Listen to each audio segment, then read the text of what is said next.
𝘚𝘤𝘩𝘯𝘦𝘦𝘸𝘪𝘵𝘮 by Veronica Ayoob. I don't love you anymore. I don't love me anymore. I don't love anyone anymore. I laugh instead, listen to the old metal body cricket symphony, listen to the new pieces out of phase, Theseus ship. I could say something so fucking pseudo-profound and instead I'll just pull the levers, shove both feet down on the pedals, listen to the reactor red line. I see myself 10,000 miles away, give or take a few 100,000 for the reality. The breeze glows white and pink and all these radioactive colors from the melted through wreckage of some poor bastard's life. Not my problem. Not my problem. All a girl's got is the laughter in her helmet, all the raw surety of the attitude fire's pivot, the solemn certainty giving head to the chief mechanic is business inside pleasure because everything catches right, everything swings fast, it's all dance. You gotta learn to dance to kill a man by more than coincidence. Everything's got a rhythm to it. She teaches me to shake my hips for marks in a club late at night in a dead land. Industrial waste, red neon runs cold on a girl's skin under poison rain. She's beautiful and sweet-eyed and doomed, bad family, bad habits, bad choices. She kisses me and runs her fingers up through my hair one night and says she doesn't even like girls. I'm sure I'm just warm, I'm just pretty, and I tell her the same and she starts to sob in my arms. Graceful bend to her back, sad, hopeless thing. She says she'll show me how to bounce my hips the way she does. Ship off the next week, she's not there on leave. I tell her the night before she shows me off to the bus under a rare sun. I love her like my sister. I fucking hate her. I know she's gonna be feeling a grape before I even get back from basic and she tells me I'm probably right. But she asks to be my first and I tell her fine. She pours her big breasts and small weight all over me. She's full of grace and juice and estrogen. I think I see myself in her eyes, except hers are blue. They're huge, open and shallow, thick blonde hair. She's a fucking blonde. All the men's crave, all the barracks pin-up goddesses are blonde. There's even one bitch with skin polished black like onyx and she's got blonde on her spread white pink. Jenner's the one who puts it up over my bunk like it's a joke or something, except it doesn't come off and I tell the red-faced farm boy retard like hell I'm giving up on Miss January as a bunkmate. She accuses with the same blue fucking eyes. The whole time she's in there, she tells me I'm a liar, a thief. I got the right roulette, like the Marines qualifies as a win. But it's something. It's maybe having 5 more minutes every day to read. Maybe it's because Dad liked to put his hands all over my back instead of my head. Maybe it's just I stole a sandwich. Maybe I'm just smarter. Maybe I just don't want to run out what's left of whatever sand I got in a short-change hourglass on my back, ironed down on dirty shits walked out of my fucking head. Instead, it's the sweat, grunt, labor, boot churn. No one's a human. Fucking boot. Drill in structures, Schiller's spit polish under my forehead. Give me another 50 push-ups. Y'all's looking real comfortable down there and it'll kill me to interfere with y'all's snap. Sweat, pain. One of the kids cuts his neck like waiting a day to demat is more than he can take. One of the guys gets it out through these ugly, bloodless pinch lips in squat bay. It's in the showers and they scrub down a toilet and then Stiller splashes this big red line all over the wall. Kissinger, that's the one. He says the DI makes him clean it up. But he gave me a rag, so like he didn't make me lick it off or anything. Kissinger buys it in training, petty accident, bum roll of fate without that when the reactor goes off. Once in 10 million, which sounds like a lot until you remember what that means every time it runs. Training Lieutenant Stern gives a flat-line smile and it comes with the pull of her full red lips. She sleeps with her favorites and she gives that look. Pussy's not a vice, but she's a hardness to her body that makes something ache deep inside and she doesn't mind ramming her hips up in a slow dance. Men die, women die. Captain Bilkerson pronounces profound to 19-year-olds anesthetized with delusions of eternity. War is mostly about dying. Die for your country, kill for your country. Die a little inside. The first kill is in the millions. Thermonuclear fire catches fast and somber. Promises about high explosive evaporate, and all the other voices rise up through the line. One great collective wail. Some of them laugh, and all of a sudden in the sweet smelling dark, I'm laughing too. There's nothing you can say, nothing you can do, nothing changes. This has happened, and your life always will be bent around this simple fact, and other people 1,000 years from now might just see it as a scroll of words carefully chosen for some reason or another. But now your eyes blur with the light, shunted and dimmed by filters, and you know you'll never have children anyway. But even through all the tons of radiation shielding, something has gone off. You taste a feeling, you wonder if there's a smell, some cosmic absolute huge enough to turn nerves from all the lives ending all at the same time in a self-enclosed forever that sits like a jar in the cosmos, so black you never believe, because the pictures, it's a camera's impression or a camera's impression of another camera, and sometimes you just look through a thin sheet of glass and you're there, and there is nothing else between you, and where these long lines of ash spill and become the nucleus of new worlds that will never live in your lifetime, and make many die for the privilege of sharing that same futility with you. Fallout. The alarms burn and grind through cold forever. Whiskey, beaten sleep, and bad sweat. You're always drunk anyway. Why the hell would you be sober when you're fighting? It'll throw everything off. Red fires your eyes, and it could be any time now, today. What day is it? Amateur mistake. Days are measured by the gods in a ledger where they meter out tomorrow, and you don't get to see. It's the day it is, it's the hour it is, and there's cold metal up between your shoulder blades, and it doesn't really fucking matter anyway. How do you want to die is the question you really ask yourself. In slices or all at once? The enemy, great faceless monolith they are, full of the same workaday anger. You hate them because the animal is a dumb fucking chimp and you don't really hate. How are you supposed to kill? So you get to spend even more time with the people you hate enough to kill. They want it all in one lump sum. Everyone else buys slivers, take a finger sometimes, or an arm, or maybe just the unimportant parts. Maybe just your dignity when your fiancé's voice is thick on the other end of the line. You say yes, and he tells you he's fucked a few girls and he's lonely, he missed you. And you laugh, and for this long sweating second you think you'll forgive, you love, and then you remember what it looks like when a man is inside a woman and he sees her face, he's happy, he's smiling, and he laughs, and she does, and you tell him to fuck himself, and all you can see is another turn, another future you never will know. They all do. This undifferentiated they. Easy. Jody slurps up every fucking drop and complains about the price of helium.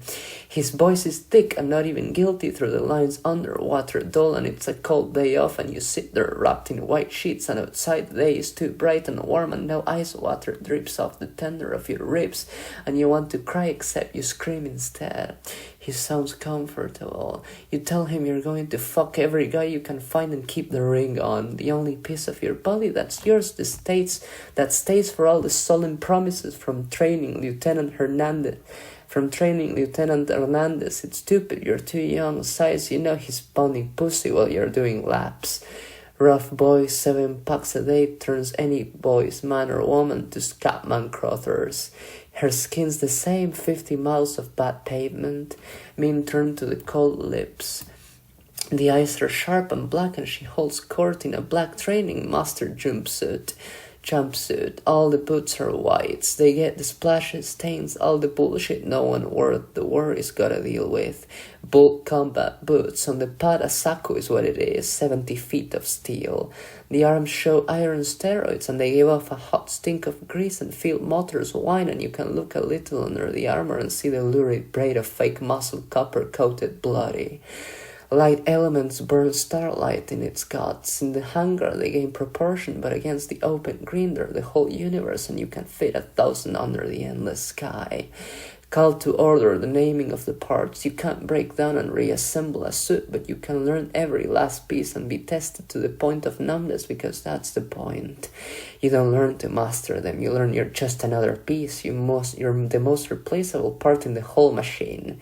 Wet. red, kiss him in the cockpit. I don't know why it happens except for the simple low mass equations of hormones. He's 50 with a mean, angular, beautiful face, and I am not, and he lets me chew the edges of his ears, suck the skin behind it. It's grainy pebble hard like he's been in the wind and leather all his life out in the endless nothing.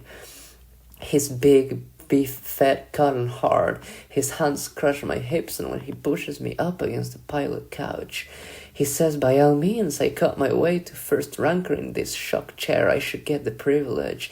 It's hot and the night screams with life, and the body believes this is the world instead of a snow globe testing the validity of old Frenchman's calculus.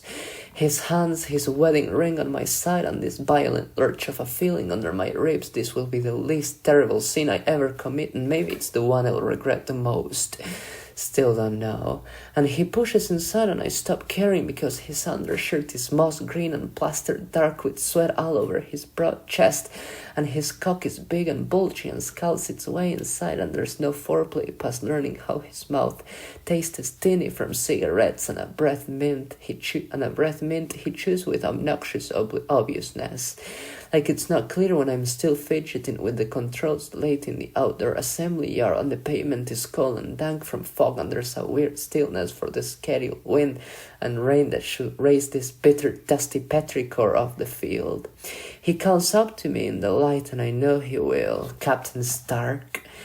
It's a cartoon name, patriotic jawline. He's a recruitment poster, and his close black hair is like my dad's, except it's worn on a beautiful, ugly face that makes fidelity optional in the presence of a pretty girl with long curls. He tells me I look like a princess out of a fairy tale. Even that royal nose you got, damn girl. When he drags down my panties and they stick wet and slimy, hang off one ankle, he pushes a hand between my thighs and digs in 3 fingers, and they go in easy, make my jaw sink to my chest. He paws one of my tits, praises all the plush big, these hot, huge fucking others, this full body, how do you keep it up? Just lucky. He sucks my tongue out of my mouth, and his spit tastes like any man's, saint or cheating fiancé. Why fucking ask anyway? And why say yes when the words echo back with some kind of romantic shell shock? Will you marry me? Will I be able to love a 19-year-old boy? Will he be able to love a 19-year-old product of an industrial psychopath assembly line? Will I stay faithful? Will he? Well, I know that fucking answer, don't I? Don't I make myself part of where it all ends up? That bitch can deal with it. This man's body isn't meant to be monopolized. When he spreads a girl's thick soft thighs and pulls my hair like he means to defile a storybook, and drives so deep inside it slugs this sick groan out of my neck. Everything jolts and the cough is mine. Training unit number 12, there's not even an impressive unlucky number for irony. Iron Knight, its will follows my work, my thought, my fingers on the stiff feeling newish yokes, and he heels down on barely worn pedals. He knows enough to know not to take it personal when I say no. Getting fucked in its crowded cockpit only is the second best thing I've ever felt.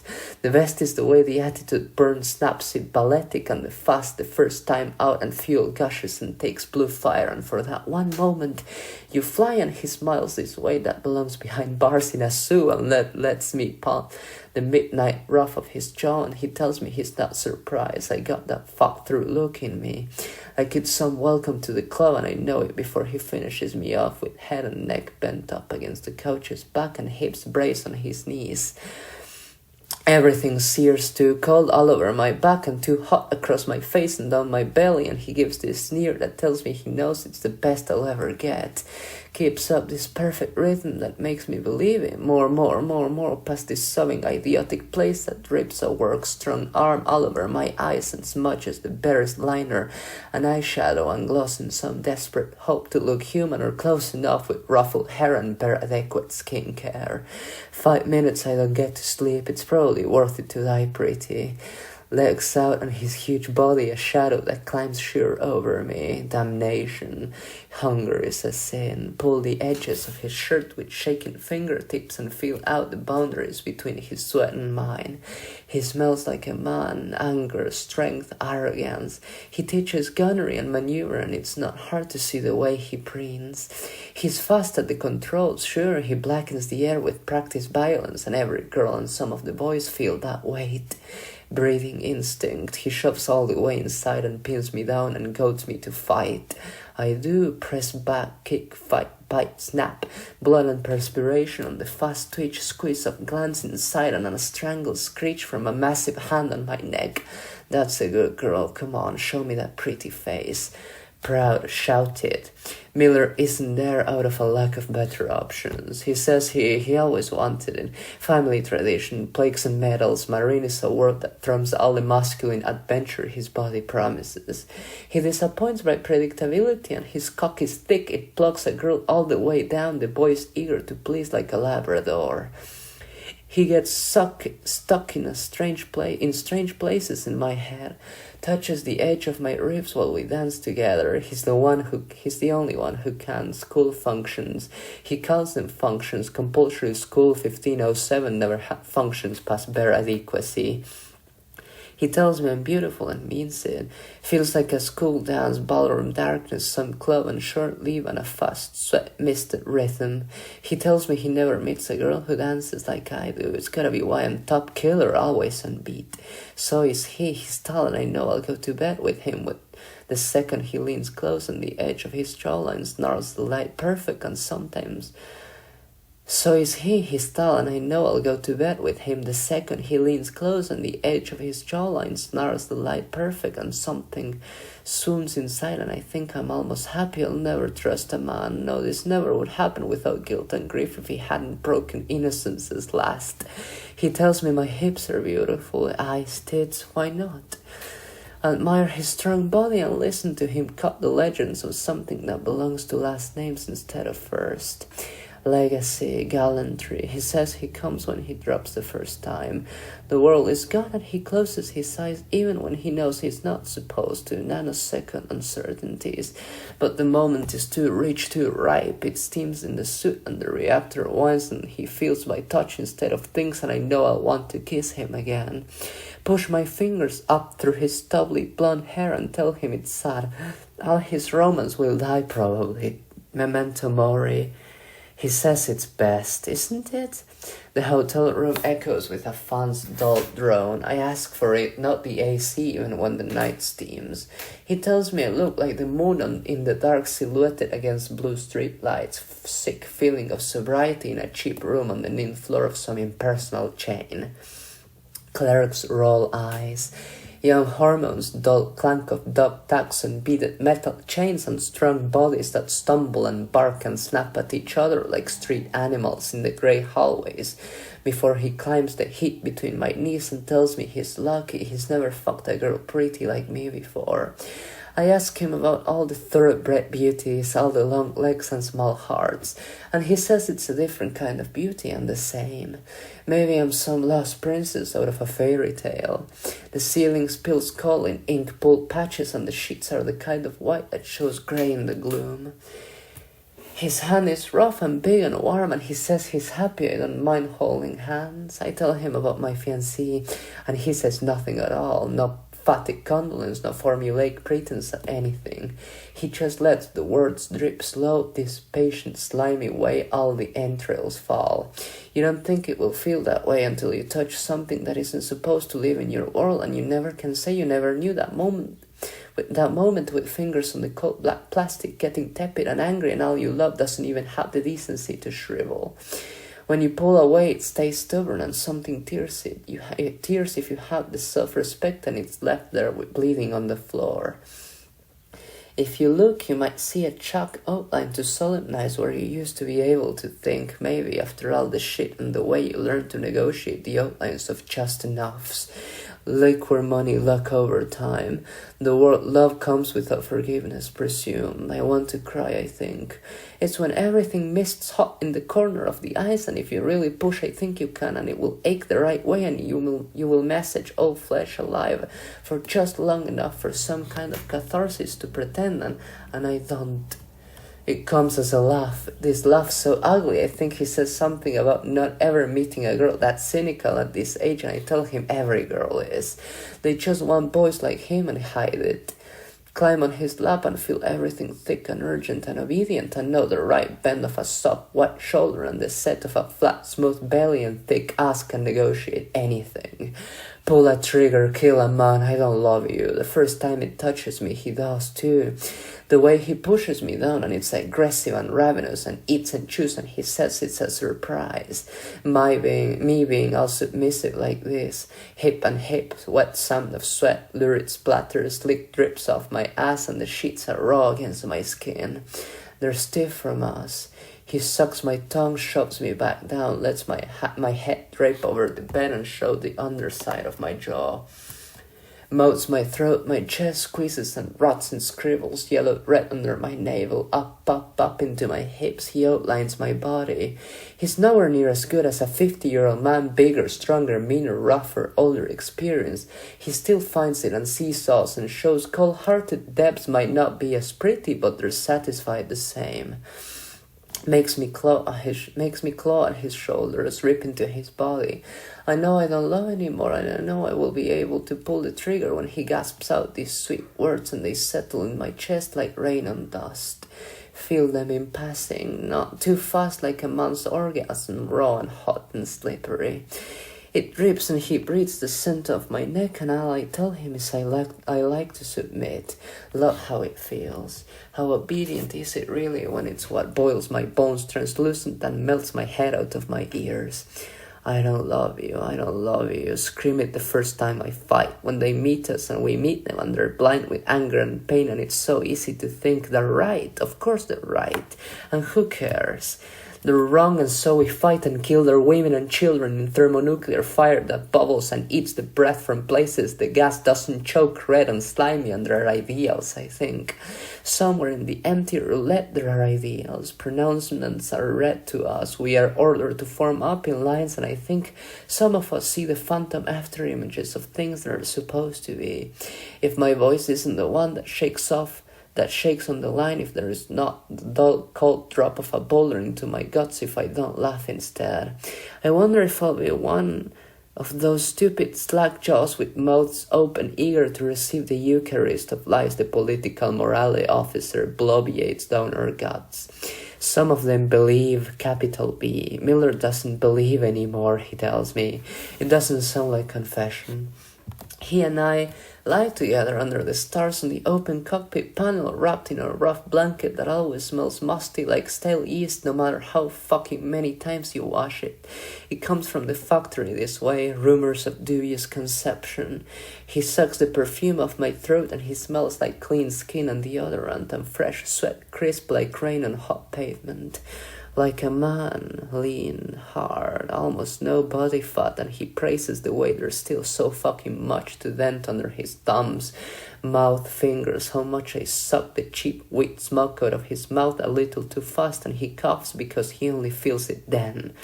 It's barely enough to get wasted and just enough to melt bones, and he cups the back of my head, kisses all over, tells me he doesn't give a shit about his family anymore. We're really gonna be going to war, everyone knows. It's a millennial time close to a second century, and the world sinks through darkness, and he holds me. We tell each other a simple, ugly truth. Something is wrong and it's cold in the heat and crickets screech, and the next day they'll read our orders to us and our training battalion overnight about faces to become the sharp hardened tip of some spear that's spoken to us like holy lightning. Metaphors are mixed in sweet foam, and the fighting will be fast and fierce, and we are promised kills, but they'll be righteous virtues. Miller is the only killer out of all of us. It's a bleak, funny accident, the simple, unholy movement of coincidences. One of the cadets does a stupid thing anyone could do in the unsure ink, and Miller's bullet stitched through the back. And there's this ugly shrill on the line, and it's the sound of an exchange that comes like some kind of black comic theater. He's getting ahead, tell him to get shit. Miller firing, Miller holding fire, ceasing fire, shit. Gunfire makes no noise in space, so the only sound is bullets the size of a man's arm slammed into metal, and the dull thumps and crackles, and finally the unnoise of a line held open. The kid is from another training company, interoperability. This one just is an idiot and doesn't watch an inertial compass. The kid's friends tell Miller no hard feelings, this ritualistic wounded way with shaking hands and unwarmth, and Miller says it's a weird and disgusting thing. Have that taken away from you. He knows it's about killing, but he always was sure he'd have that choice, right? There's one choice and it punches the back of the neck, instinct and envy of other people's tomorrows. You'll always pull the trigger, even if you want to die. Especially if you want to die. It comes out anguished, fanatic spasm full of hatred. If you don't want to live, no one else deserves it. You pull the trigger every fucking time the reactor redlines and they race fast at you too, the bastards. All the differences dissolve and you are the same, and there is nothing zen and nothing sweet and nothing about comradeship of the blade in it. You hate them, they hate you. War is mostly about dying. Bone, sinew, everything falls and flows in zero gravity and you're strapped in. The world rushes past you fast in proportion, impossible in absolutes. The immediate of the big ball of blue water and coal and clouds and green grass. Surrogate mother, she sits without grace. There is no meaning in our lives out here and we scream back unheard. All the weird ideologies quack about new men and new women, but it's only knowing colony public will cut off your air. But it's only knowing colony public will cut off your air. They tell us gravity is slavery, but no one ever has to pay to breathe on Earth. It turns clear like a fingernail flicked on a glass of turbid water, and I want to shout my name into their ears. Instead it moves like sex, and all the petty quirks and precious sweet moments fade into this blur, and I remember the chink in a wall once at a guy's place, and it holds all the 3 days I spend there, and wonder if maybe I'm in love and never learn any answer because I know he doesn't love me. On leave, he says I'm not his type, and that's a soldier. He's not the kind of guy who wants to wait and only get a letter in someone else's handwriting for closure. Fucking is fun. Hands, lips, he knows a woman's body. There's this cut in his white wall. It's a bright little apartment building. It's clean. He treats a woman with grace and he pulls her close and murmurs something sweet into her shoulder, and Miller doesn't care. There are no tattoos, no stamps. We kill together. There's still his aftershave against my throat and his kiss on the back of my left thigh that doesn't fade for a whole night. The guy works around it, doesn't really care. Once he rolls in a thumb just to see my eyes get huge, guiltless confession. He pushes in all the way under his room ceiling fan. It stirs tawdry air. There are other girls' perfumes like cobwebs in corners. He says he'd love to see me for a weekend, at least. On short refit, they close and die. Scary new machines, iron giants instead of cannon fodder. The boys inside are helpless anyway. Pain, 60 days, breathing fire and leaf comes like rain on a dreary autumn day. The company is 80 fight replacement, the sad cycle of names learned and scratched out in the intervals of days. There are no more smiles, no more happy stories. The war isn't lost, but it isn't won, and the world still stumbles. The world still tumbles through space and drags us with it. Platoon lead, thermonuclear smoke, they order us against the fortress. Faddy colors, blues and grays. The suits are the same bullshit with a different shape, the same as their ideals, but Marines kill. Biologic imperative, simple-minded instinct, stimulus response, the drop is the scariest.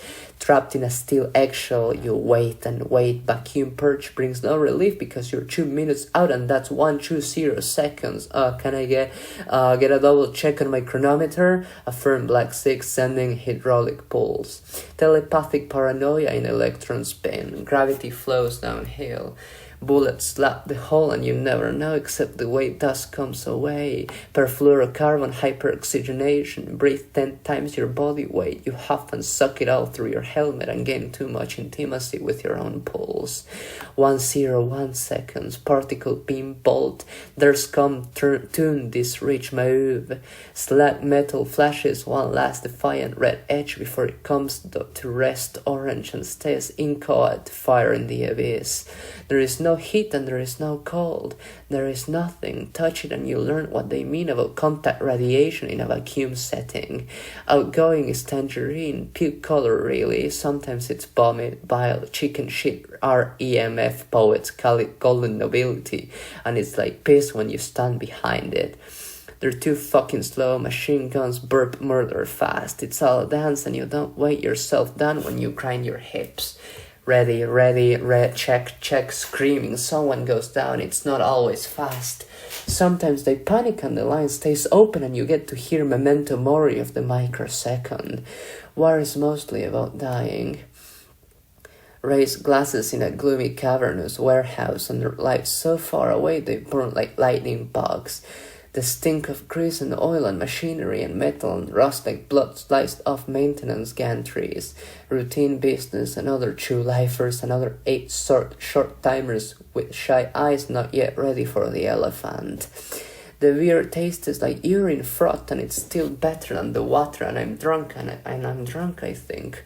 There's a shaky boy who looks up with scared big brown eyes and I can tell he's a queer. He looks at Miller longing like a kicked dog that sees a generous hand.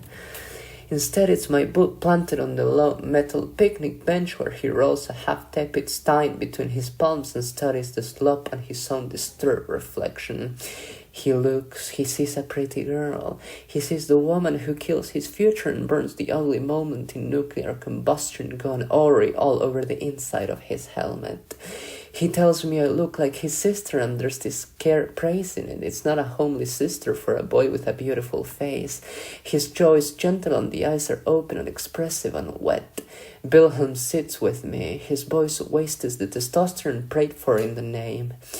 It's lispy and he talks like a girl and is full of shy evasive looks and wartime desperation deep enough they let in the worst sinners fall against the moral order of the corpse. I ask him if he's a cherry, lean close and knows the words in sweat and the closeness of his death. The raid is carried out easy, 10 men they lose, who knows? You don't stay behind to count their dead. Computers suck hungry at the digestive juices of other people's violence, and they project as many as 20,000 Fedi dead. The thing turns bad when half their fleet are packed and parked and the security cordon goes fast. The rapids quake, sure, the first few shots of incoming are the worst and only a cruiser gets scraped and the clamps slide off, the world is movement. Reactor, wine, attitude, burners, flash blue, squad 3, squad 2, command and fire support squad, drop, pink team, that's the library, pink on black, cold, dark, hungry like the red eyes in the dark. Sakus, a few of the fatties, when you find the right moment, even an old horse is better. The joints moved by destiny, you know the over-travel on a rocket launcher M2331A6, 180 millimeters, nominal size 175, and Angel's share of 5 mils so no one tries to fit the recoilless 175 in it, at all the angles of attack. Long done accounting work of sweat hours in the cockpit. The G-coach reeks like you, perfume. A man's sweat too in places. Sometimes it's Miller's, a few times it's Wilhelm's. He pants it in my ear. He's not queer, he just doesn't care. Oh my fucking god. A woman's pussy is so wet, it's so hot. I can't believe this is what having sex with a woman is like. As if he had any reason to doubt before. His body is strong, a dancer's really, compact and banded under all the pretty boy smooth. Beardless cheeks and thick curls I let him grow out the way all the other grunts fall into wrecks when some chessboard staggers his room-filling body around half-wasted and bellows patriotic somethings about discipline and honor and Wilhelm's hair is soft and snags under my hair, under my fingers. And his scalp is delicate for nails and he hisses a little when I drag them between his shoulders in the cockpit with my back wedged up against it. And he grits out how good it is, how fucking much he loves it, fake gravity and real heat. Kisses all over my neck and fucks better than most guys on their first. Than most guys on his first. Tells me he's never put it inside before, never, rotting animal instincts. You see him there under a strong man's body and Wilhelm is happy there too. Moans and sobs like a woman, pounds his whole body weight into my elastic, unsure, tight young skin. 19, a 20th birthday comes like leap year. Shivers and blows this thick, dripping pulse of it inside me with half-apologetic gasps, sucking breath, wet and licking contrition into the side of my neck under yellow electric lamplight. Everything flutters and pumps and he says I'm pretty, so fucking pretty. Captain, don't call me captain. Drenched skin, he motes my chin and whines it. That's so fucking pretty. chants my name like a cheer, urges and pushes and spins the starry tumbles under my mound. Orgasm comes in a wash, legs stiffen and push straight. He digs deep inside. He's a thin boy with a thick fuck to swing and loves it, no persuasion, just a fingernail brushed down the back of his neck and shy looks up in my eyes with bitten lip like a teenage girl. He rests against my shoulder and swallows breath. Miller lights up outside and raps his knuckles on the metal, and it carries with this dull clunk like knocking at a house's door. Hey, you two still going, or do I get a turn? Officer's stateroom is better. Rare boon of dying like this. No one expects a psycho driver to bunk with enlisted scum. It's cramped and close. Wilhelm falls into this weird post-hypnotic with eyes transfixed and a porthole that shows nothing but traumatic oblivion. I was gonna die out there. He kneels on the bed's edge. The stateroom is big enough for three, but barely, and the bed is its biggest and best part. A little desk is wedged against a corner, and Miller's hands trace out my ribs, and he praises the way it's already wet and ready. Fuck, you're slippery. My cunt is half raw and flush pink, and when Miller enters me, there's this pinch, stretched just a little more, knees apart, and Wilhelm looking like a girl with both palms driven down into his milky thighs. Miller grunts, pumps, I almost died. Yeah, the words swirl around a low ceiling. The bulkhead deadens. My hand is wet on the painted metal. Miller shoves down, buries me in the white sheets like sand. Wilhelm's been to Earth. He calls it terra, obedient reflexes, but the mouth's quirk is full of cyclimate, and he shows the same patrician comforts Miller does. They've both been to the same resort, blue water clear like gin when you're in it. It boils like a bath. They obey me and lick the taste of bitter beer, but out of the corners of my mouth. Wilhelm feels like a little brother and Miller the older. Incest is a trivial sin. You saved me. Wilhelm inside again after Miller flashbulb orgasm and steam eruption and everything shaken with this sickening too much limp and meaningless, and nothing has meaning anyway. Wilhelm fucks me through the rough shoal of something frantic, desperate, like he means to cut his future through indelible memory of the act, yowling crazed bullpine on my chest and knees with back scooped deep and his fingers dug into my hips and holding me up. Yeah, oh God, Wilhelm, look at you go, she's sweet, huh? Miller's voice is gravel and frat house gangbangs. He's a few years older, fingers through my damp hair and around the edge of my jaw. Feels out places, sweat dries and runs and dries 10,000 times a second. Holds his dick in his hand and squeezes it eager, rocks lips and eats this second like a stroke of video and adores vicarious. Fuck Wilhelm next, please. Sure, no mystery, no question. Everything rolls like thunder and Wilhelm is on his back. Miller tells him his grunt, hips jerk, shoulders flex. Wilhelm's body is made to fall into a swoon. He kins he was the Rebel Company's barracks bunny. Oh fuck, he never had to clean his own rifle. Why do they want a pilot to learn how to shoot a gun? Miller worships that what little flesh there is around Miller's hips. The body's thighs are still softer than most guys. There's real beauty in his face when the world ends and his tongue comes out and he kisses Miller on the mouth and Miller tells him he's lucky. Lucky he's not dead. We go out again tomorrow. 20,000 bodies you think will be enough to climb to sanity, but the Fedis have them by the billions and Side 3 pushes out metal from its wombs instead. The suits are strange, angular, hard, square faces, steel men instead of a child's abstract scribble. Wilhelm's luck holds the next time, too. He comes back an accidental ace, shakes cold when he sits alone in his cockpit and won't come out for a solid half an hour behind the T-bar. It whizzes open only when the emergency code gets punched. He blinks and looks up with this empty expression behind the visor. It bends and flattens everything, makes his eyes too close, too shallow. Stand there in a suit strip half off to the waist. It drips with sweat that finds its way in a long, thin string down the seam of my back. Study the way his arms are high on the yokes and his shoulders are limp and his legs are dead. Wilhelm, there is the quiet clink and clatter of maintenance routine on 7 fewer SACUs. This is not an easy day and 6 of the dead are old-timers. They jump us, poor complacent victims of flawed omniscience. The after-action reads like apology in the face of the motion. Sometimes things just aren't fair is the legend on too many white slabs in green lawns. They wait and snarl. And they still die. More and more scared body counters come apart and Wilhelm slings the bazooka today. Every time he pulls the trigger, a Fedi winks out in a flash. 1 magazine and 7 of them splinters pain. Sometimes the laser comms flash haywire like vindictive telepathy and you hear all the monkey talk. Sometimes you understand. It hurts. Oh god, no, the ejector's not, it's not firing. Red 1-5, pull back, oh no. It's easy. He looks up at Miller and Fahar set, rough bearded face, salted and pepper and me. The words come like a hypnotic drone. It's easy. More, bag more, eat more, they always have more.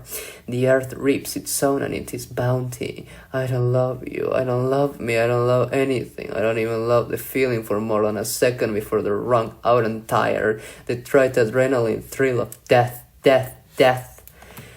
War is mostly about death. Sudden and aimless, you are at once a biomechanical pulp when a high velocity punches through a cockpit and it's too close for even a hope of a chance and a woman is hosed out because it's only the cockpit.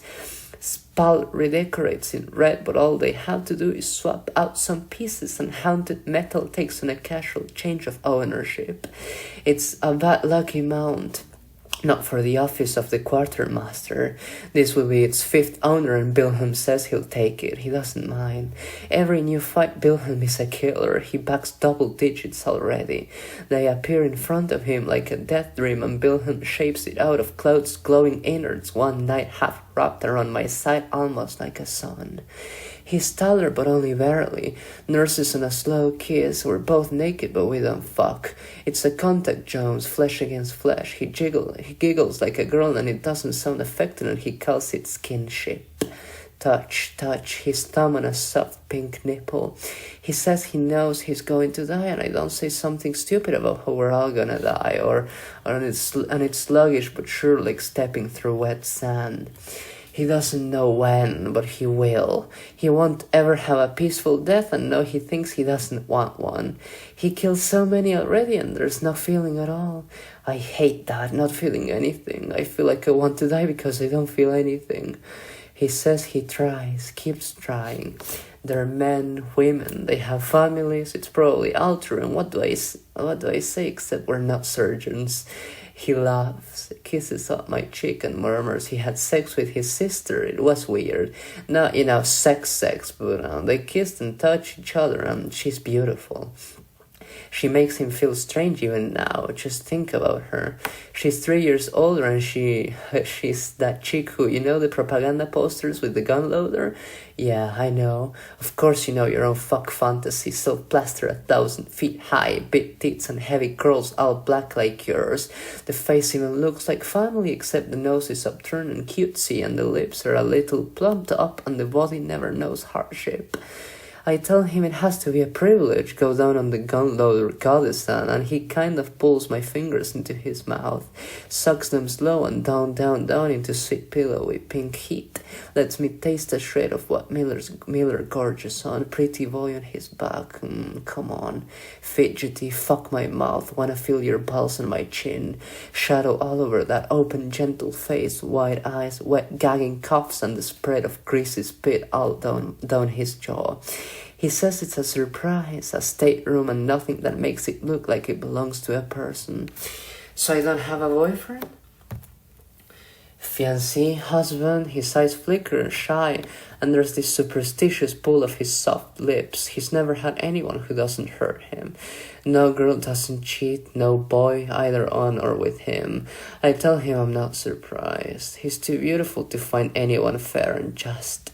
There's this limpness to everything. Yeah, my fiancé, and I don't even know why I say yes. There's just this prayer, this desperate much spark optimism once, and I hope it will become a candle instead, and maybe it will last forever. This vestal perfection, and instead it survives barely a few weeks, and I don't know why. I'll never know why it's supposed to matter, except I love him, this man, or the last pieces of something that flakes away, and now there's only the cold afterglow of knowing, and knowing you never will live in a world without it, and I'd rather just not have tried. He says the same. He should have joined the infantry instead. He sees something. He can't even place what it is. Alright, Candice, well, whatever. He sees something. He can't even place what it is, but he's supposed to inhabit this steel avatar, and it will make him mighty, and he says he knows. Of course he knows. He knows the second he commits to it. This moment is stupid, but now there are words like honor and valor, and his family's reputation already is a flawed jewel. Sissy's son, the daughter's nuts. She really is just totally fucking crazy. The mother is a drunk, the father is a womanizer. Wilhelm calls him daddy with this lispy catch to his voice. The words come. How about you and the old man? Wilhelm's eyes are flat and shallow like the cockpit. Daddy issues tattoos, the sweet lips an unsure way. Yeah, I love my daddy a whole lot, and his belly now, legs kicked, his feet are small, his face. His hands look like a little boy's sometimes when he lays his fingers up with Miller's. How's it feel? Good, of course. You never had sex with your dad? He says it like a peculiar tradition. Shake my head. Guess I didn't make the cut. And he swallows the words, murmurs. It's kind of, it's wrong, but who cares? It's the world just goes crazy, so what does it matter? He was really nice. I'm pretty. God, I could wear makeup and dress like a girl, and I didn't look like it, but it was beautiful. Not silly, subtle makeup. Just cute tops, shorts, skirts, and sundresses. He put his hand on my knee, and once I just thought, what if I kiss you, daddy? The moment braids these strange, sweet chords like molasses. He's handsome, of course he is. Of course Wilhelm's mother is beautiful and frigid, and full of unkind words, and her hands are cruel. His daddy's face is strong, and his body is full of muscle, and his hands are large like Miller's. Wilhelm says patriotic service is tradition. Profiteering too, Terran vacations are not altruism. And he kisses soft both lips and learns the taste of his little boy's spit, and Wilhelm says the first time he climbs into his dad's lap and he mules his diabetes daddy up at him, something weird turns, and he's 13, and he says he doesn't really feel like anything moves from that second. He learns something important. Maybe he wishes only later he didn't. In that second, his dad scoops a large, strong, warm hand up the gentle arc of his back and tells him he's beautiful, strokes all the dancers tight and lean. Wilhelm's first kiss is also when he gives head the first time they kiss. A large tongue in a little mouth and the taste of a strong man. Wilhelm tells me he never forgets it. Never forgets how his daddy's fingers dimple his ribs, his wrists. It's gentle and kind and full of love when he tips Wilhelm's chin up to see the huge thing he holds in front of him. I tell him I give head for the first time at 13 too. Not to my dad. He says it sounds like he has the better first and chews this fast faded red outline of his perfect white teeth into the edge of my shoulder. He's 15 and queer like Wilhelm, I'm pretty sure. The same delicacy, the same thin bones, same slender wrists, same skirt way in his eyes around older men. Same sweetness when he kisses me, when I kiss him, when tongue passes easy into his mouth and he's taller, a lot taller, lanky, lean and warm up against my belly. Tell him I want it. White trash girl in flip-flops and sweat and cheap jeans and a t-shirt knelt in front of him in a lonely apartment, beg for his touch. Even then the volley knows and remembers something it wishes it never learns. Wilhelm makes him come, and there's this strange shock of accomplishment. This is what fills a man with love and makes him cherish the inchoate curve of a hip, the softness of a well-exercised body at rest. touch his shoulder, he pulls her fingertips up and over her waist, tells her he fantasizes. Of course he'd love to be a girl. He's not that way. He wishes he wanted to be. He just should have been born this way with all the will and want and choose for it. The generous slow swap of spit. His dad tastes like clean skin, and there's this spice from his aftershave, and he barely gets it in his tiny mouth. It's hot and puffy and strains his jaw, and he hums this soft, moist way around him, and it brings his daddy up with this sudden buck. A grunt from above him. This time stretches, and maybe he hears 5 minutes before he's close. It's clothed milk in a weird murk. The day is light and bright, and it tastes pungent and kinda nasty, but he loves it. Loves the salt and the strong hand wrapped soft around his jaw. Just enough to know calluses, just enough to squeeze into fine bones. That's it. God, your mouth is so sweet, Will.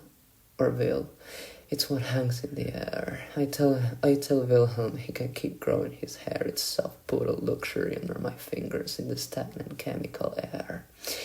It spills out of his helmet like mine once, and Miller stops this eager, strange way and thinks about comparisons on the rough fingers. He makes lordly representations, fucks both of his bitches side by side, one after the next, in a white bed on leave, tacky no-tell with shutters made to razors, lit blue and red neon and angry low words, between a hooker in a leopard print belt spilling out of her top and her pimp in this tacky red silk shirt stuffed in Neo Travolta white and black thug boots. The quiet squeak stomp of soles on dirty checkerboard tile, a clean enough room, and my face pushed down in a pillow while he unfastens his belt with a clink and shoves inside without much warning. Fucks Wilhelm next and yanks hair like reins and tells him he's almost as good of a handlebar as mine. His is almost as good of a handlebar as mine. A ceiling fan creaks, another drop. This is not a raid. The words are ugly and unwanted, all the patriotic invocations that will excuse battles 2 years after the war is supposed to be finished.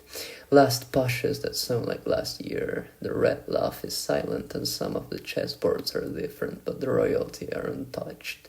The queen stands behind the lines, the king lurks behind the curtain, and there are a lot of black carrion birds. Shout pound lecterns, at least in the private close of the briefing room. Colonel Steinbeck chews his left cheek and lets his face sag up at the chin like half-melted tallow. Stares through at the map and gestures with his vague helplessness at what isn't strategy as much as, what is it? An effort to parlay tactical excellence into operational opportunity, to push until something breaks, to bleed until they can climb our bodies up the parapets if that's what it takes. Steinbeck is tall and looks like he's been folded like an accordion. All the beef and sinew are even still there for about hours, and blotches of fat and face twisted in a permanent sadness like the world's insanity is his personal sin. All 3 of his sons, both of his daughters, the family tree is bare and stripped past bark. Wilhelm is his nephew, and Wilhelm's father must be beautiful for the way sometimes the face sets strong again and the jaw is hard, and Steinbeck is a caricature marine under high and tight. Best chest made for medals he doesn't wear. Grey t-shirts flex against the white square of pecs he shows without vanity. He's not like Captain Stark. Still alive, Lieutenant Colonel. He still wears a ring, says he just can't get it off with this aw shucks, like it isn't the adultery that separates a man like this from any other common wet dream. Flattens his white palms on a table and looks around the room at us. Major now, twice demoted, thrice promoted. Colonel Steinbeck is pretty much white sticks. He grunts in my face once. I'm a terrible officer, and one of the worst he's seen. It's all how I'm unfit for the organizational philosophy. There are no complaints about the applied vocation of mass murder.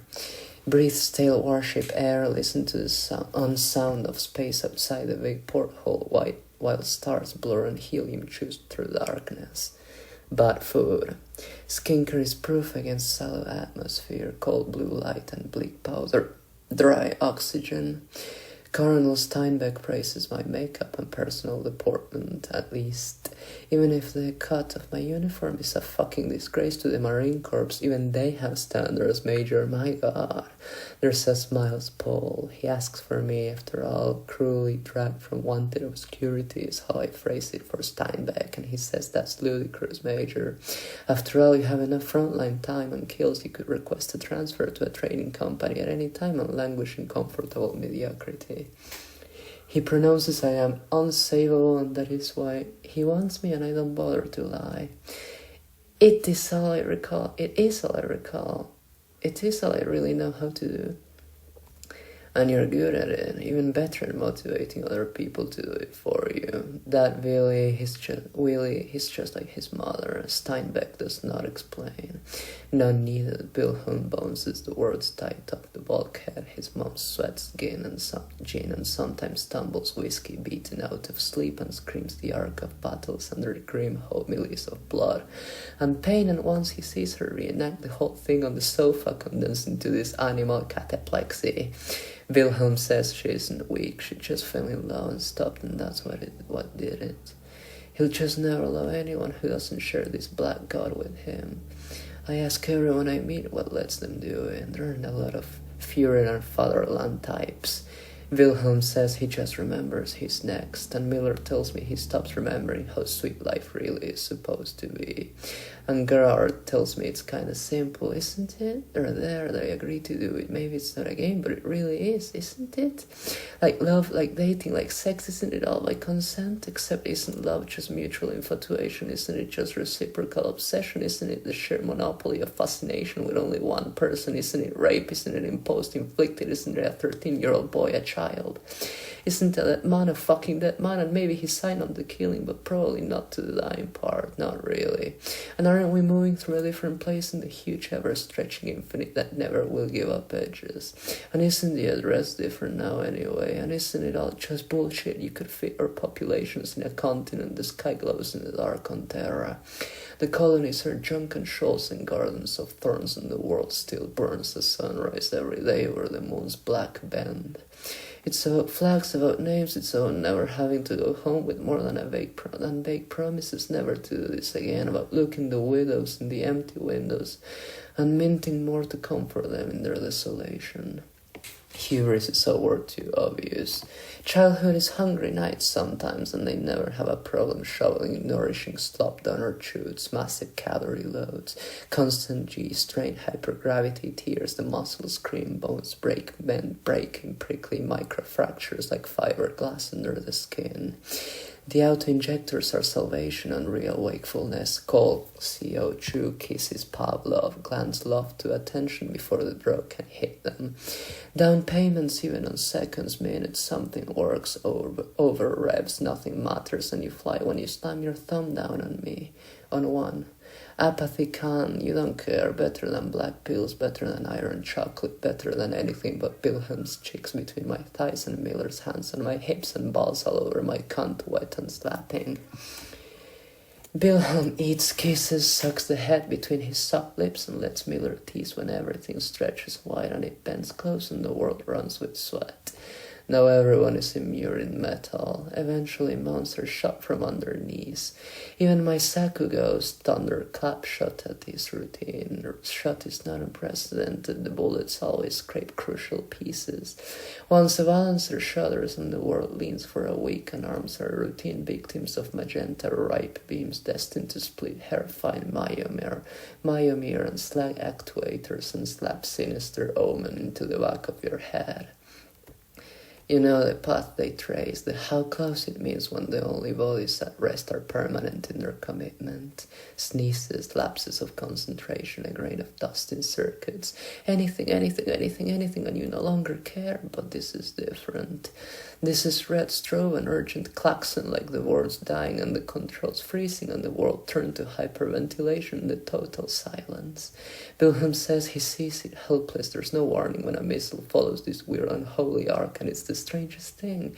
He sees it just a nanosecond before it happens. He sees it, and it's like seeing your lover's eyes meet someone's at a party.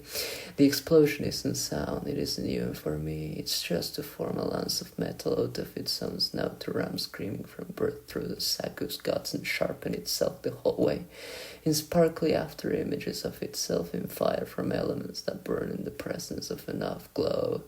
The reactor goes fast. Ejection is not pulled, its sparks and movement is the absence of a cockpit, and instead just a life bubble before Wilhelm's male fist for a 70-foot man falls it delicate as a dead bird. No maroon horrors in the deep cosmos, it's only seconds. It's enough for nightmares, the what-ifs and the realities. You are alone and your suit's crackling thick hide is all that swallows you from nothing. You know you will boil out of your skin, you will not freeze, you will not burn, it will be both, and you will shrivel, and they will not show. And they will not show us the after-images of cautionary nightmares, what everyone knows about puncture suits. Spake takes no note of the living and dead when it's all water. They leer, memento inevitabilis. Wilhelm's camera captures the stretch of time. Triple Crown at the Calvary Club. Wink and sneer drinks race to her. The bitch, she splits apart. It's that bend of moments when the lights go out and the reactor hasn't that saves me. The housing holds, the ejector snaps, a hatch pops and my body looks so small, wounding goes somewhere before there's this strange paternal fist, first person of an iron hand wound around me. A woman catches herself in birth, deliverance. Wilhelm says it's fucking terrifying. What happens if he crushes the major? No more head while she kneels between his soft white thighs and bobs all over every inch, and Miller pushes into her from behind and drops her jaw deep. Suck him down to the root and back out again while Gerhardt watches with this shy kind of remove. It's not like he's never been all the inches inside me, but it's different. Different when you're like in a room naked with everyone else, and I tell him it doesn't matter. His body is strong and compact and his shoulders are lean. His face is gentle and kind. There is no hardness at all to him, really, except he is a man. Sure and unbending, his voice is deep. There's a sonorousness to it that flows around the ear and curls up under your ribs. It doesn't matter, Gerhard. We're going to die tomorrow anyway, right? He asks Miller to let him touch me. Miller pulls out trails wet when Gerhard pushes inside it with a sound like a finger into jelly. He caresses, folds his hands around my waist and tells me I'm beautiful, that it feels unbelievable in my pussy. God, he doesn't care. He thinks he laughs and drives himself all the inches inside. It's thick and strong, feels like iron in my body. Digest him, consume him, crave him. His thumbs crease my ribs, his hips slap hard and wet. Salted field, the medic tells me personal. No need for your monthly pills anymore except out of principle, radiation, pain. Laugh because it's funny anyway, isn't it? This is not a woman destined for children. She still spends it double over like lost, like something ripped out of me. Amputation, dispossession. What did I do to deserve it except kill millions of people with a trigger pull? He clicks inside the cockpit, feels almost accidental. The fire spreads wide, too wide. And there's nothing you can do to negotiate it out of existence. This is your world. The battle is not a gentle, sweet thing. Ours is 10-day stretch. Charlie Met slopes red. Walls, floors, men scream, broken suits, shatter machines. One of the dogs is a guy with beautiful, haunted grey eyes and orders me to hold down this fucking kid. Help me out, right? No time to scrub, nothing but hands. Charlie Med's tri-edge base, huge. There's a hole through and through my left biceps and it's patched. Nurse proclaims it fine, nothing else can be done really. How does an MS driver get shot with a pistol? Morphine feathers a little. Eucodol in the combat stims anyway. Mandatory speedball, amphetamine sharpens and numbness tempers. The boy's face is barely there, cheesecloth, skin stretched tight and a hamburger. His friend howls and has to be doped obedient. Get the fuck out of here, Christ's sake. The first raids are nasty, brutish, short, and the second, third, metal dies. My new mount has a goofy look and a goofy name and sings cheerful death against the same. Disco bells and white sleeves, agile, cruel. I like it the second my body's behind the sticks, new woman-machine interface, its flesh thrums with mine and the world comes alive with its borrowed sensorium.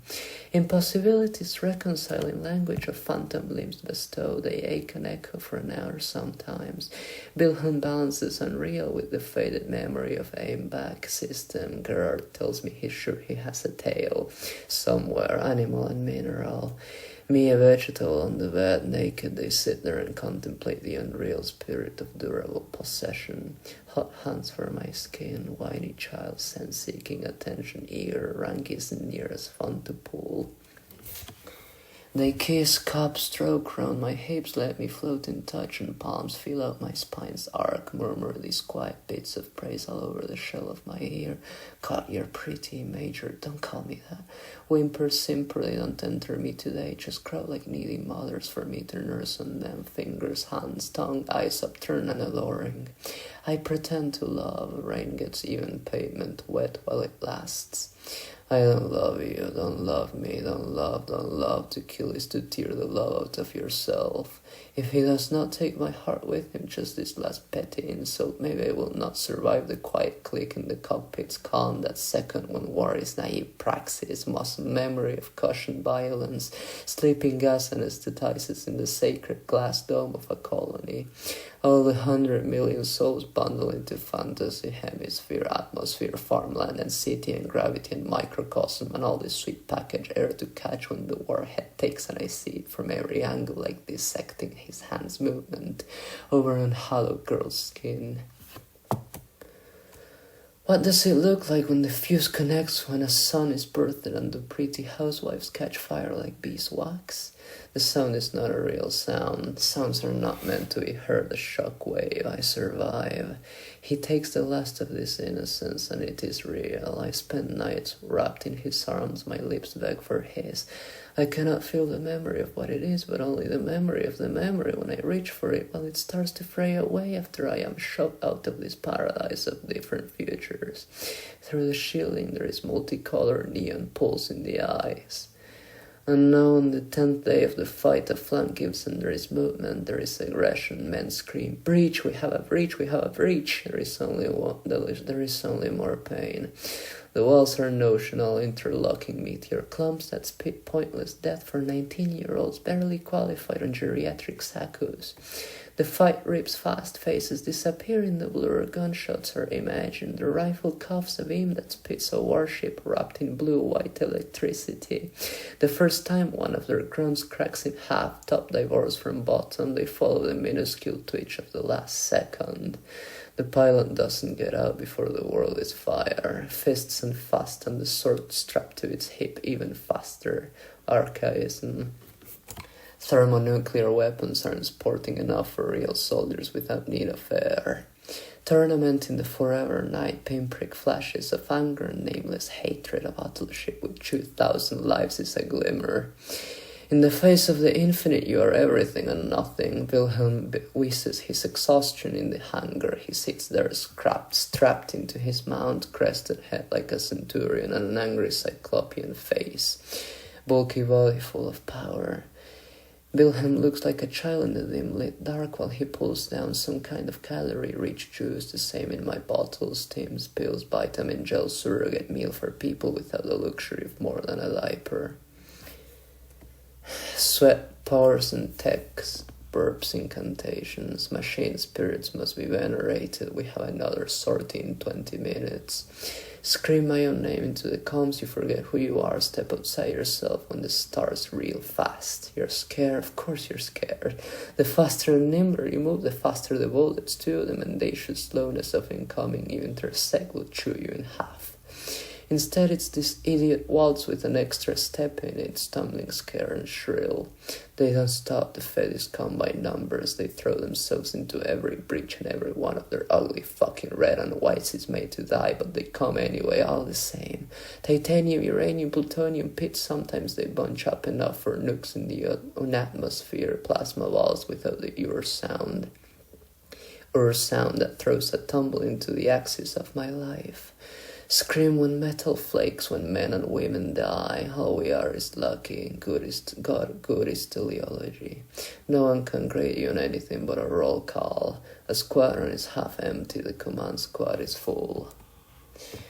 There is no favoritism. Gerard sobs into my shoulder. His squad is gone, accents of other people's unkindness, whose eggs get broken for your daily protein intake.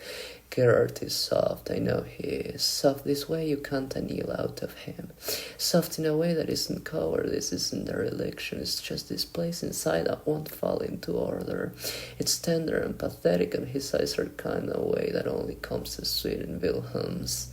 He kisses me and tells me, moans his after action into me. I tell him to fuck me, get over it right now, right in the hallway after the debrief. No one gives a fuck, not now, not when half the crew is ghosts and Coronel Steinbeck has a nervous breakdown for this long awful minute when we all assemble in the hangar ship's dank dark. His tones and shouts shout his own words, not at us, but the empty spaces in the rolls, throws around his arms and says, it doesn't matter right now, Jesus Christ, it doesn't matter right now, it doesn't matter. No discipline, no grooming standard, nothing, just try to get some fucking sleep, officers. You will report to me because you have to for the proper function of a regiment. His voice only carries the words that we'll hear. The enlisted sang in open places and count the empty spaces in the chow line, and a sergeant major gives me this long shuddery salute when I accidentally corner him in a room alone. He's strong in the arms, beautiful in the face, he looks like Captain Sion.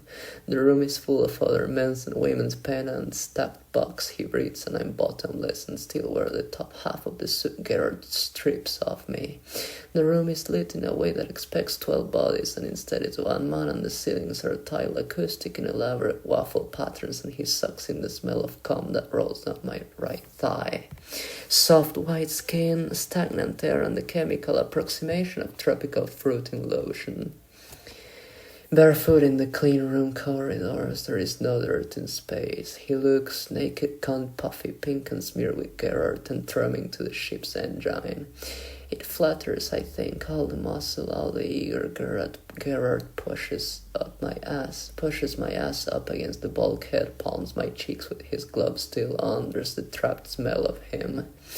The spice and sebum and mist blotch of soap behind his left ear when he jerks open my suit's ugly green-gray fabric and has the bottom half off, down, take your boots off, fuck, major, fuck, you're so goddamn wet. The gloves feel weird against naked skin, smooth and supple like latex. They turn into a yelp when he drives them into squishy hips and hoists me up against dual heart-wearing olive drab paint contrast for they glow white letters. Cream-colored corridors. They're lonely, haloed in fluorescence.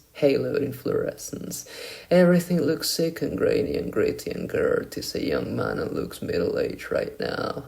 Blessings in some things.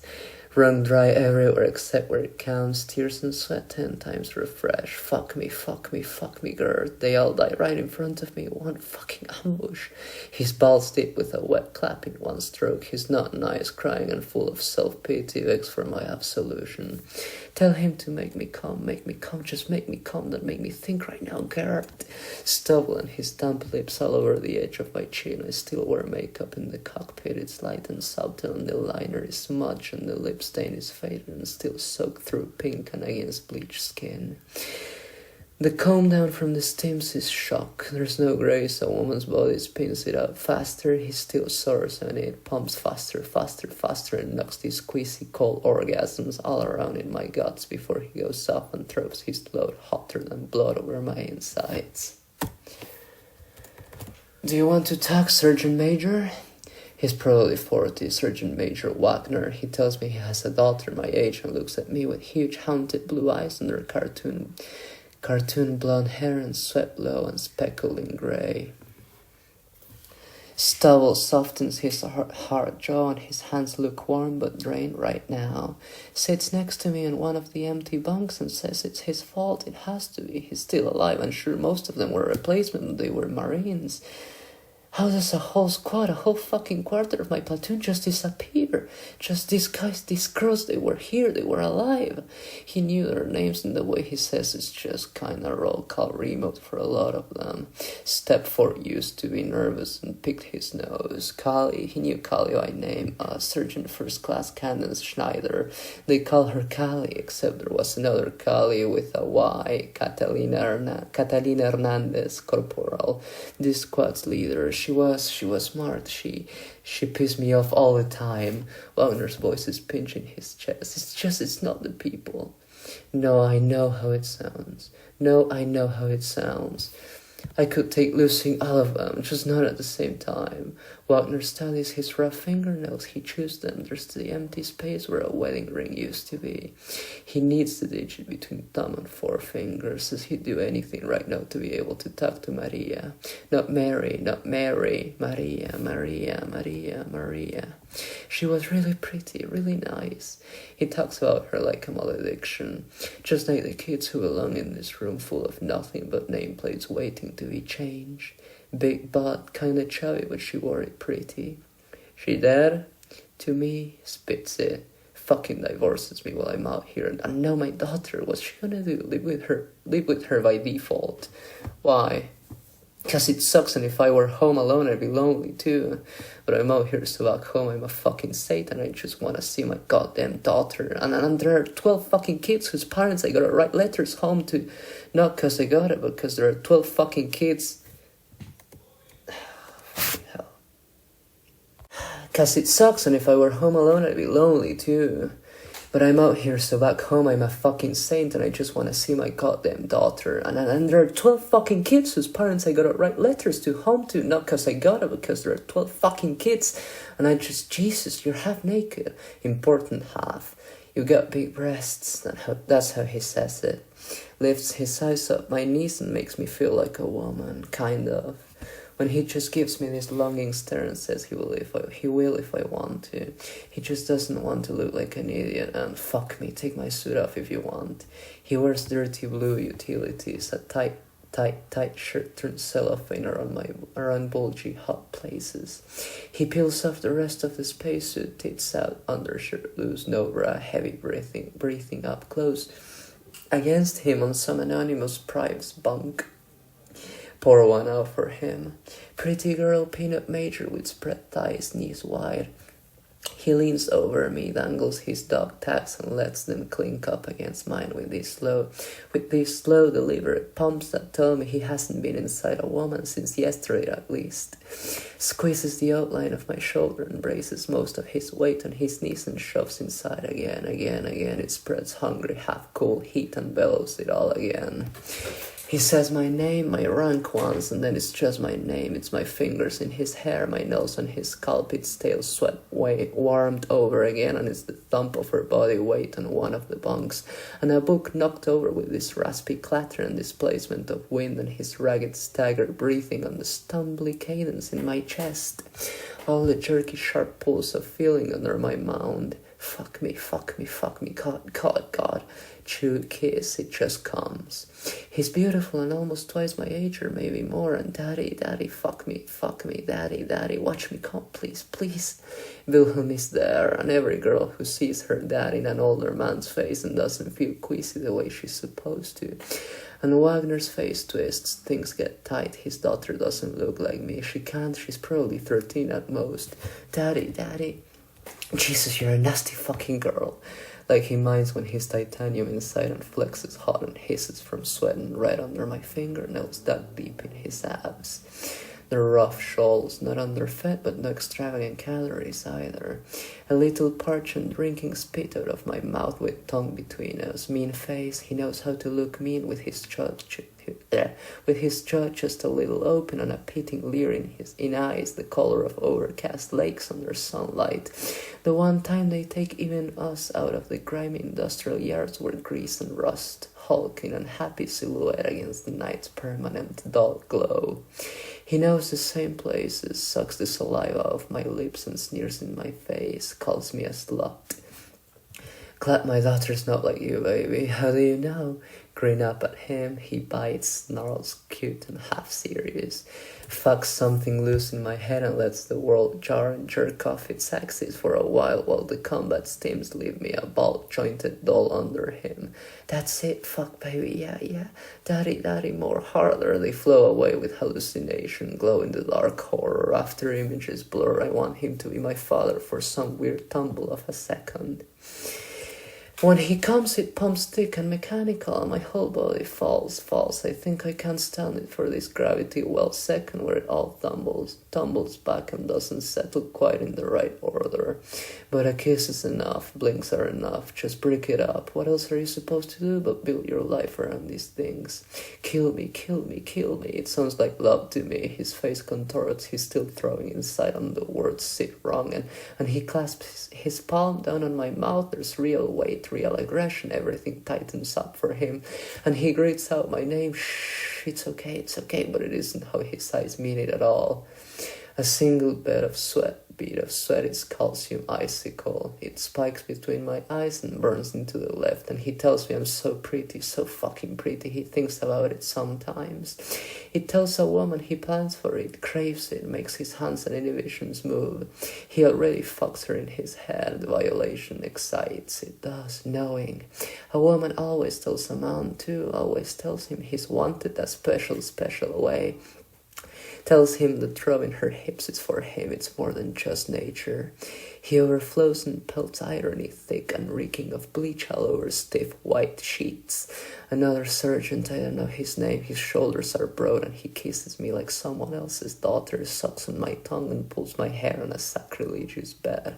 That's it, yeah, fuck, that's it, Major, come on. Let me see that slut face, I always knew you looked like this, show me your face. Head back, eyes roll in my head, light on his fingers in my mouth. They taste like salt and anger, and he pounds me with this jerky, perfect heart slams up against my belly. It hurts, hits deep, he's long and thick and wet before he's even inside me. He has a gut packed with muscle and grinds me down and says the only thing that makes me a lady is that fucking oak leaf. And I'm not wearing it right now. Thin shoulders and meat and soft skin and those big fucking tits, come on, look at them titties bounce. He has a handsome, cruel face full of flesh and red with brown hair, a little lank. Yeah, show this officer gratitude. Laugh, they laugh too. Push their dicks in my mouth, feed me all the danger of moment as electrolyte. Lick off every drop from one slit and have a full 6 inches jammed in my mouth with a hand behind my head. They praise how the officer already knows her stuff, like it's hard to please a man. Gloppy down my neck and a sticky sludge and open-mouthed smiles. They hate me, they're them to be honest. I don't love them, don't love me. Don't kiss him anyway. The guy's so fucking unkind. He doesn't say anything about other men's cums on my teeth. If he can fuck a woman, he can kiss her. It's the same pollution. Wilhelm says I should have invited him. He just lies on my bed with arms outstretched, wet from my shower allotment. Not that it matters now, the meter is soon to at will. Says I reek like a combat and says it's close enough. Officer trudges back naked except for her undershirt and swampy black panties, and she isn't the worst specimen. Lieutenant Courtenay huddles against the wall and squeezes her knees this rhythmic way that follows the sing-song of her voice. She says nothing, it's quiet, just this little mantra. Her skin is black like Japan ink, it's glossy and perfect. She's 35 and sweats bright and leads one of the better squadrons. True of hers down, dumb luck always is bad for someone. Wagner eventually tells the guys to stop, cut it out, like I don't want it or something, like it's just some too far roughhousing to just whimper up in someone's face. It's too gentle, you're not hurting me enough, fucking choke me, pansy. Stupid and childish and full of anger in the guy's veins and puffing faster until he blows his load all over my insides and tells me he'd fucking choke me to death if he could. Courtney smiles, brushes a hand through her wavy black hair. It's kind of wiry, but moves liquid. Wilhelm lies there. The panties come off, and he doesn't mind pushing his clean face between my thighs with this vulgar truffle-hungry way. He doesn't have to pretend that. He licks, sucks, pulls pathetic whines out of my nose. Wilhelm, fuck, what's your problem? Jealous, you just got gangbang? Who's handing out gangbangs? Enlisted, the NCOs are your type. Jealous, ravenous, Wilhelm buries himself in the slop to punish me, to work himself through all their gifts without prejudice. I know they fuck him the same anyway for the skinnish hips. He lies next to me and says he's never ever felt that way in his whole life. It's like finding a lump in your neck or your heart just not working all of a sudden. Except it lasts for hours, sorties don't mean anything. He wishes they just could be out forever after the 5th sortie. Kiss the taste of so many bodies out of his mouth, grab his thick long hair and tell him he should go on estrogen and kind of mean it. He should be a woman. Should be a sister, should cheat mortality and technicality. He tells me he was sure it would be today. He can't believe they're getting rotated off the line. The words are Brillo. Combat ineffective. The replacements are sad-eyed teenagers. The morale officer promises us it's worse for the feddies. Fisher asks how he knows. There's this perfect laconic dullness to Fisher's voice. The face is flat and expresses nothing. He's handsome. Of course he is. Hard cold eyes under sometimes lacy lids.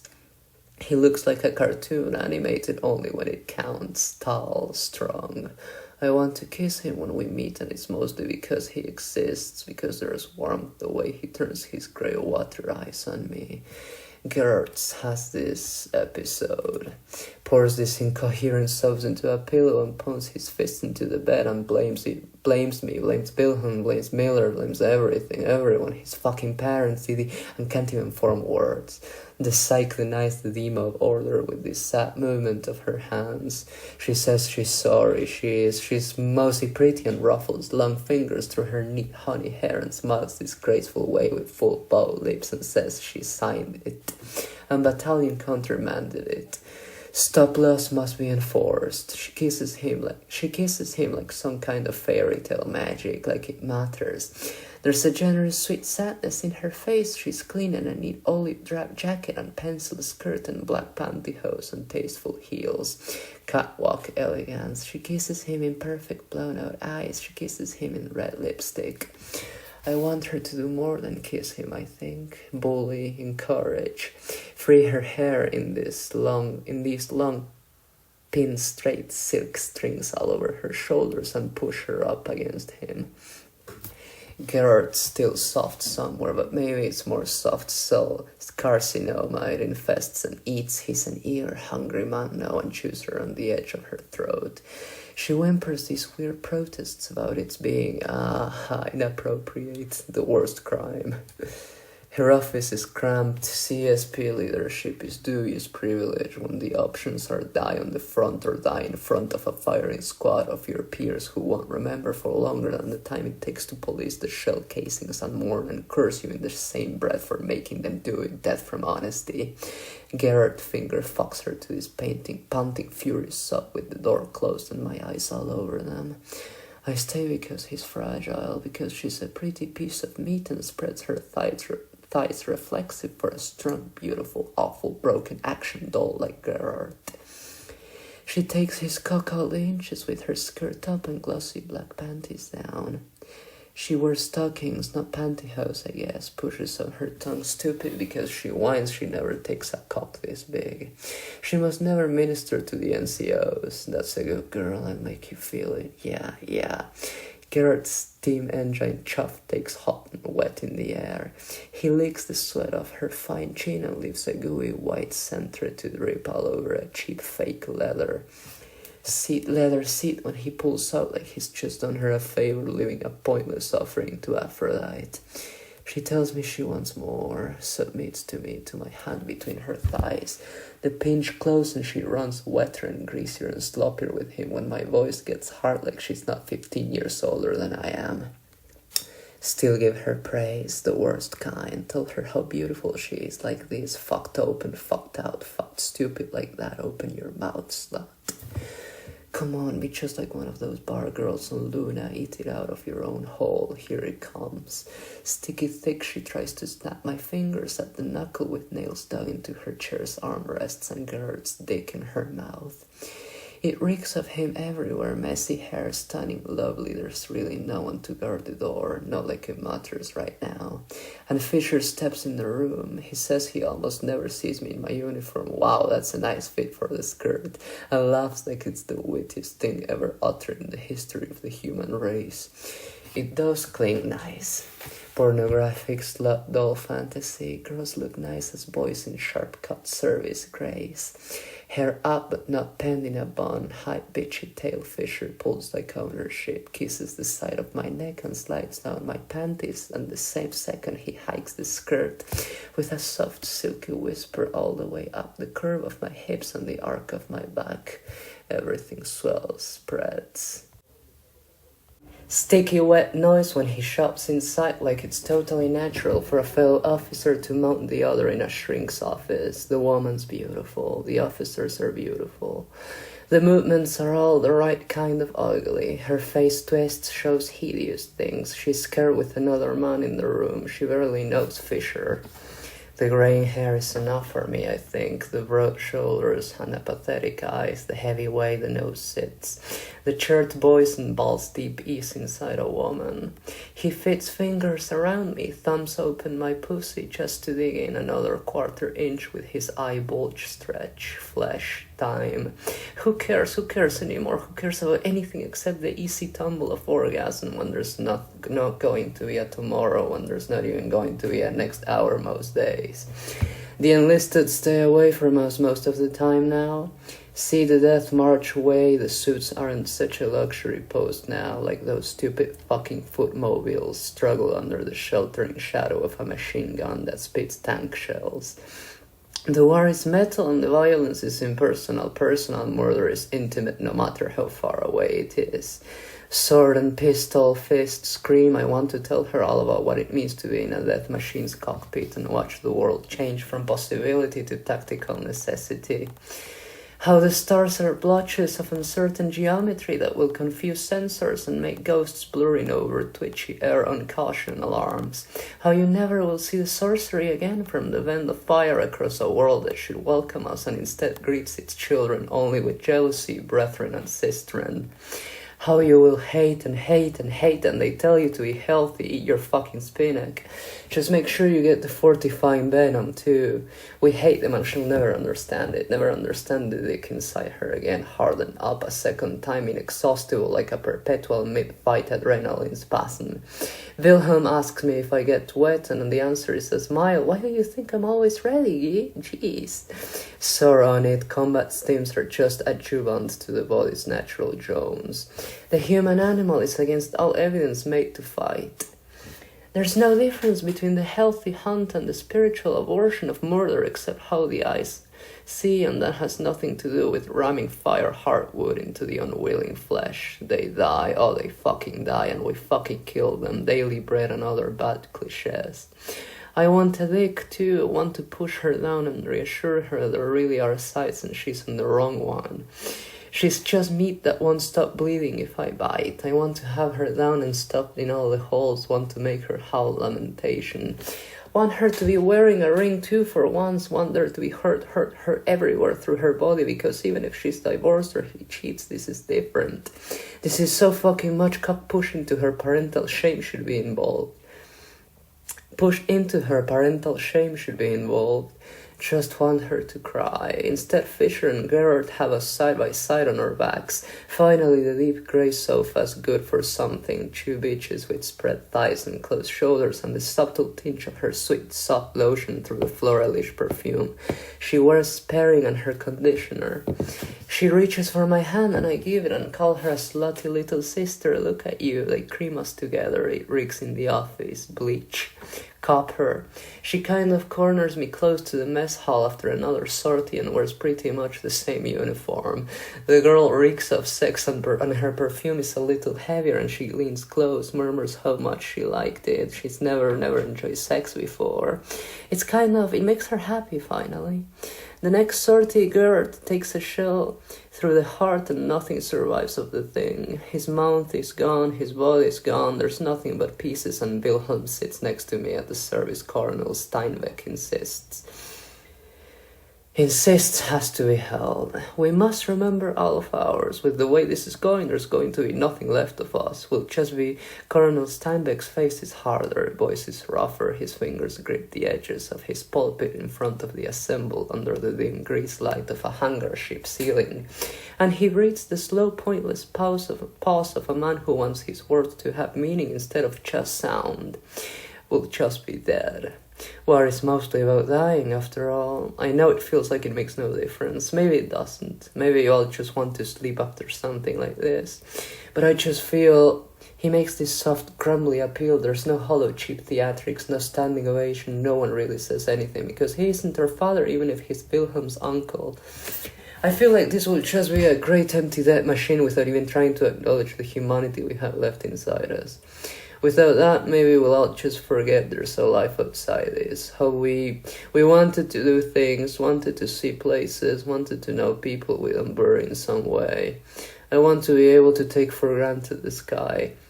I want to know what Earth's air feels like. I want to see my wife again. Gerard, he didn't have anything. He deserves to be remembered because we knew him and he was alive, and now he's not. Shards of memory in a few conversations. Am I supposed to miss a man who always was guaranteed to wind up the same way as everyone?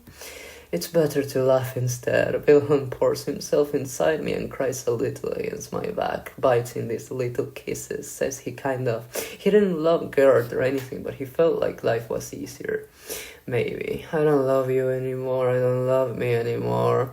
Bolt awake with nails dug into my own thighs and scream on another leave 3-day pass out of hell. How does a woman learn to inhabit her body again when it doesn't belong to her? It's illegal and doesn't matter. Von Braun is neutral territory. He's beautiful and we're both off duty and the chain dogs can garrote me if they want. Wrong uniforms, right arms. He kisses me without caring. He sees I do. His eyes are brown and he looks like Wilhelm, full of testosterone in another life.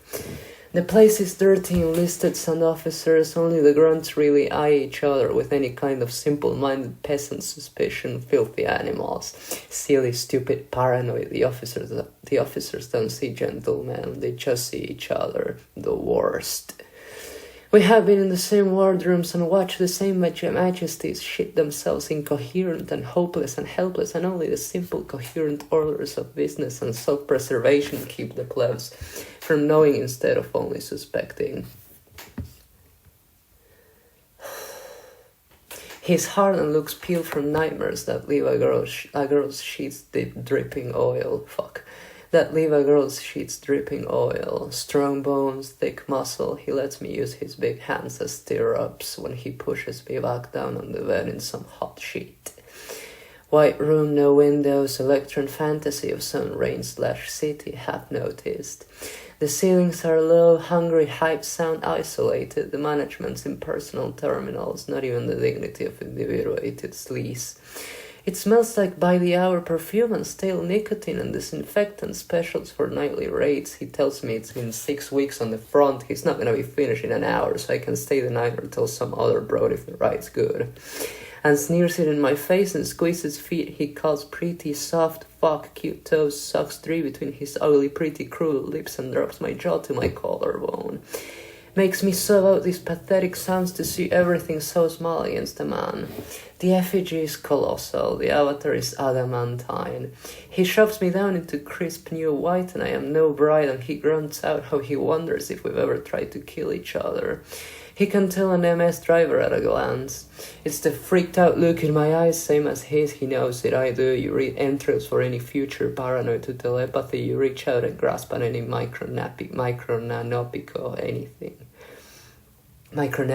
anything.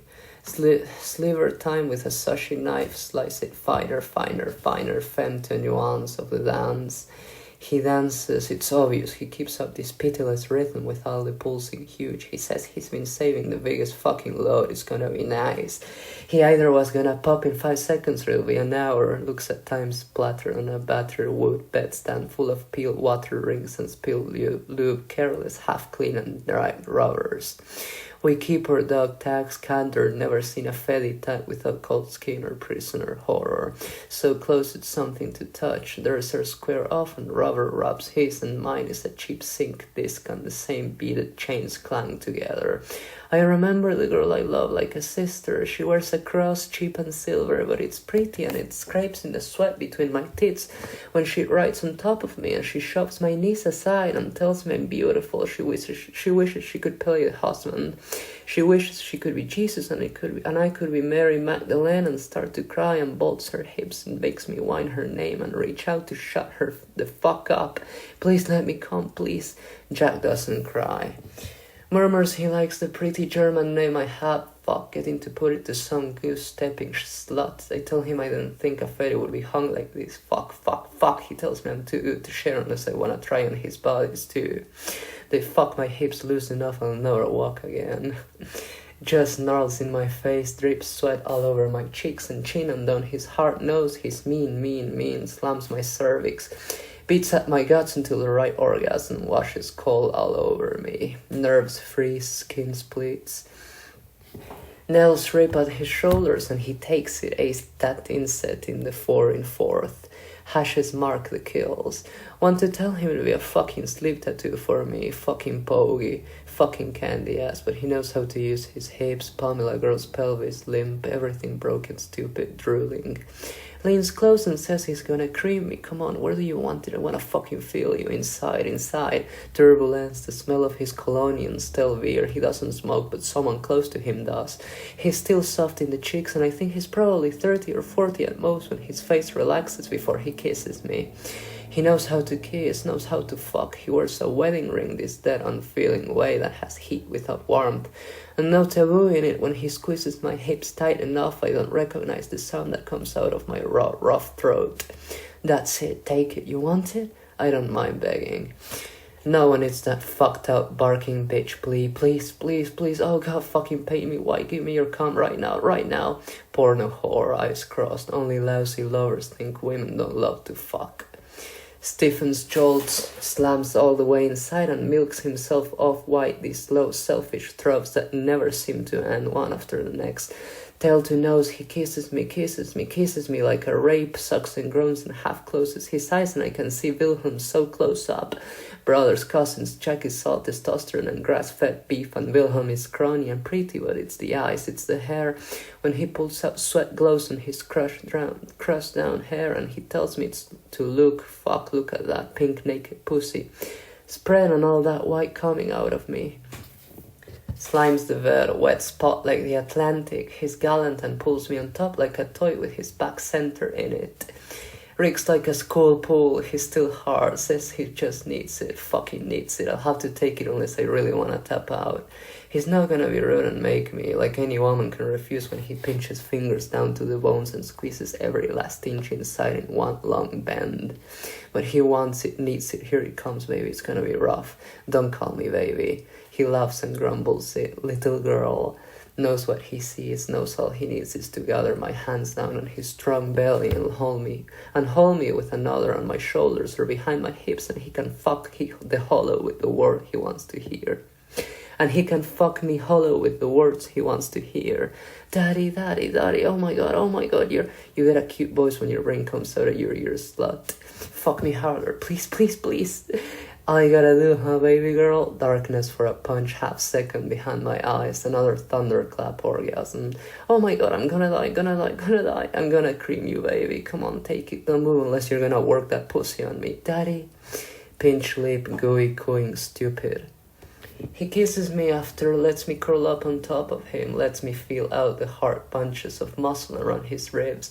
Anatomy study of serratus anterior, pectoral, abdominal, oblique. His skin is still soft enough. Fuck, a Sion. Side by side in the dark, lightning cavorts and cuts out the fantasy of a skyline. Outside is a neon wash of bone-brown sea of tramps, hustlers, hucksters, whores, psychopathic killers. Loud clothes, loud mouths, permanent sirens, song of hunger, led astray, houses where the sun rises in permanent twilight. He holds my hand and tells me, God damn, that uniform, it fits nice, doesn't it? I was engaged. The words seep out of my bruised lips. His shoulder stiffens just a little, locked up joint, old wounds. Yeah, well, past tense, right? What? You wouldn't fuck a married woman? No, I'd fuck a married man. I wouldn't. But your ring won't come off. I don't have the time to get it off me. That's all he says about it, half curled on my side and snuggled close with lips half parted and seeping drool down his chest against the fantasy of rain and thunder.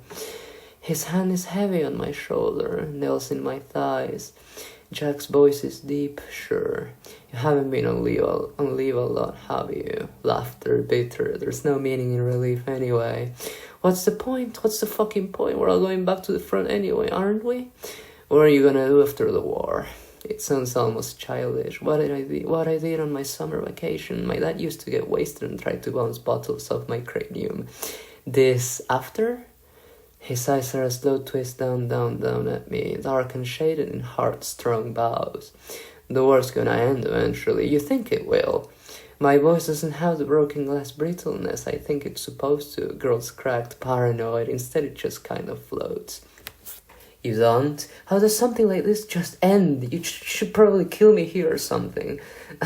Laughter, quiet. His lips turn a little. Yeah? Close enough even in the dark. I see his face in a strange wet negative sweat. Gloss of a man's skin. He doesn't use skincare the way I do, but he's clean-shaven, thorough when he scrubs his face. Maybe there's a lotion. He's beautiful, I think. His voice is never very nice. Uh-huh. They shoot me for that. Yeah? Little quirk of a smile. Unkind soft lips pull over my canines. Yeah, homicide. He laughs and I do. And fraternization with the enemy. How was it? Saw Jack put pussy like you? Probably not. Suck his tongue a little. His mouth is sour. He's hard again when I reach between his thighs. God, what about you? All of us, baby girl. Pity then. I meet him a second time. Another leave, another bottle, another 3-day pass. Bomb Brown, different bar, different time, the same grants, MS team. The guys are all strong, packed with meat, grab us with girls draped over laps and the panic pulse of red and blue lights. Pills dropped, liquor froths. Jack introduces me to his friends. Captain Caricature, one of them knows his Sion uniforms. Says he's never seen a major with an ass like mine before. Navy BS they are. What, lieutenant, I guess. Lieutenant commander, one of them is black and smells like gardenias with a face that's beautiful for how brutal everything about him is. He's sweet when he pulls me on his lap, fawns over a little girl. God, she's pretty. I pay for a hotel room, rank and privilege. Wilhelm wants to play this time too and begs me to invite him. He's beautiful. Not in uniform. I tell him to wear whatever he wants and he shows up with cold dark eyes and his thin body showing all the unpretentious twist of strange teenage hormones.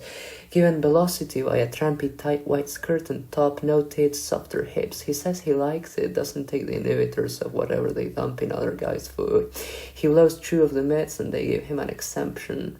Wilhelm's cock is still glass hard. He still pumps out these thick, steaming white loads all over my insides when I say he looks like he's losing the bet I make on his behalf. He'll be a girl someday. Sneers at me lying there under him on a puddle of his cheese and asks if he still thinks it. White heels, glass skin, he's fine and lovely. I'll willow when the guys print their hands all over him under a tall dove-colored ceiling. It's a somber room, white ceilings for what it is. The bed is huge. The help are real here. 2 pretty girls with auburn curls who look like sisters give us half-wasted looks. They're at 3 in the morning local time and we're all wired to the same battlefield 21. Wilhelm is perfect hairless and does his makeup trashy and invites them if they want with this cute lispy voice. They come too, leave the desk to a sleepy-eyed brother with indifferent eyes and broad shoulders. It's too bad someone needs to preside over fake marble veneer and faker wood and a red-lined entryway like stepping into an inflamed mouth. It's sweet nightmare lullaby. Wilhelm fucks one of the girls with his skirt up and lips perfect pink inked. The girls have the same makeup, simple and spare, mascara, liner for their big hazel eyes, jeans and a grey and black sweater. Barely can tell them apart except the way one of them wheezes a little higher in her register than the other. Maybe a slightly stronger chin. It doesn't matter because her sister takes too easy between a guy with blonde eyes and a graying crew cut and a boy thing who's barely 19 but has the same vacuum in his stare. Pleasant little smile under soft blonde ringlets and hungry shy looks in watery blue. Jack and Conrad, harsh K, he says his family is from side 3, what a fucking joke. Gloss black skin and a thick cock wedge inside me, they gravel up for the way pink wraps. It's true, luscious. He impales me on top before Jack's lap ruptures this sobbing moronic orgasm and I want to scream and everything tightens up even worse manhandle like a child. That's it, baby, or come on, let me see your cum face. Ball up in his eyes, beg them both to do it. Please, please, please, don't get squeamish now when you're already treading the same hole between you. White sheets are slippery under my knees and Conrad's hands on mine, tensing on my bones to keep them together when he shoves in this blunt shovel-headed heat on heat. Stretch out already, there's the right kind of hate. For a woman, for an enemy, for a slut, for feeling this way, for being awake, for everything I see on those sisters' faces and Wilhelm's when they treat him like a bitch, 2 fingers in his hair. One of the guys says this little boy sucks cock better than you girls, shit, that ain't no complaint. Practiced lips, bobbing head, maybe they give blowjobs for fun and a few extra coins, but Wilhelm obsesses. Pulls every guy he can find to pull him on his knees, loves, needs, tongue, lips, no gag reflex while he works in every inch with this vacuum sure pressure. Oozy, glossy spit, the girls pick up every inch, crowd feeding frenzy with one of the men pushing to assist her and pumping her slow and sure until she stiffens up and Carl drives in the last inches. It hurts, the right kind of agony. Circus freak obscene, the crew-cut guy pronounces that impossible wow, all that dick in such a little girl. Look at her face, ecstasy, stupidity. Tongue out and preening with fingers, cranked up in my hair and pulled tight enough to steady me and Jack's hands to round out my tits. Kiss me slow, slow, slow, and Carl's mouth on my ear. Trade my mouth, suck my spit, fiancés never do this. Laugh and die and scream and let everything blur and one of the men snarls out something about get ready, boy, fuck, never come in a boy's mouth before, come on, suck harder, that feels so good, kid. Something happens, a line breaks, one of theirs. Dates are cancelled and their eyes show the same heart when the same calls get answered. There's still something thick and white clumped in my panties, tight under the suit when the shackles lock tight and the huge metal body lifts out of purgatory. That was pretty nice, Major. Wilhelm still has the lisp in his voice, jizz in his throat. It's the same fucking night. It's 5 a.m. The drugs pump sharp and sure and thump in my brainstem. They cloud out something. New models, new mounts, same premise. They tack the word marine on it and procurement roars to the right rhythm. It's ugly gorgeous like the man. Everything throbs. The gun is huge, fast punching beams instead of the medieval thing from the first. This is prettier, crueler. Everything flexes right, new metal, first issue seat, everything is stiff and smells like a factory's clean room, cold and welding heat and fresh grease and new helium. Theirs are the same, spikes and unkindness, some of them. The ship is new too, wider, fatter, more meals shoveled down throats that stand open hungry without a word to warm their beds. Cannon crack, half heard, half fantasized. The world pulsates with light, and when the racks uncouple, the earth is on fire. What the hell? Red wraps clouds, fleets burn, starlight scratchboard, and the thrilled charge of phobophilia, angelic nightmares. There is only hatred. Objectives assigned, sectors cut. Cold blue flash of rocket fire. Remember, keep your spacing. Pink 1-6, you're straying into 1-5's firing line. Shit, sorry. Pedestrian patient, time to target, frantic on hinge flash in paranoid places. It will tell me all will be revealed. Pink team, heavy contact confirmed. The words are meaningless, subjective. What is the weight of the moment? Muscle pop, flashbulb, anger and pain, strobe light in the permanent dark around the jagged spine of an ugly piece of real estate. Black moon, half-ripened egg, it bleeds hostility. Contact pulses are a horizon. I don't love you, I don't love me, I don't love anything. Just laugh, jerk the yolks, let the laughter pour through all the incoming, all the narcotized emotional rhythm that falls into perfect alignment. Kill, kill, pull the trigger and watch the wrong flag burn. There are men and boys and girls and women die in hours. Fleet splinter. When I'm 6, I watch a man shove his wife's face against a dirty window, and there's an awful twisted rapture that makes her beautiful, and I know he's fucking her, I think. There's something repulsive a 6-year-old still knows. My dress is ugly and simple and looks like a blue sock, and it's weird and soupy between my legs. And bad poetry always is full of metaphors that leave these shallow, white impressions because they try to stamp themselves under the weight of received meaning. Nothing sticks. There's nothing profound about hearing another language garbled and thick and strangled by spit and blood when a long lance of tawdry plasma the color of neon nightmares punches into another MS's guts, and it's stricken. Helpless, you pull away in the total shadow of an asteroid and running lights pulsate and its insides boil, and eventually you know they will too in their suit, and laser comms go off and slap last rites a la cocktail all over your suit's hull. Oh fuck, it hurts, stop, just fucking fire. When you fire, fuck you fucking... Wilhelm shoots it, at least. The next 3 days are emptier hangars, mostly replacements, the same inevitable sorties, the same drunken sensei behind the yokes. He moves easier. Gerard fucks me in my sleep, and it's Miller with his wet mouth wedged in my shoulder, murmurs he doesn't want to wake me up. He needs to drain his balls. He oh, he can't stand it anymore. I can't.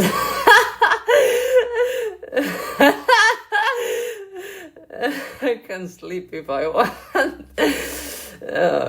'Cause all those deep level strokes are so restful, with his arms tight around me like a teddy bear stripped naked in my bed, nuzzles the back of my neck through my hair. Miller tells me he loves me and I let him. It's meaningless. I say it back the way you tell a dog, maybe. Slow, sure, love you. He floods me with this thick, huge clot he says he doesn't understand. He churned through 6 girls just in the time we were on liberty. Always romantic. He says Wilhelm told him about Von Braun. Very romantic, patriotic too. It's not like you weren't invited if you wanted to come. He kisses me with white wet all over my insides. Sortie in 40 minutes. Yellow alarm, slow pulse invades. He's just pushing out another thick clump all over pink when it flares. Well. Oh God, please make me come. Fuck, it's major. Make me come. You can give me 1 minute. Frantic, wet, rough pummel, slap, slick, slash, it hurts, and that's what sends me screaming off of him with the right shoulder to my knees when we assemble in the hangar.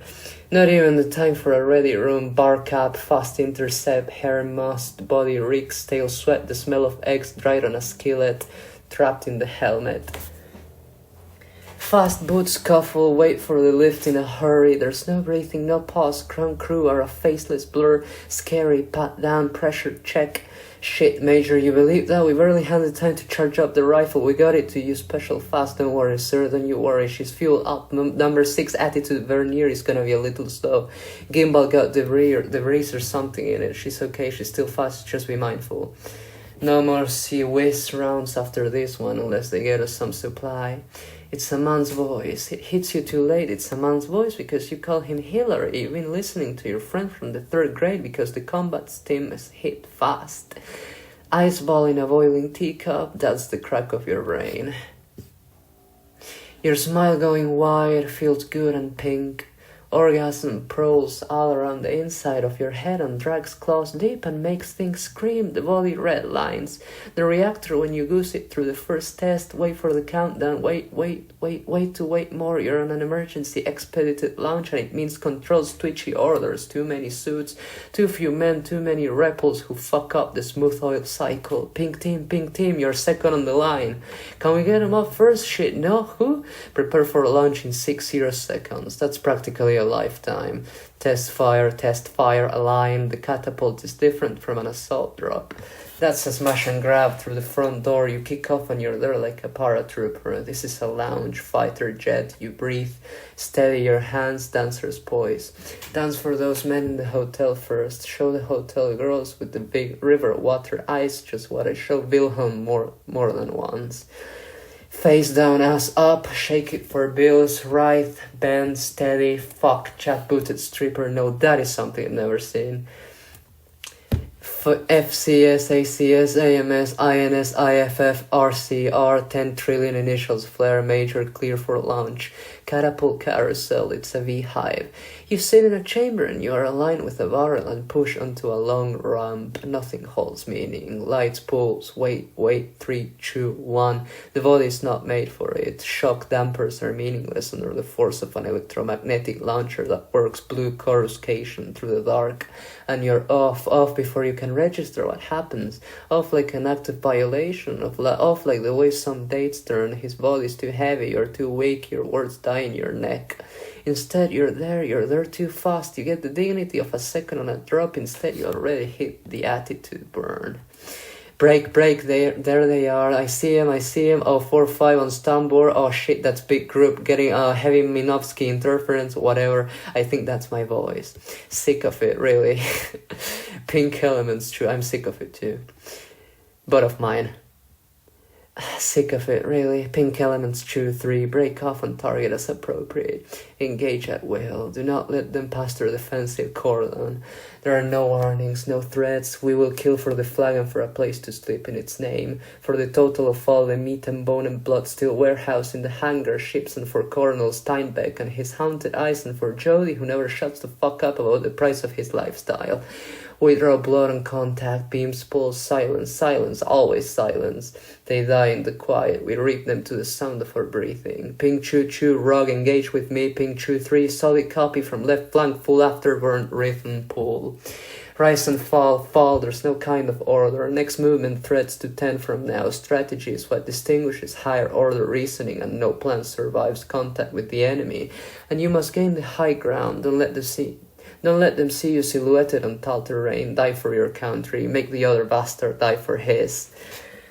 Cocaine and eucalyptus and amphetamine and hunger and sweat and music illegal through the radio line. What are they going to do? Put me in front of a firing squad? Is that music on the line? Yeah, control. Let them move to my priorities. Angry, hot, tormented. Let them write with me. Miller and Wilhelm and Fisher, they know. Gerard did. Maybe if he'd heard the right song. Pleasure, sin, grief. You're dead before you get the chance to want to die young. Redline the reactor, pinwheel fast. You see the down, and if you run just fast enough, you'll catch it, and it will catch you. And every time someone stumbles, please, God damn it, please hit, don't stay back. Emergency beacons, shit, ping chu 4 is down, pink lead, ping chu 1, chu 4, chu 5, chu 6. Second element, all shards and chunks ready for the fishes. They're no friends of mine. Rifle fire, explosions, push and pull, and they lose the crush. Momentum turns, they aren't fit for it, panic and die. The life that cares least about its future is the one that lives in the moment. Sides align just right. I don't love you, I don't love me, I don't love anything. I just don't care, I'm going under faster. Major, oh, what's your attitude? I don't care anymore. Major, you're getting too close to it's huge. The thing that eats 3 boys, girls, I don't even know who they are, but they wear my badge and they wear my name, and I hate them for dying. Hate this thing for being what peels all the but that isn't fair. Out of their lies, Hulk with pink eyes. Tall armor without humanity. It punches light without shadow, lashes out at me, at everything, even at itself. Except it isn't fast enough. It cares. There's fear somewhere. Its impression snatches, sword in my hand. I know this horrible thing as my own limbs. Body rhythms, phantom pain. I cry every time they pull me out of it at the start of training. And they say it's normal, dysmorphia after you get used to being 70 feet tall. And now the world pivots and horizons are all black and faddy grey, and they're afraid. Afraid. They're afraid, and it comes through flickers of lives I do not know. Seaside blue and a woman with brown skin. I make her a widow or a lonely sister. Or maybe it's just biofeedback from the computer. Maybe it's an ad I don't remember play 10,000 cycles a second or a minute or however fast the gamma waves froth. Maybe it's the woman herself in the third person and I'm her executioner. She falls in love with me, or she's full of hate or just hungry and curses how she's gonna die with nothing in her guts because they intubate her. They intubate her for the G's in perfluorocarbonated suspension that sizzles and pops red zero viscosity. She sinks, it's disgusting, she's scared. She's only 15, this isn't fair, it isn't fast enough, she's not smart enough, she doesn't think I'll just dive on her. This isn't the way it's supposed to be. Buck and thrash and sword drags wet slack left and right and keeps cutting deeper, and there's my voice in my helmet. Don't know the words, I don't know hers. There's just 16 master alarm reds and yellows, smallpox rotten, and the rifle rammed deep down into its guts, and the trigger pulled and panting separation when something goes off out of its innards.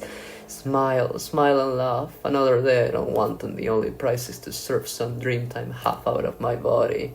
Psychic ionosphere exchanges. No one ever will tell me if it's the Grand Mal and red down my lip and pop circuits, or if it's a girl who cries the day her family counts the coins and she goes with the tan uniforms. Hate. I smile in her face and take the pit out of her in the dream and wake up.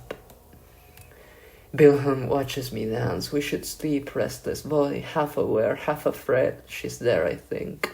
God, you were fucking cool. I can't believe I got to see that. Decoration. Reckless heroism in the face of an overwhelming unknown enemy force. I ask Colonel Steinbeck if I still have to take the award if I'm in the brig, and he says yes, even demoted. It will be appended to my file no matter what. I take a life and no one ever will let me forget it. Deep bend, full body, pinwheel, hair whipped, hands on my thighs. Never seen a stripper before? Naked, not a lot of girls look pretty naked, or at least as pretty. It's why it's best when you're balls deep, when everything slops wet and greasy down balls and hips and you can dig your fingers into the meat. I think the kid's talking about that shit you pull alone. Miller's voice is gravel and anger and reckless heroism. It was there, could have waited. Fisher says nothing. He's sensible enough to have his dick in his hand, or at least Wilhelm's. The boy saw unnatural curves around his ass and thighs and hips, soft legs, twitching toes, fidgety cooing. Daddy, said Fisher. Oh my god. Oh. Both his palms down on my vet. There's enough space to move as long as it's barely more than a writhe.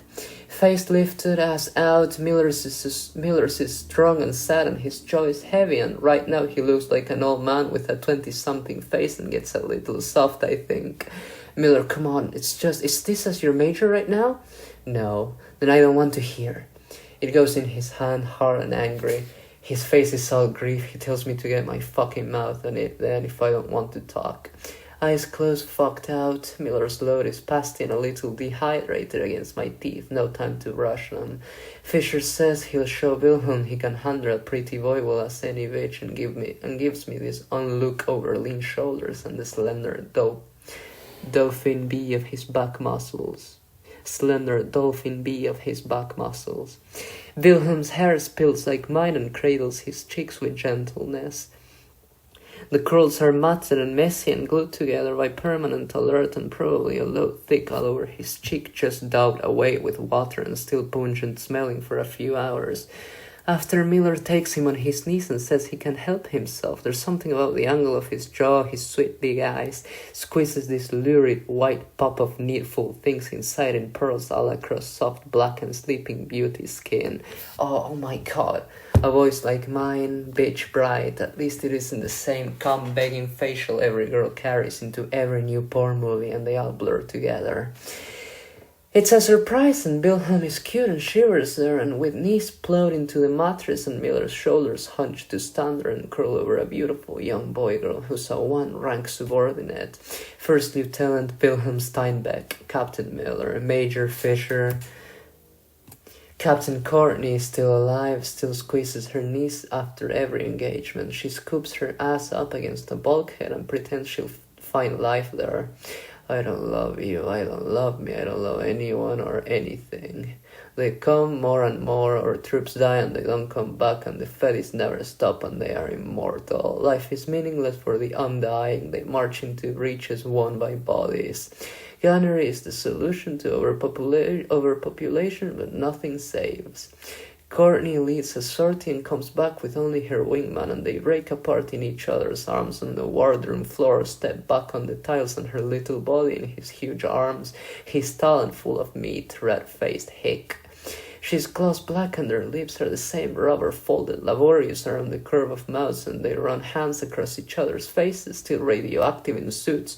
And it doesn't matter anyway, they tell us radiation shielding is an imperfect proposition. We all have policies registered that will make someone rich enough from lives that otherwise only will collect pensions. No one gets my policy. The recruiter is a pink-faced man with nice fingernails who laughs and shakes his bald pate ringed in greasy flat back and points to a place on the form, says, no, you don't have to pay or anything for the policy, it's just a benefit. And I tell him I know, I don't want it, and smile sweet. All I want is to be a Marine and fight for Side 3's independence, sir. And he points again to the paperwork. I'll be that, won't I? Why do I care if someone gets paid? And he laughs and says he gets it, he gets it, and I end up going out with him, not home, not anything.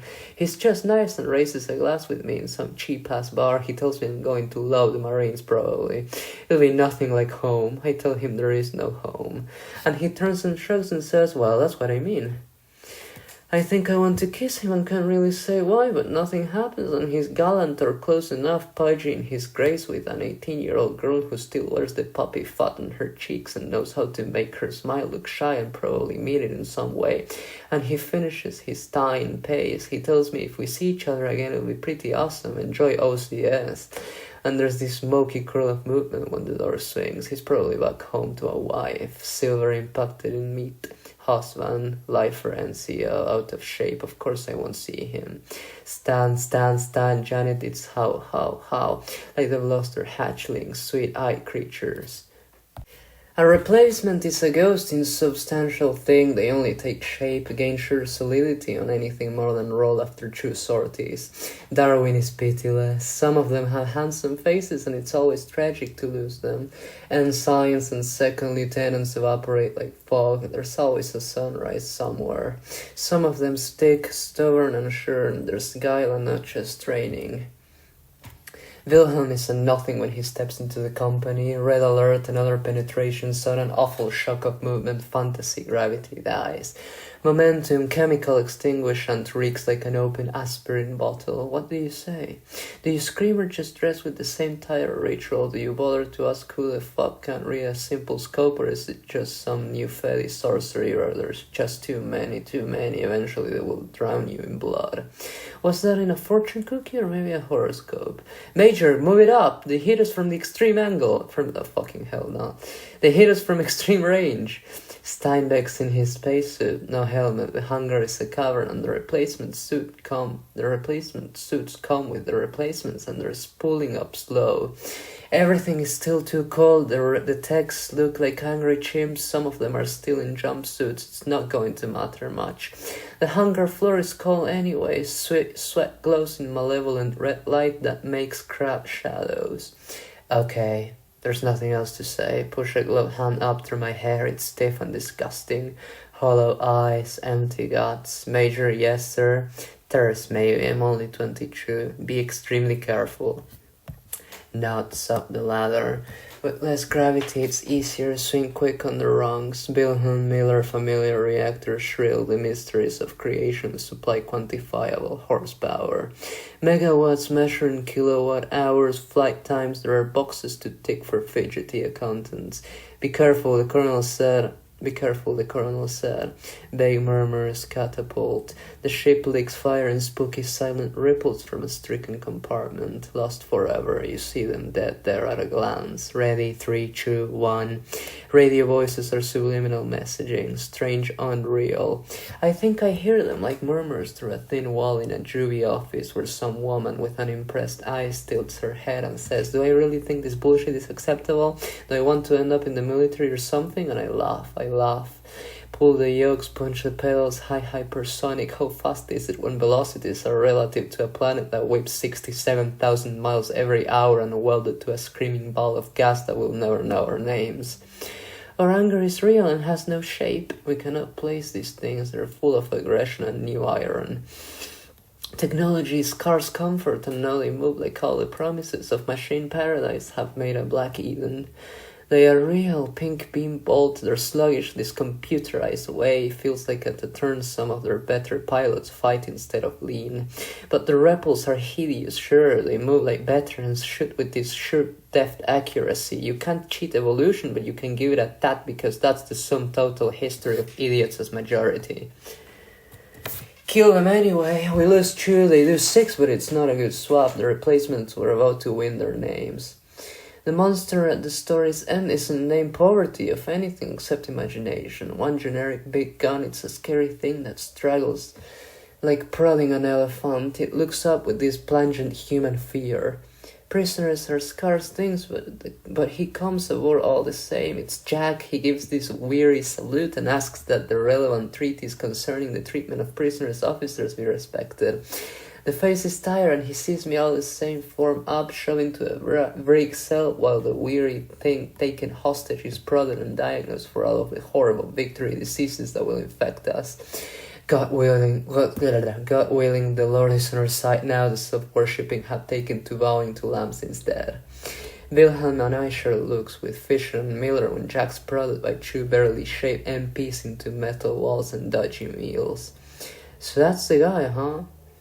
Miller's mouth is hungry. He's not a husband. There are no rings. He doesn't see the wedding bed solid. He doesn't feel the flat beaten training ground. It's animal, territorial, latest piece of earth stained. Oh my fucking god. So who's better? Whichever of you has your dick inside me. Honest, cute. He pulls my face over my shoulders, sucks my tongue through sweat. He's hungry. Bends my shoulders almost to my hips. Wow. Digs deep inside and makes me squeal and pumps hard. Wilhelm waits, so does Fisher. How does Freddy cock taste anyway, Major? Like salt and skin. Kiss him back like a dog. Feeling is enough of a reason to do it, to take it from him in the cabin's close low-power gloom. Shadow, heat, I want more than one again. Fuck, 2 of them put it to me. Bathed, finally. They pull the ship off the line and it means emergency repairs, but at least that boy's bare dignity. Wet hair and damp skin and the smell of skincare. Deodorant and fresh fabric and hands all over my body. 3 strong men and one of them is a boy and a girl too, and they push close in the gloom. Kiss me everywhere without shame and show me and show no gentleness for all the fast-faded afterglow from the world love. They're in love with it, this childish way looking for comfort, reassurance. I will love them and they will be my voice and they will empty their valves inside me as this pure beneficent act and they will martyr me and I will make them hurt and pretend that fertility for them in all the futile rituals like they even let a woman off the line for pregnancy now, as if I could. As if anyone could scream with hips softened to mush by hormone and new pure life incubated in the poison womb. Once my eyes open and the pillow is wet and I scream through the orgasm Miller gives me when I push my body on top of his and pretend the world can be different. And we can swim back through time's current and not be these people. And I think I bargained with God and promised not to do this, to do something, to make my parents good, to make the right people love me and befriend me, and I can't stop kissing him. I want to love Miller, my God, I want to love him, I want to love Wilhelm, I even want to love Fisher. creature sometimes. Sometimes want to love everyone I meet, feel this desperate ecumenical yawn. Will anyone fit the vacuum? And she takes it and he takes it. And there's nothing left, there's not even space, there's nothing, there's absence, that's it. And all I do is lie to them, the easy way you lie to anyone. And all I do is lie to them the easy way you lie to anyone when you imply you're possessed of this spiritual power that gives you authority past the free will of the Marine Administration Department. I always believe it when I give orders to Wilhelm and Miller, father and son, uncle maybe. Wilhelm chews Miller's neck and balls under him once. He never does it with me. Never makes those sounds even with a strap inside him. Only a man's heavy weight to iron down his unreal hips and make him beg and submit. He wants to fall to his knees under a strong man's shadow. He says he's not a fag, not straight, not bi, just real queer. Isn't that enough? Lisps up next to me while we preen there and beg for cock side by side with sincere competition. Jack looks at me through the bars with this smug hoist of a strong eyebrow, wears this ugly green jumpsuit and white booties. It degrades a man to wear booties. The cell is austere, adequate. Writing desk, toilet, sink, clean, no real privacy even to jerk off except turn backs. This war is idiotic. He says it like this is epiphany.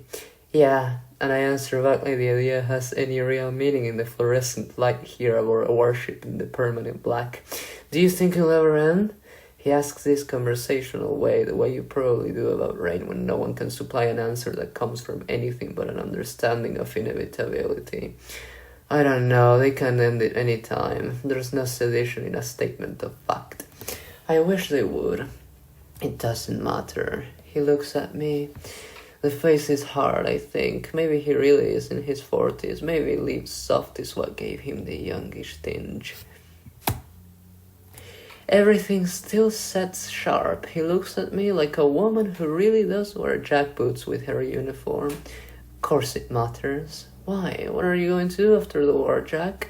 He doesn't see 22 and change, I think. Doesn't hear it. How old are you? 41. What are you looking forward to on your summer vacation? His eyes are kinder than Wilhelm's, I think. It'll end. No one fights forever. 100 years feels like it. Come on, I don't... What's the point? What point? They tell us to expect another deployment. Stop loss, there will be no annual leave. Courtney looks at me across the ready room and says she was praying there wouldn't be any. Her teeth are bright white. Courtney looks at me across the ready room and says she was praying there wouldn't be any. Her teeth are bright white. Sorry. It just kinda slipped into her prayers. It will be easier, won't it? She has a husband at home and she's faithful to him, and she murmurs to me once she wishes she could be like me. She misses Hans, misses what she knows he's gotta be having. She hopes he is. It's this unsteady wobble that comes from the bad end of a never-ending nightmare. I hope he's fucking a lot of women. I hope he's being horrible. I hope he's making her kid hate me. I can't stand the idea he's just waiting for me. We sit together in the semi-dark and she swallows long and patient and says she doesn't understand it. She doesn't ever want to come home. She's sure it won't be real unless she's home, because the last time she had leave she walled herself in his arms almost the whole time like a needy child and listened to his permanent loop of unreal seconds unravel in her head and cry one day. They made love like she's just a normal person. Doesn't it fucking bother you, Major?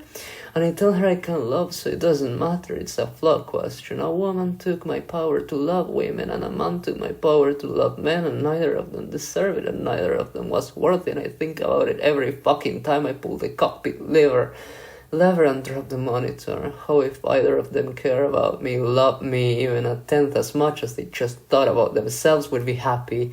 Either of us, all of us, just like my parents.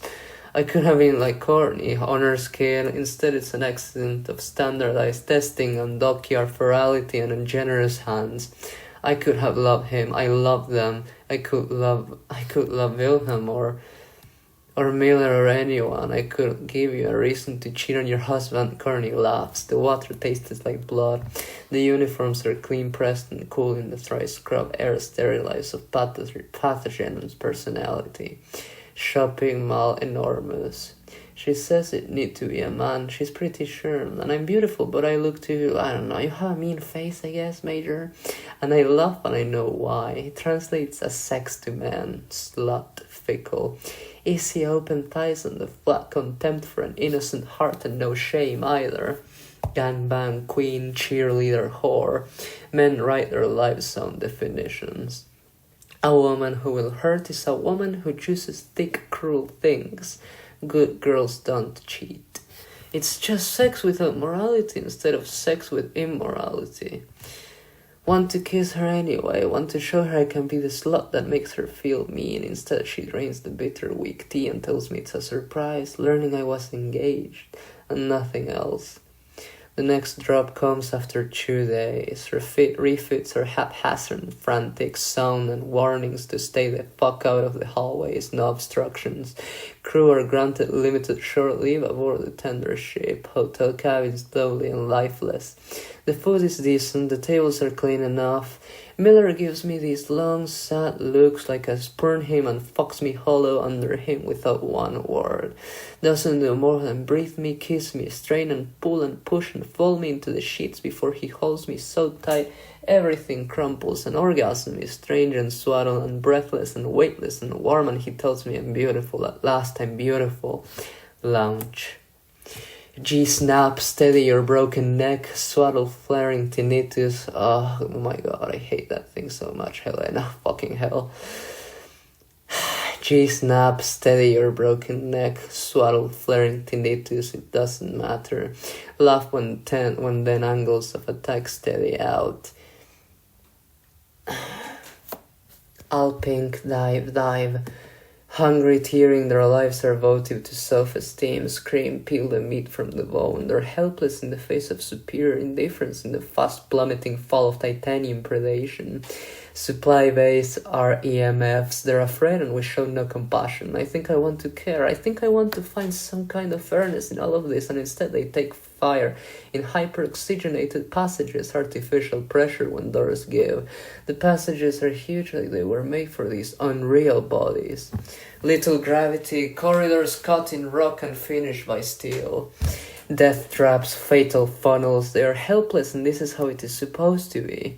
Easy again, just for once, blue easy, all the crude pull of the wolf smile in the cradle. We kill them, crack green wood, their moms are strong and the heart inside is weak for all the program made routine. The human animal changes its mind faster than the computer can question and surpass. Swords and claws in the pounding rhythm of machine guns. Pink 2, pink 3, move to flanks double time. Crank the saw-toothed guitar rock. Angry anguish, angst. A child is a child, whatever her age. Something catches, stuns, kick the door. Kill the wife in her bed. I think I can see him sometimes. Not as a failure, but just as a man. All the ways their lives swirl out of ruptured crew quarters, unkind massacres, dispassionate, they will do the same to us. Scream it, I laugh, faceless on life. He kisses me in the hotel's elevator, and the man who is supposed to be my husband, the man who will redeem me, who will be anchor, who will be loyal refuge, who will be my reason to trust there is such a thing as a home. He is eager, nuzzles my neck, tells me I'm beautiful. God, he misses me. I want to trust him, or lives, or hopes. But I know it's fruitless, and no, life means existence peels through the cosmos, and I still will need to breathe its air and pay for the privilege unless they mean at last to drop us down the gravity well. Means this will be part of my life forever, and all I want is to know anything but knowing him, but knowing her. Everything breaks and something catches cold fire inside me and consumes the oxygen. Sometimes the ceiling is closed and it tightens on my heart. What if I forgive? I know I'll hate him forever and love him, and wonder sometimes even why it's a question someone who thinks in the absence of feeling asks. Why? How do you qualify? Where in the flowchart does love turn so deep and total you could think of it as unconditional if you're an idiot? Hate you, hate you, hate all of you, your lives, your wives, all the whores, all the parasites you suckle, all the way you keep me here, all the way you promise to try to deprive me of more of it. Die, die, die, fucking kill you all. Kill them all pink, all declare hostile, no prisoners need be taken. You know the authority you have. Colonel Steinbeck looks at me across the table. Fisher looks at me from behind. He says he's surprised when I want to fuck him. He's such a boring guy. There's nothing special about him. An average face and a strong beak of a nose and tight muscle thick on the regulation size bones. He cores solid, harsh-shaded stripes of abs to climb. He's strong and shoves me down onto the mattress and makes my back arc like an animal. And me, yo, how he's a fucking idiot if he can see it. Oh god, oh god, oh god, oh god. You could tell I fuck you like this, Major? Always full of drought respect. His eyes are steady, steely, there's nothing in them. My voice is how I love it. Hear it like laughter, like sobbing, ha, ha, ha, ha, ha. Horseshoe bend of emotional extremis. In light of the sustained emotional pressure of your position, I'm not crazy, Colonel Steinbeck. Well, more, not without criminal liability for my actions, sir. Important correction. Not a court-martial, my god, no, of course not, no, things happen, we understand that. Colonel Steinbeck's eyes get hard and he makes this pissy gesture, and he's a adjutant with a notebook who flaps closed, tattered leather and half-spent paper. Behind the closed door, it's only Steinbeck and Fisher and this adjutant. Lieutenant Martins, he's old for the rank and looks like an accountant, a assiduous rodent who chews every word, every figure with this abacus heart behind his green costume jewel eyes. Solid blondish hairline, bloodless two pink lips, his jawline is coarse for the precise set of the mouth. Do you have any fucking idea of what happened, Major? Martins, give us a few minutes, not you, Fisher. Martins is an obedient pet. He's not supposed to do it, but we're not allowed to declare hostile. A whole fucking garrison's housing block. Is it pathos in his face? They have hands, don't they, sir? Major, do you know there are children and dependents? Are they going to grow up to be fetish? Steinbeck shows the lineage in what manhood exists on Wilhelm's face. Slams his palms down on the table and lets the clang lift like it just feels good to have done it, and I think that's it. The cold is sick and holds no echo, and it's a sad, lonely thing. That's a cheap excuse. Steinbeck spits it. He's handsome when he does it. Shows he used to call children his. I think he's right. Fisher is the one to fuck me. Miller and Wilhelm give their debrief, and Steinbeck dismisses us both. He calls Fisher, to be honest, a disappointment. He thought he had some kind of moral courage. About you and you. On my right side now, Fisher's tall body is a sinewy cradle.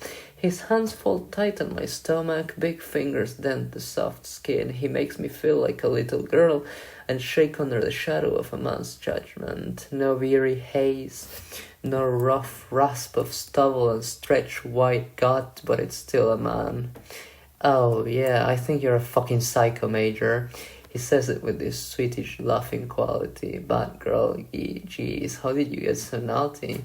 I think I love him for conspicuous gallantry. In the course of destroying a major enemy installation, the entire unit is given a citation.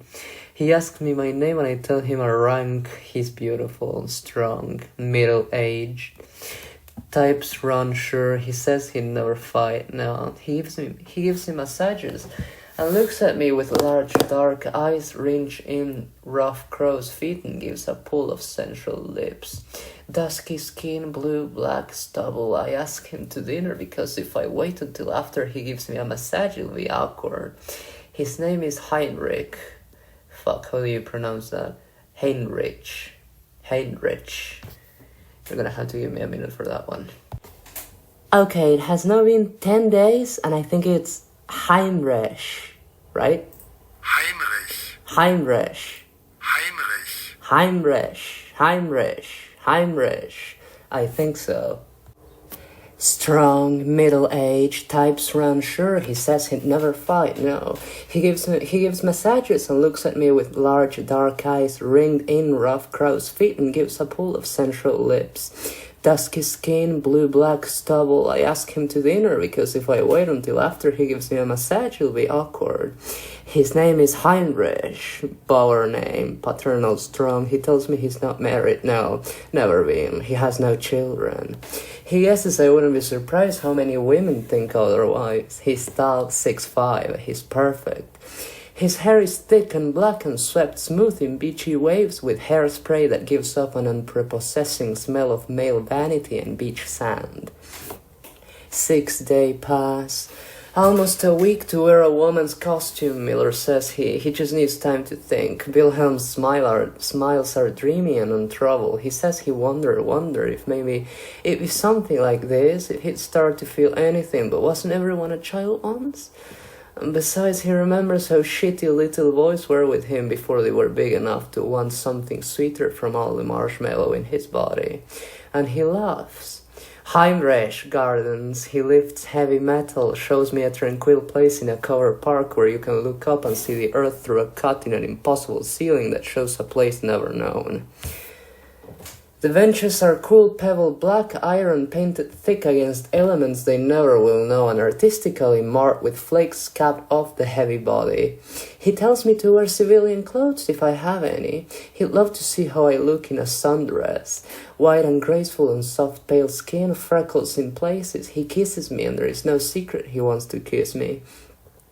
To push his strong fingers up my cheeks and into my hair and adore the girl he sees in front of him. The softness in my face, the high school way color rounds out and exaggerates the eyes. Pink lips and the warm touch of sunlight rarefied through fiber optic pipe. Consumerism and the sweet touch of ice cream to my lips. Heinrich tells me my smile is shy. I kiss him because he smiles this generous way at me over red Italian sauce steeped in red pepper flakes and bucatini and meat and that bleeds pink across the edge of a delicate china plate. It's 4:30 in the afternoon and he says it's wonderful. Al fresco in fake air. He says he's lived on Luna most of his life, but he's from Earth. Lay about. He went to college, but all he likes is girls and flowers and reading and living. His voice is deep, propulsive rumble like a thunderhead's fast flight, and his hands are large and show the touch of sunlight. He says he misses it. Yeah. Doesn't just follow my body under his in some clean enough hotel's white sheets. Potent coffee full of fragrant grams and tarry with sugar settle into the voluble animal. He says I look too peaceful to wake out of this drowsy place folded against him on a park bench after the meal under yellow sunlight. I kiss him for the first time when my eyes blink open out of it, and for once there are no dreams on leave. No visions of what was and is and always will be in a fairy tale's bad laugh Mobius. His lips are warm and just soft enough, and he says he's happy I kiss him. He's been desperate for it, polite about it, the right generous smile. He rolls the flat of a large thumb up over my cheekbones and tells me it's unbelievable how beautiful I am. Sometimes I think I want him to say the worst possible thing, to stumble that mortal way that will let me take his scalp. There's immortality in a moment ruin, permanent what-ifs. I think I like him too much, really. Want him to show himself, just another predictable bend to life's trajectory. With no expectations, he needs to disappoint, except he doesn't. Brushes the backs of his knuckles against my jaw and he says I look like a puppy. It's adorable, cherry cheeks and sweetness. Not mean, not bitchy, and not the girl who will be all your intrusive thoughts in high heels with thick hips and white thighs, and the right calves and unjust promises made just to humiliate you against all your better judgment. Except I never tell a man anything after my fiancé leaves my after-image in another part of the cosmos I never will know again, another place to the Milky Way shucks behind it. Does another woman in another reel of the infinite fall through that second in the same place and know it by horrible cold crawl of the same in her guts? I hope it's an orphan. Hope this life, hope. His lips are warm and soft and I know my back bends and his fingers stir over the nape of my neck and he doesn't kiss me like a father and doesn't kiss me like a dad and doesn't just kiss me as a man. folds my palm in his cheek and lets me pull myself up in a slow athletic lift, abdomen tight. He says he knows I'm a dancer the second he sees me. All we do is kiss. He calls it a first date and says he'd like to know me more instead of just better that way. Everything crawls, all the failed marshmallow tests, all the nasty, bratty instincts. Pretty sure it just means something else with him. Except what I want is to kiss him again. I want him to learn what a sweet girl I am, all over his lap, and instead it stays something close to respectful. Fingers a little tight in my hair, heavy breathing and a little petting over my ribs. He says his patience is tested, don't worry. Hard, rough silk breath close to my ear, and I promise he'll keep anything I want open. Except the obvious. Except 𝘚𝘤𝘩𝘯𝘓 makes the same strange choice. See him in the same hotel, he sits with a book open on his lap, and he's beautiful in the fluttery white dress that sets with elegance on his pale skin.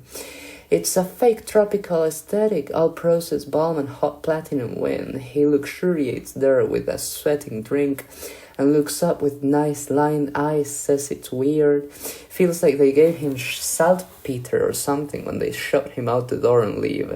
And I tell him a man is blueballing me, and he laughs this "how about that" kind of sound. He reads about the Third Reich and smiles up at me. It's one of his favorite subjects. Lets a smile tug the edge of his soft pink lips. What are you going to do? Surf it, you know what I mean, Major. He acts like he knows what I do. What happened? I'm going to sleep. It's kind of early. I'm going to masturbate is what I mean. 𝘚𝘤𝘩𝘯𝘓, wanna come? He smiles this idiotic way, lofts off his recline on a sunchair strapped with thin white canvas tongs and knots. He does what he says, lies there next to me when my fingers run all over the race of my hips. Crease between my thighs, it's this slow, syrupy thing without his hands, without his kiss, without anything but a brother-sister flattened on the tight-drawn white sheets in this white-out bright that makes me taste the Mediterranean coast. Algiers, it's supposed to be. Muezzin, too quiet really to hear. None of the loud squawk box in France' dirty neighborhoods with sullen-looking women staring off tall balconies and daughters with thick black hair who never want to get married. I like him. I really like him. Heinrich. He's sweet. Fingers wet and slippery inside. Orgasm never comes, and it feels better to touch nothing except the oil and hunger anyway. Yeah, he knows what you do. You weren't complaining. Everything is tight. And I didn't really care, I guess. I don't know. The sound of hair on a pillow, slow roll on a cheek, flatten on a white, and he looks back with this sweet, sweet smile. I never thought I'd feel that way. Heinrich brushes a thumb at my wrist while we sit together and watch the fantasy of a beach. Terra and sand on lunar waste. He looks down at me and praises the softness of my skin, all the delicacy and curves. Heat shimmers track down the sand's rumples. It's sand, the sandiest sand ever, I think. The grains burn your fingers before they ash out cold. The water is real but deadens instead of devours. Bikini goddesses parade new excess. They probably don't know there's such a thing as work. You think I'm as pretty? Eyes flicked between the nipped and tucked and back-grown on my knees, the soft white skin kneaded bright with lotions, the big breasts and white hips, and the verily there black bikini. You're serious? What? They're, I don't know, rich. You think I'm a gigolo? I know you're a gigolo, jeez. Look up at him through mink lashes. You're at least a layout son of privilege. I have a PhD. You do have a PhD in history. And you're smart and photogenic, and you have perfect teeth, and you squeeze pretty girls' H's away for money. Or H's away for money. The classroom didn't agree with me. The hot freshman, I was always well behaved. I never fucked my students. He lies, I think. Was there a cool-down period? If a woman meets me after 3 years and she still remembers me, I really don't think that's the same thing. Maybe. The smile is on trouble and on trying, and bratty, and his kisses are impatient, the right way that punishes me just a little. This a specific girl? Yeah, it is. Who cheated? Who cheated? Neither of us. There's this sincere flush, and it's all anger, and I think for a second I'm the one who answers my own prayers. You're not a happy person. No. The smile never fades because it's not that kind of smile. Clouds shoots cut over us, except it's just sweat roll in a huge thinning bead from his perfect hairline. What do? You know what I do. I mean, you're a soldier, yes. Sion. It doesn't matter to me. Von Braun is neutral and I hate the Federation and Sion equally. You don't care about anything. Sion are chauvinistic idiots and the Federation are faceless, out-of-touch plutocrats and they're so blatant about it. It feels like you all just celebrated.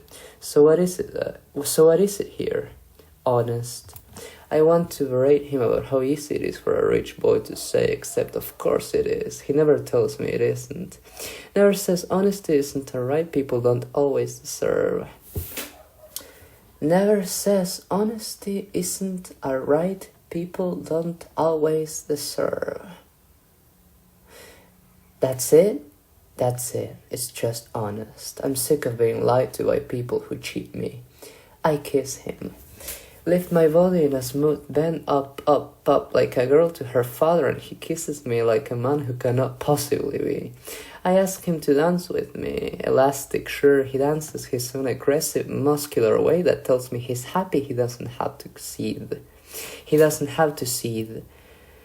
That he can take instead from a woman who knows how to fight back, shove hard and never touch. He says he's never met a girl who knows how to use her hips the way I do, and never once admits a drop of sex in it. He lets me smile that wicked, bratty smile up at him and not just punish me with what I want. He's all patience, all certainty. The hard, strong velocity of his body in the unshallowed nightclub dark, from the hot sun to night in a world without meaning. Vacation is time and reality is suspended. He tells me to forget about my watch, just live how you feel instead. The drugs are strong and clean and specific and everything races, handful of them. He says he's not surprised I'm a connoisseur. Know the colors, cloudy, boneless, pink, white, a purple, smooth down all the float that can turn everything to jerky, ball-jointed doll movement.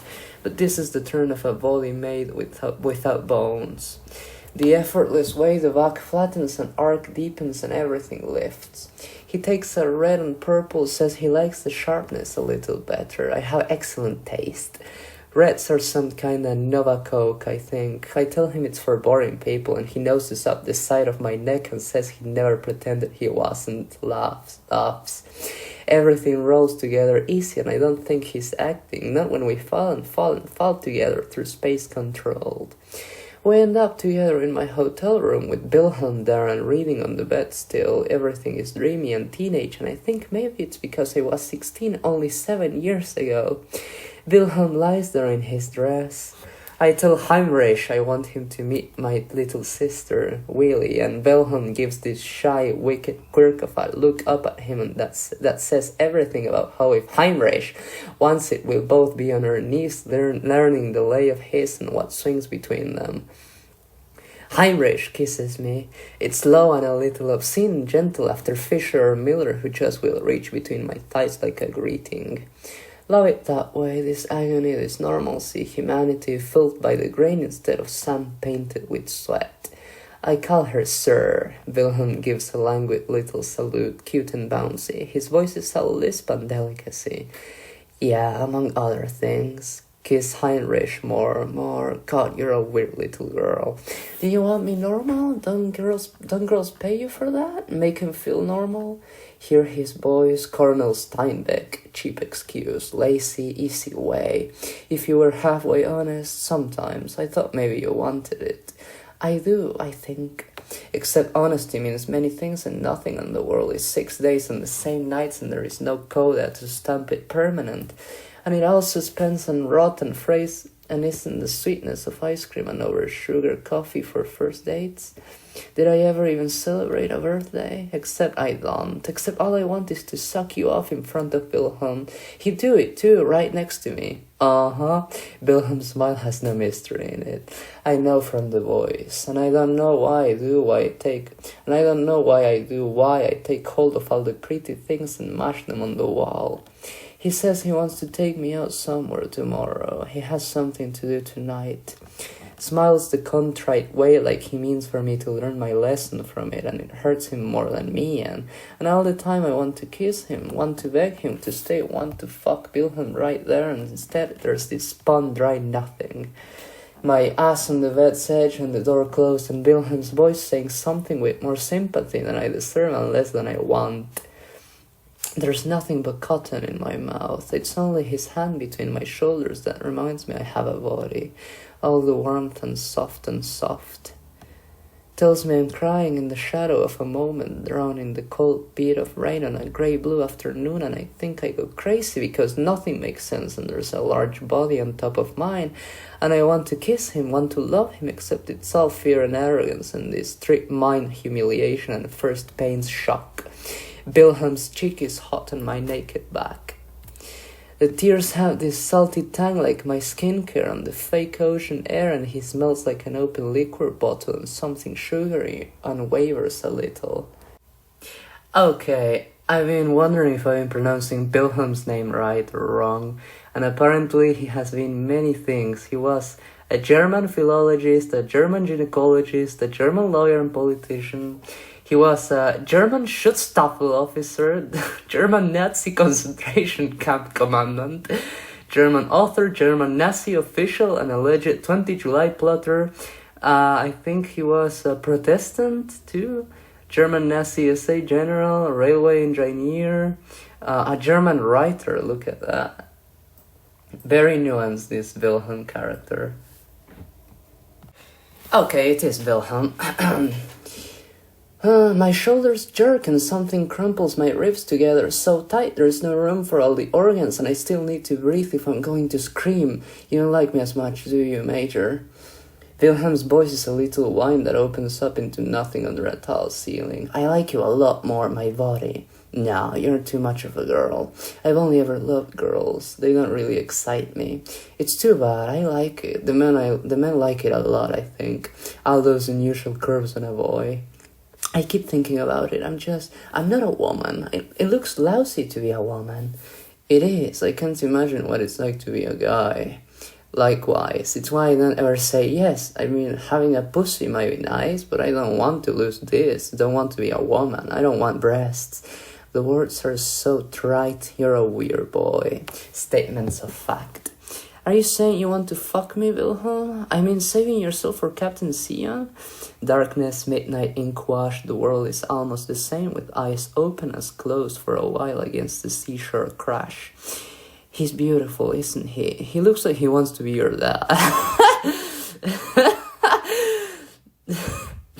He looks like he wants to be your dad. My father was lousy. I love my daddy. I wish your daddy would fuck me. His name is Heinrich. He won't. He likes girls. These hips, you've seen mine, right? Closer, mean big sister, squeeze the outline of unreasonable, conspicuous excess. Fuck yeah. No surrender. His hand is warm on my belly under a short, shimmery black top, tight skirt and naked legs and kicked-off shoes. 𝘚𝘠𝘯 is bare all the way. I can feel the sticky softness of his closed skin, how he holds me, and I beg him to take his clothing off. I want that contact. I'm not going to undress. He can keep his underwear. He does. They're barely there anyway. His cock is big and pulse is eager, and he's decent enough not to say anything even when he's hard. I don't know what it is. I guess isn't it worth it to try different foods sometimes, 𝘚𝘠𝘯? I guess. Fingers petted slow up my belly. You pledge to him or something. I guess I feel like a hypocrite. Maybe he's waxing his wig right now. You're horny, aren't you? Saltpeter gone. So I'm mostly queer. That's hot. This pig, guilty, cute, fidgety friend I only ever had when the present blurs and I can see the boy in his face and we're children again. And once I start crying and never tell anyone why. I'll say, so you're what? Your sissy androgynous little brother who wants to show daddy how good his mouth feels. So you like men more, but you're here and you're hot. And if I were going to be a girl, I beg God to make me look like you. Fingers half respectful up the round of my knee and a little higher into the pale white meat.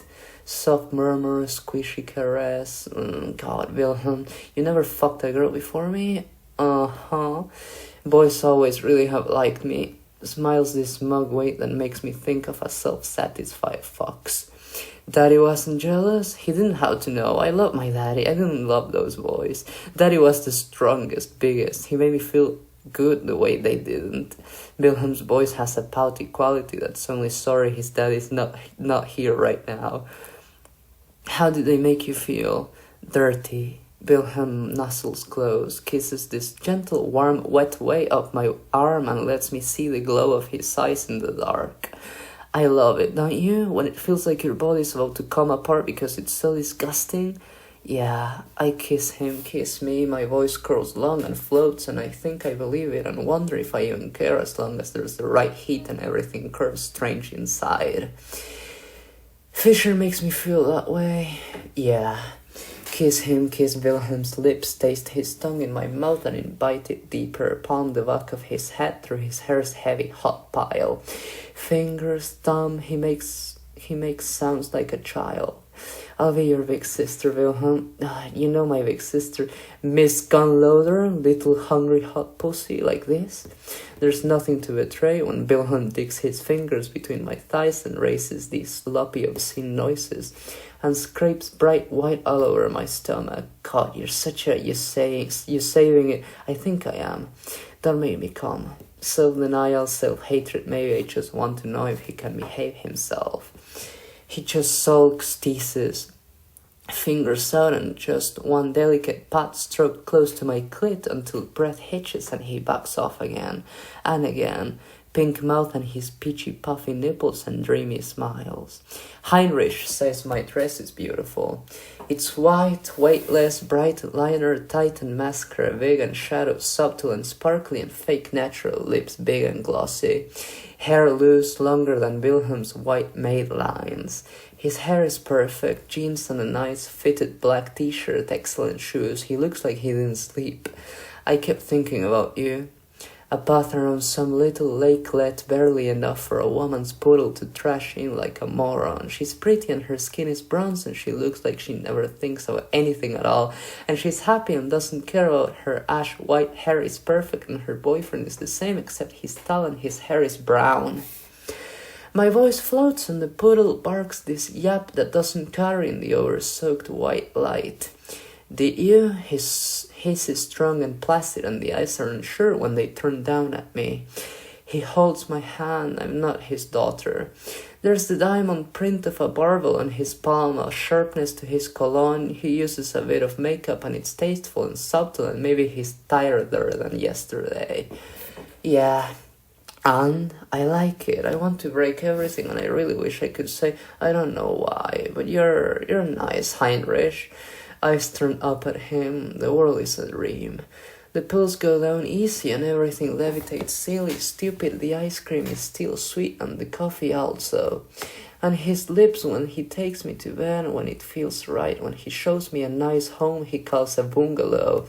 I guess it is, warm and open and with airy white curtains and all the treacly things and rattan wicker polished bright and bamboo and the unsmell of a regular maid service and still a single man.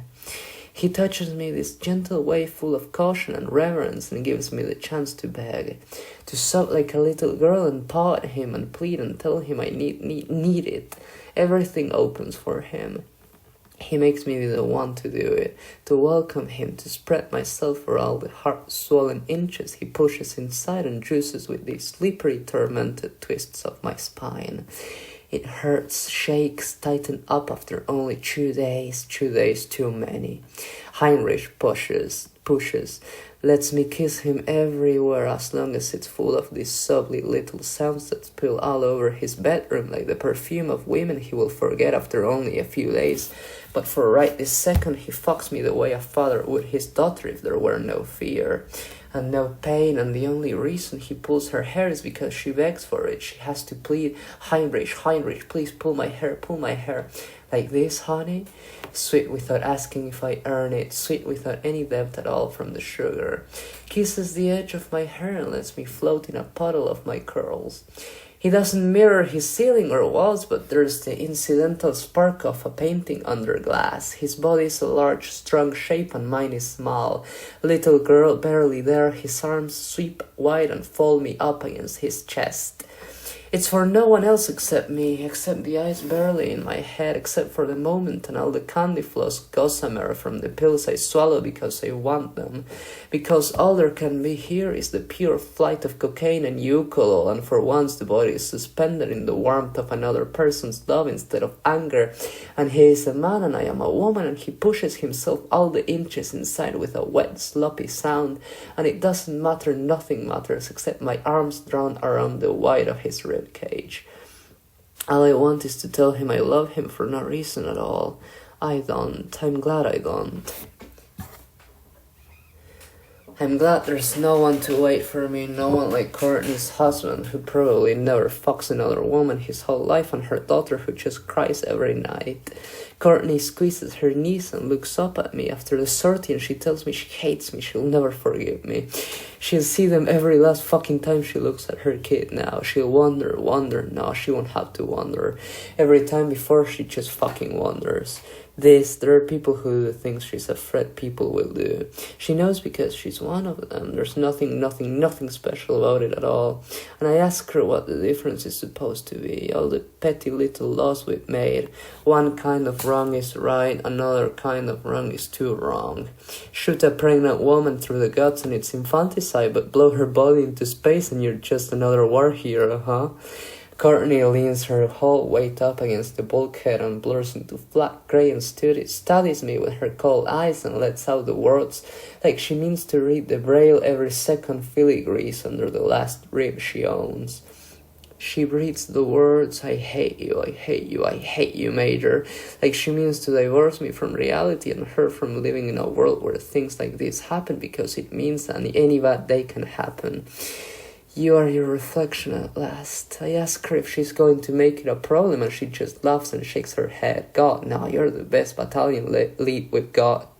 Heinrich touches me everywhere without shape, grips, cups, squeezes, grasps at my foot and makes it feel tiny and kneads in sweat. With this slow, patient caress and breathes all the scent off the edge of my neck. Kisses, kisses, kisses, special, sweet. His tongue dips a little into sweat. Can't help it, instead of the lupine way Miller and Fisher eat, he fucks me like a man. That's it, harder, please, please, makes me listen to my own voice. Stretches moments to eternity, longer, hotter, harsher, it hurts and fades like a dying heartbeat. He splays me, crushes me down at the last. He doesn't devour, just eats. Pumps a little faster because I beg for it, probably. Gasp up in his face and paw at the edge of his jaw and plead for something. Anything more, for him to love me, I think. Love me, I know he doesn't. I don't, it doesn't matter. He says nothing and just kisses me and everything washes hot out for me. Hot that I fuck. And everything washes hot out of me. I never fall in love with him and I think he never loves me. Not really. It's supposed to happen that way and the world is supposed to bend to bring together broken doves and gentle hands, and instead he kisses me the day before the last I have on Von Braun and tells me he's really enjoyed it. Haven't I? I want to scream at Wilhelm and instead I just cry. Cry this brittle high way that makes me feel the broken glass and know the high cold notes full of snowflakes and sink into my own palms. If you lived here, you'd be home right now. Laugh and laugh and laugh instead because it's so fucking funny and nothing ever can change what already is. Kiss the outline of tomorrows made from better yesterdays and they always blur and men always die in inkwell and nothing ever matters. The last night I meet another man. He's beautiful too. A different kind of beauty and tells me I look like a tourist. Am I? He's all suave tan and sociopathic grooming and pale blonde hair and fucks me on the floor of a cheap apartment while I chew my bottom lip and fall through this drug sweet sublime where Heinrich loves me and I'm his wife and I'm too weak to think about more than just the kiss of marshmallow on my tongue, and his life never will be good. Nothing ever will be beautiful and untarnished in the presence of my body and my face, and life never will be good and never will be beautiful and right without it. I will wound him by breathing and by living, and he will know instead doesn't love me. No one loves me except in the slow pump of moments. He says his name is Albert and he's 32 and doesn't believe a tourist slut like me got dumped before her last day. He's happy to pick up the slack. Yeah, baby, fuck these titties. Predictable orgasm and the smug flash of a stupid man's smile. No peril of loving a man like Albert. His broad back is made to wear careless ribs, and he hisses this self-satisfied way that spells a legend of self-constructed victimhood in all his conquests, and never cares to learn what soft, sweet hips think about him anyway. Kiss him all over his coarse neck and chew and tell him he's nice. Fuck yeah, daddy, that's it. My hips, my ass, my thighs, everywhere. Touch me everywhere. His place smells like faded cologne and leaving. Miller kisses me when I'm back aboard and the world is no different. It's the same cabin, same way of lying on the same mattress under his body. Morphine, codeine, atropine, body restraint, sleep paralysis. They mine the soul for answers with thin alloy needles and ask 10 trillion questions and spin back complexities of GABA B or GABA beta and push us in, out, double time, half time. Do you know how to dance?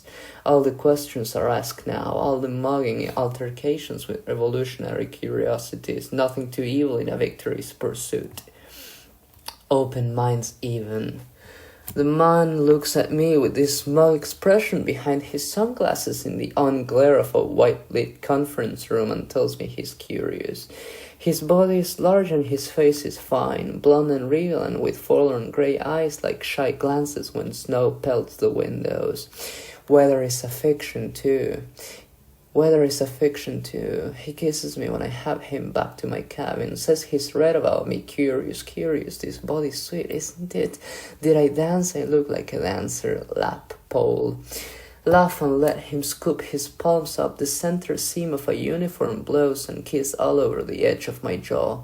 He's a civilian, no uniform, all the world's morale officer deference. He licks the outline of my ear before he has me on my left cheek with ass up and his fingers dug into my thigh. Adores the depth of my back's arc, the breadth of my hips, fullness of thought of things, such a sweet girl. God, yeah, that's it. Horace harsh pants that tell me there are more candles on the cake than the face shows, nip and tuck vanity, peptide baths and microneedles. Fuck me. Says sex and resonance are similar phenomena when we lie together under the sheets, and he studies the raised high outline of my right hand in his left through the dim orange light. The same dopamine saturation, same elevated trance state. I know, I dance. Eyes rolled a little over at him, learn the rough silk of his nicely untested hands. They're still large and possessed of all the real strength that comes from muscle packed heavy for show. Ecstasy, I pronounce it for him.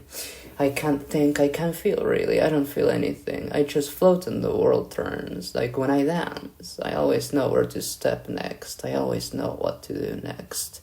What to think, how to move, who to kill, it just happens. His nose is large, kind of crude, fits nice up against my shoulder. I wonder what it's like to kill a man. Easy, predictable, mechanical. So someone who kills still feels art? Probably. Feeling is an unsure thing. You qualify it, but what qualifies? The next sortie is wire, thick nest under the bulky helmet, domed and cool and full of easy breath, constant sustain this trippy hyper-oxygen, push, cool and wet with something that licks my eyes and gives every smile a lewd pull at its edges. Yeah, that's nice. He asks for Wilhelm, Miller, Mahar, Assad. Assad is a mousy little woman who used to be a boy. Sweet face, subdued freckles blotch on her bronze cheeks. She has a shy smile, first lieutenant. She huddles on the floor after her first engagement and wraps her knees in her arms and balls while Wilhelm sits next to her. Her flight led murmurs something about how beautiful she is. She has to understand no matter what she doesn't, she can let herself think the body is a mirror for the soul.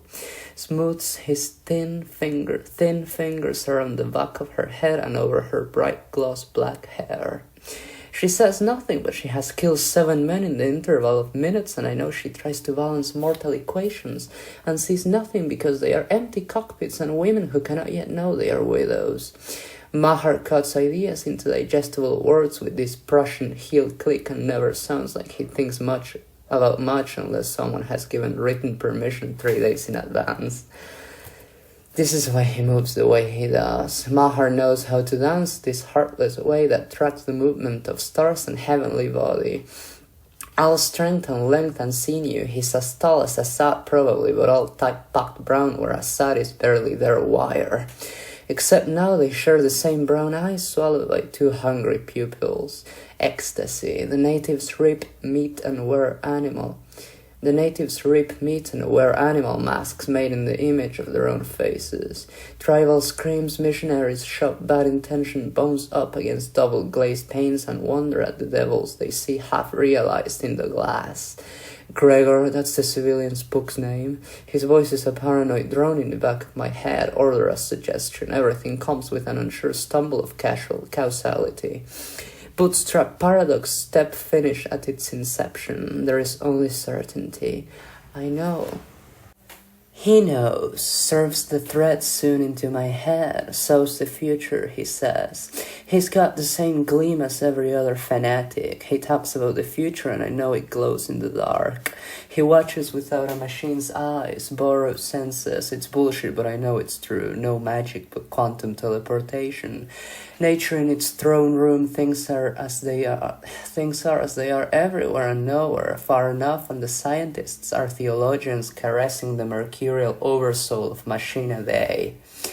He's there, I know he's in my head, the wires itch, this nerve burn wailed, like the prickle a 1/4 inch from an electric fence when there's enough play to blur the edges of super-sensitive hairs except woven into your bones.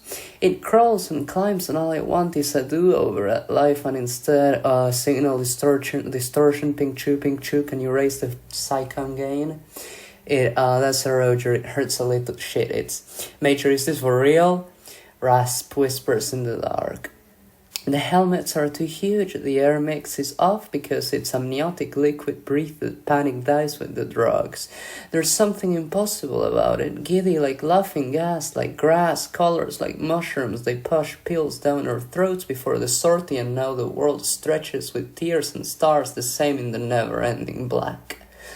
Wilhelm and Miller blur together, resonate to the same color. Mahar and Assad are another shared and different.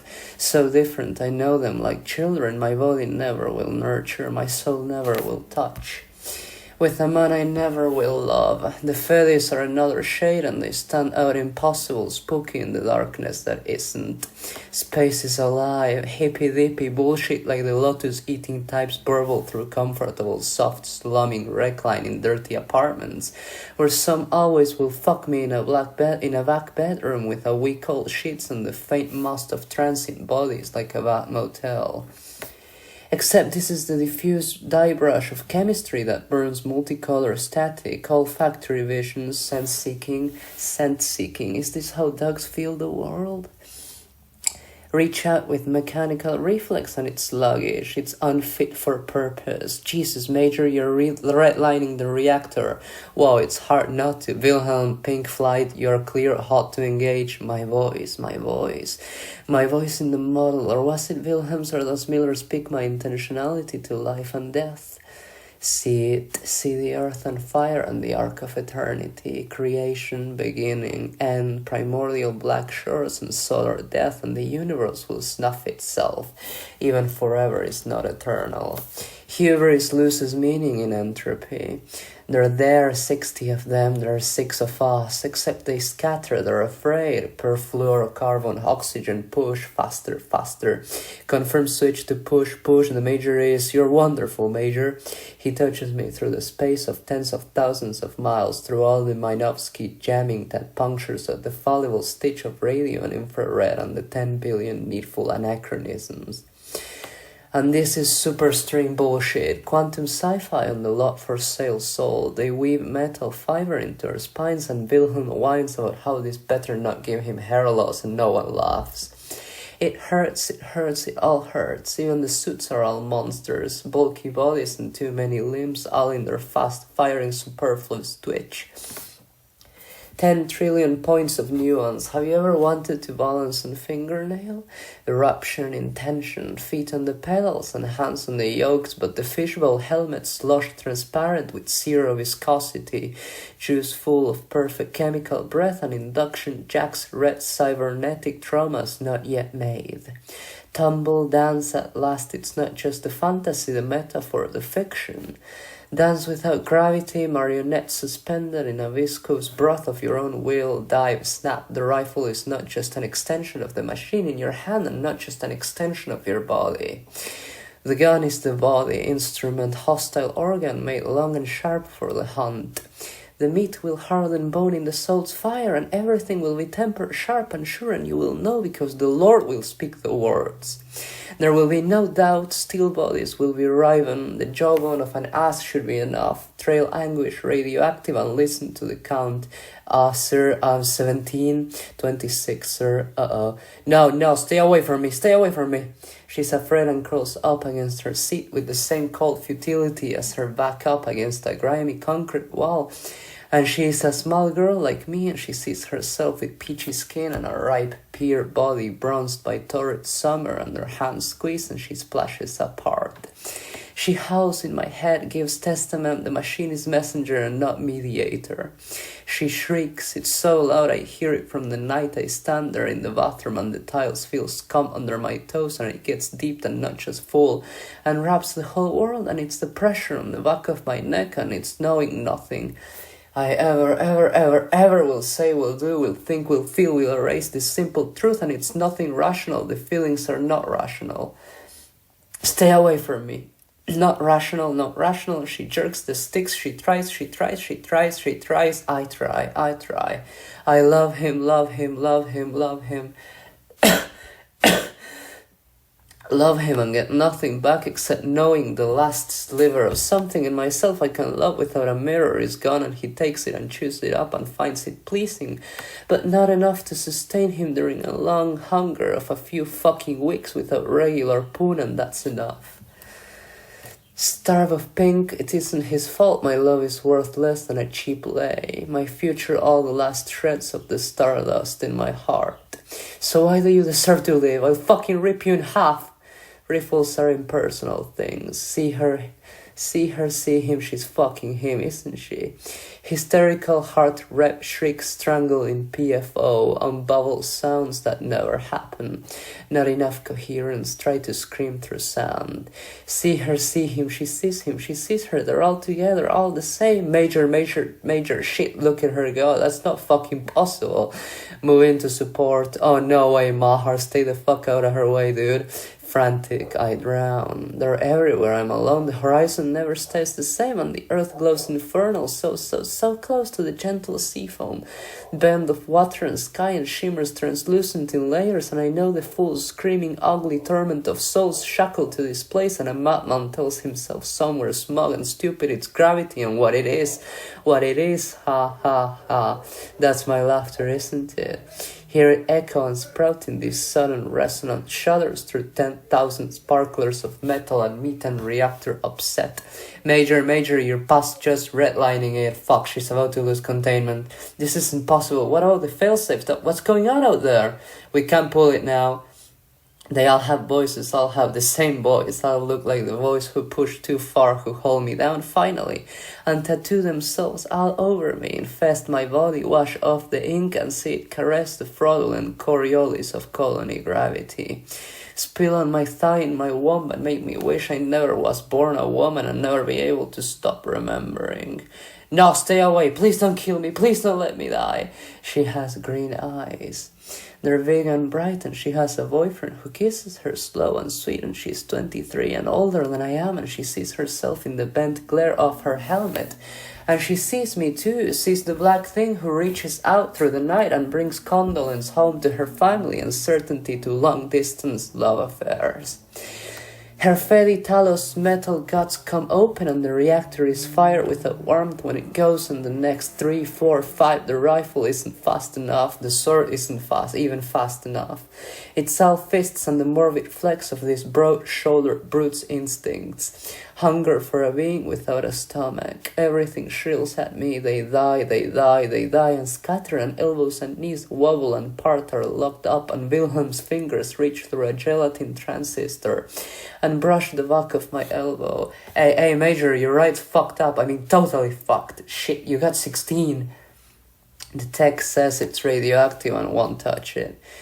Some pudgy guy with wet, dishonest eyes without color cratering these pink piggy cheeks. His fingers are delicate and he waddles around in permanently perfect psionic coveralls. Form up in the special hangar ship. Luxury fire engine red in space for the majestic short-timer nobility. They will learn the wet, precious way our parts fit together, and it will pass from mystery cult to scientific method, and we will be curiosities. Perversions. Maybe they will give us medals one day or build statues in apology, or maybe the names are just destined to be noted on a ledger somewhere and dropped with a hollow thought into a bin and forgotten. Like I'm special because people cry for a forsaken childhood. It's how they play with her, self-soothing all the bullshit fantasy. It's going to matter at all when they send her up to die panting and afraid all alone 10 million miles from the warm human hands she knows only for a weekend. Tech's name is Jeremy, and he talks in a wheezy, sniffly, wet, fat club way, and he pronounces it way too fucking polluted, psychosphere-tainted. Psychometric interference is serious enough feedback will burn out anyone's brains. Like he means to ask for an exorcist. Gregor, slave name and arrogant certainty, he holds a leash tight and creaking in his sweaty hand. He tells me even the second hand was. He didn't think it would feel like that.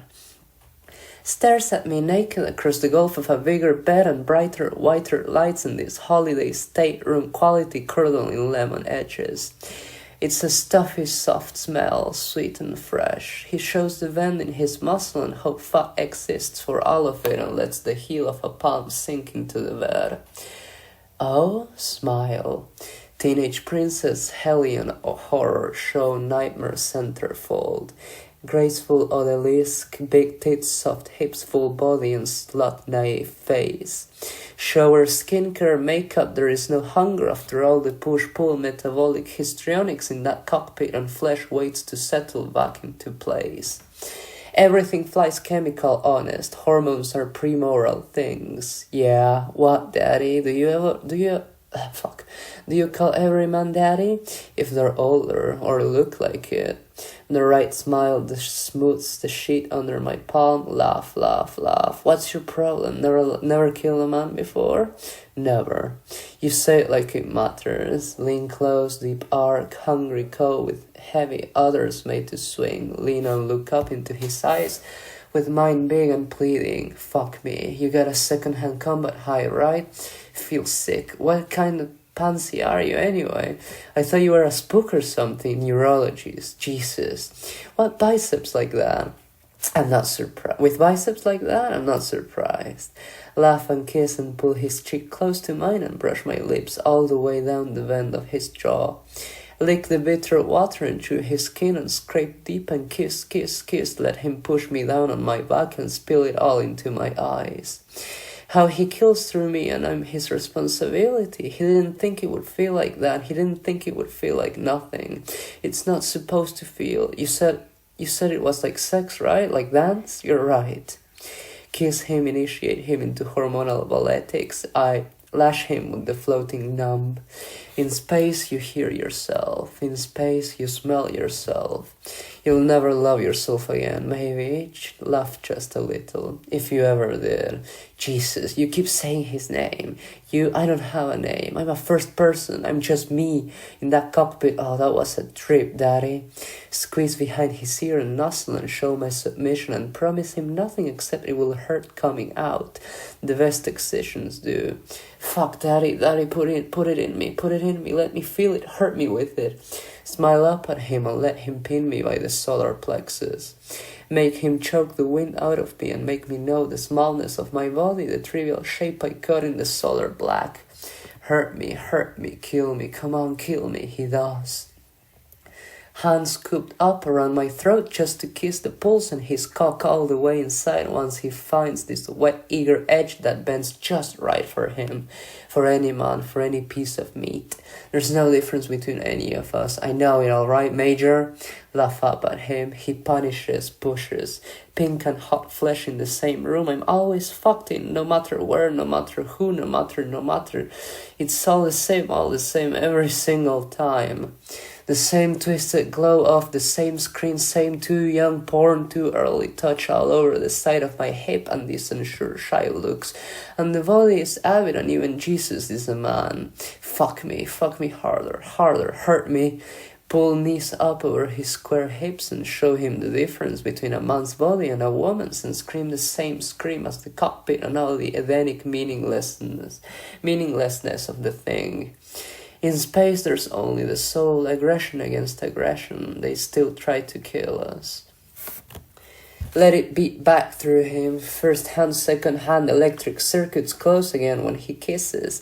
The drugs still flow. He's full of regret and it doesn't matter because he pins my hands under his and grinds his hips up into mine and pumps himself out the second she dies the 3800th time.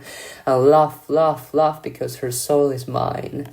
Eat the flesh and drink the prions and peel her four-color evil as wallpaper under my ribs and snarl in his face. That's it, fuck me. Chant it, sure, cute. Cheerleader rhythm bounce me down on the bed. No refractory period. The orgasm doesn't even end. It's his, it's mine, indivisible, wet, beaded together and thick with the stink of ammonia and copper and the PFO. It comes out in my slick, drool, slimy and dense like olive oil. He glows with it and he tells me I reek like blood. Fuck. Bite his lip and let him taste it too. Let him bite me back and drive this gravity flinch out of my chest and an orgasm like traumatic brain injury. From all the movement under his shoulders, huge, hard, tidal jolts. Yeah, that's it. Your body's so hot. It's so hot inside you. So hot up against me. Little girl, big man pedophilia, sanctified with full ripe meat. Bury my forehead in his chest and run a little greasy with sweat on my lotion and maybe hiss and groan and fall to pieces. Taste the circulation of my thoughts in his blood like a virus and know them different from how they sit in me. They're polluted with him. I don't love him. I can't even remember his fucking name. Moan Daddy unknown. And know from the resonant pull he has to know and loves how much he gets to hate me. Whore doesn't even have space in her cum-filled head for more than a man's loose description to tell her how wet she's supposed to get. Stroke off on me. What? You can't keep going. Jerk off on me anyway. Beg him to ignore me. Beg him to give me what he wants. He wins anyway. Wins when he has a bitch with bottom lip pinched between her teeth and tits cupped in the pleading way, and it is the same facial as every porn whore gets and carries ahead, and it's the one I love too, because it's all stylized shuddery knees and his impossible height and me on my knees on the bed under a too-tall ceiling and his toes flexed and my makeup already marred, with the heat and damp on the first jet between my eyes, fans wet on my forehead. He glues my left eye, smears my hairline, juices himself beating biscuits on my bottom lips. That's it, Daddy. Open my eye and let the baby doll lashes stretch his load and make him growl and pop its sloppy wish with me and his spit and palm and a bit of his cum between my lips. Salty, silty, a little strange from the pills. Too sweet, too. Peaches. Suck him deeper, whore with a face full. Will this make it into the history books? His fingers tighten up in my curls, steadies me to shove down until his paws touch my chin and nothing is tasted, pumped down my neck with eyes blurred and half crazy, and his soul a dying match in the half-grown dark before he pulls away and tells me I look like a porn star. Fuck. Not moral enough to kill? It's an ugly machine, polluted, rolled eyes and whining about nightmares, sympathetic shocks from unexpected places. One of the technicians comes to me with his eyes big and afraid and tells me he's sorry, he's really sorry. He's tall and slender and pretty. He looks nothing like Wilhelm, and anyone would think they're brothers. Whipped thin, barely there body, the chin is a frail swoop and the face is almond curve and feminine, and his hair is a dreamy color like maple and made to glow in the sun. And instead his amber skin makes me think of Isa and when I kiss him. And instead his amber skin makes me think of Asad and when I kiss him. Sydney, it's a girl's name. He has a girl's lips, just a little thinner and soft and pink. When I kiss him, he doesn't complain. Doesn't do anything more than submit to a hand on his shoulder and let me feel out the edges of his delicacy in an ugly grey-green jumpsuit with the company livery noble rot. He apologizes, he's so sorry, he didn't mean to what? Up against a wardroom wall, alone next to a vending machine. The door locks and there's a little sofa made for these moments in the clean silver and white sci-fi sterile. Major in her uniform, high-gloss black stockings, high-gloss black hair, high-gloss lips. He's probably a few years older and looks like a little boy, I think. There's a neutral, clean scent of soap. His shampoo, his eyes are romantic autumn colors. He fucks those girls in the autumn. Hate it, hate. Kisses me back, leans into warm fingers. I saw it. Haunted, horrified, horrible. So what? Everything. It's he, you, and you chose to tell me? I feel like I should apologize. He starts to cry and all I can do is smile in his face. Smile this sweet megawatt way he wants to see us sororal and full of love, and he should know better. Isn't birdcage thoracotomy euphonic? Nose full of warm breath at the edge of his earlobe. Oh God. You know how it feels, huh? Ever had a girl cheat on you? Guy, you're queer? Kinda. Honey deep smile. He's hard too. Sydney tells me the machine is cursed. Everyone thinks it is. The others are bad, but mine is radioactive. Scary. Men and women have nightmares when they touch it. Green eyes. One of them has a hysterical fit in the middle of the mess and screams about the green eyes, green eyes. She's only 23, a soft-faced girl who's barely past her teens, I think. Huddles on the floor and lets her shoulders spill left and right until two of her friends can get her up onto the surgeon. It's beautiful for the abraded and ablated places, the gash-raw joints. Feel motors burnt out totally. This thing was running on anger at the end. One of the tech surgeons pronounces, fondles an unlit cigar, all smooth brown poison papers and gestures to the places where graphite chars. Fucking graphite, ceramic composites, made-up sounding alloys, nanometer assembly tolerances, and they still are tested and found wanting. He promises to build something better, though really this thing toxic. The monster's face is sweet, I think, a flower imaginous woman. White sleeves and a dancer's belts full of the subtle curly hue of attitude and maneuvering blooms. Custom built, this ain't no Saku, I am assured, palm between my shoulder blades. She's a demoness, succubus. Why do men cheat, Sydney? Do you ever cheat? No, I don't. Iron flat under me, curl my thumbs up his slender ribs and drag his decent-sized conciliation inside me. Why did he cheat on you? Cause he's a fucking dick. I don't know. Shivering and with bottom lip between his teeth, the same too sweet way, and eyes under enormous lashes. It hurt. He was my fiancé. I know. Kiss him, all the saffron feelings inside. Yeah, so he was my first love. I think he was the love of my life. Kiss him again. Let him snuff out everything wet and hot all over me. Miller and Wilhelm will make you feel worse than ever. Promise, they fuck us together. Gregor with us too. A woman's body has an abundance of holes and sin is flexible. He lets hair spill all over his shoulders and simpers next to Wilhelm. Hans spit, jizzes the cleaning crew's pearl and tar in clumps all over the bed and our bodies. Mahar and Asad watch with these dreamy eyes. Asad on Mahar's hips balance elegant like some wet dream Digian. Full hips and a who gives a fuck kind of face full of pouty lips and adorable surgical perfect. She still keeps her little clit and Mahar makes it bounce with the girl stiff upright on his white lap. The world is a haze. Dream of smoke and fire. 10 million miles away it happens. 10,000 blink awake to the cold gloss of night cycle corridors. 11:40 ship time. It's drowsy and far from everything. Barefoot in a filmy white nightgown on the clean cold mirror floor under sallow light, blood sweat is fast fading damp. She sits there in the hangar, Lilith goddess, all the teenage melodrama, adolescent angst and body counts. I love her, love her, love her, I love her the only way I really can.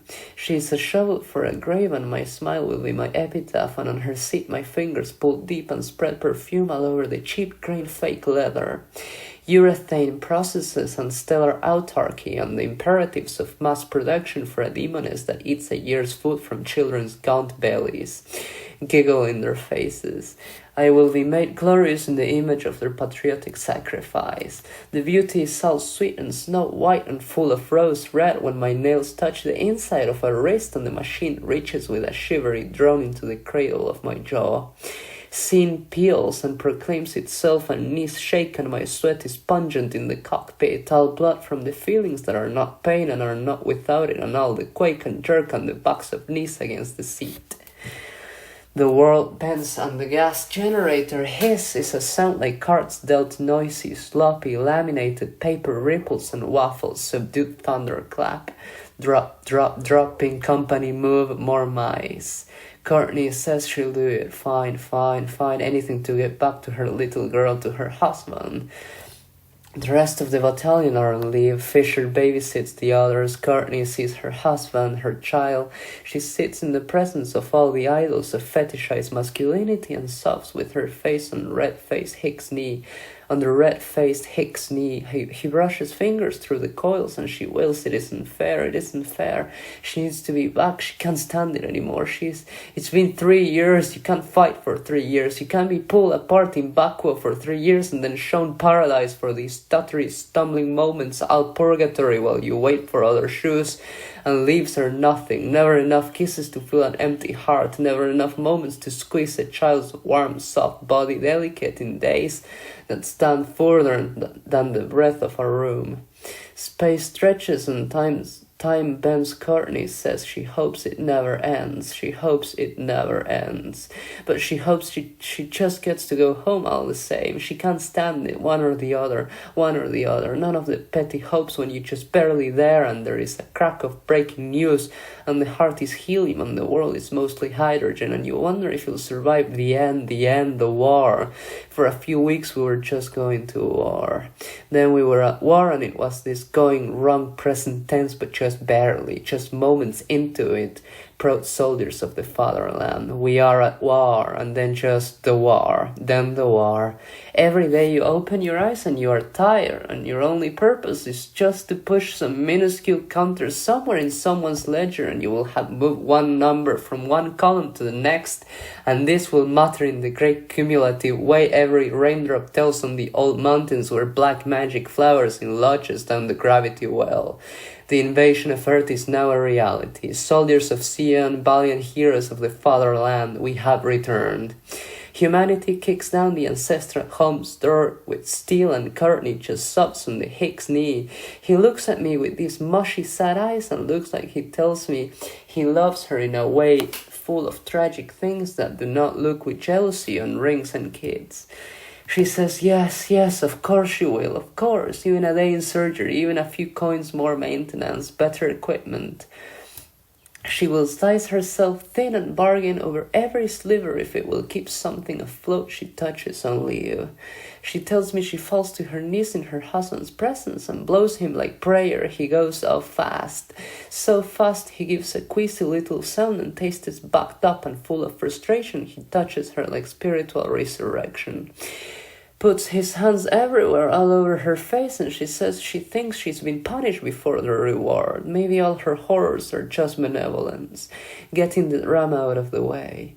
Maybe a lover will stay faithful for once, and a child will love her mother, and all of the mysteries ordained for everyone without the blessings God measures thin for other people. Maybe those will just be yours to pay, and it will be your soul, only your soul, and never love the instrument of your ruin. And she screams in the dark when the lights go out and we have the time to blast music. She dances, has her own grammar, her own spirit.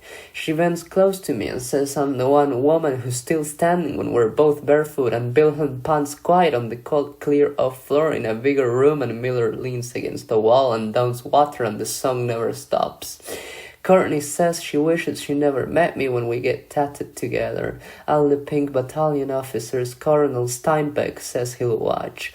Supervise the process in some 7-drink minimum dive on a Cinderella liberty. He's barely sober and his eyes are permanently haunted and sleepless, and once we drink together and he turns to me and says it isn't fair. It isn't fair how an officer is. He's a beautiful man. He is William's uncle, and the face is all clean, hard plains, and the despair that comes of a good person too fucking stupid to exercise that goodness with an embarrassment of alternatives. All the good prospects, all the right papers, and obvious legacies and good educations, and they end up here, and a girl 20 years younger is his immediate subordinate, and something black boils behind her shadowed pretty brown eyes, and the bar is too hot, and it's not even a solid piece of rock. It's just another supply station, robotic mechanical negotiations, haggling posh pull crates, and profiteers cut predatory niches in cold metal hallways, and this place is cramped, and the beer is military and comes with MPCS and leers from eager-looking bar girls with Eastern European beauty and 3-finger skirts who see better teeth and better hygiene and richer prospects. The walls are tar and nicotine, and the patrons are mostly engineering scum chased out easy, and the bartender is a cyclops without affection, words to slop cheap bitter hydrolyzed ice back in vibro-clean steins you still can taste the spit on. Colonel Steinbeck wobbles a little, studies me with a squint in the watery red-range sulfur light. It isn't fair an officer is morally responsible for his subordinates.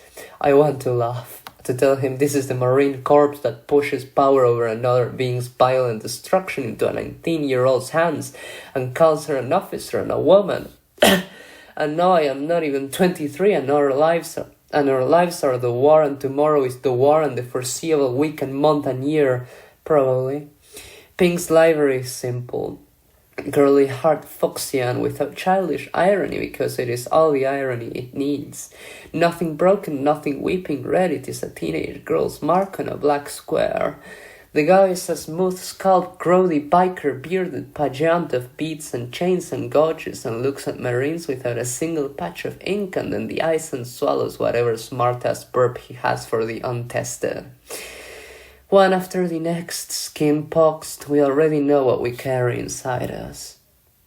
Calls us fetuses, she-it, stretches out the syllable long, still keeps a respectful birth from curves ample or especially juicy and boyish.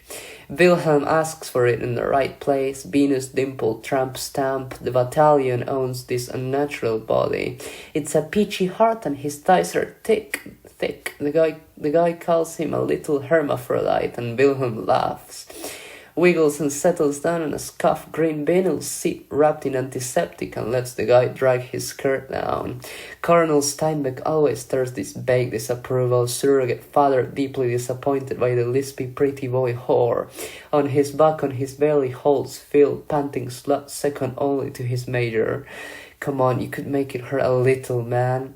Giggles this defiant way, like it even stings. There's blood and sure pressure, antiseptic wipe, chemical laser burn on the fusion singe of meat and tissue. Everyone's serial number gets dotted into. Barcode readable, Courtney bleeds it, says she knows how to do this. So they'll always know even if they only find one piece. Always know who our bodies belong to. Wilhelm's heart, no secret of it, Hormones frantic and catastrophic. Sydney tells me all the drugs will push us into, maybe a kind of triple puberty or worse. The body will fight for its life now. We'll probably never live past 50. It won't age us. Far from it. He's the kind of boy who doesn't chortle over fascinating scientific nuance. He says the whole brain is kept in frantic excitation. A life without safety, without security. The belief is its metabolic stress will not visibly age you at all.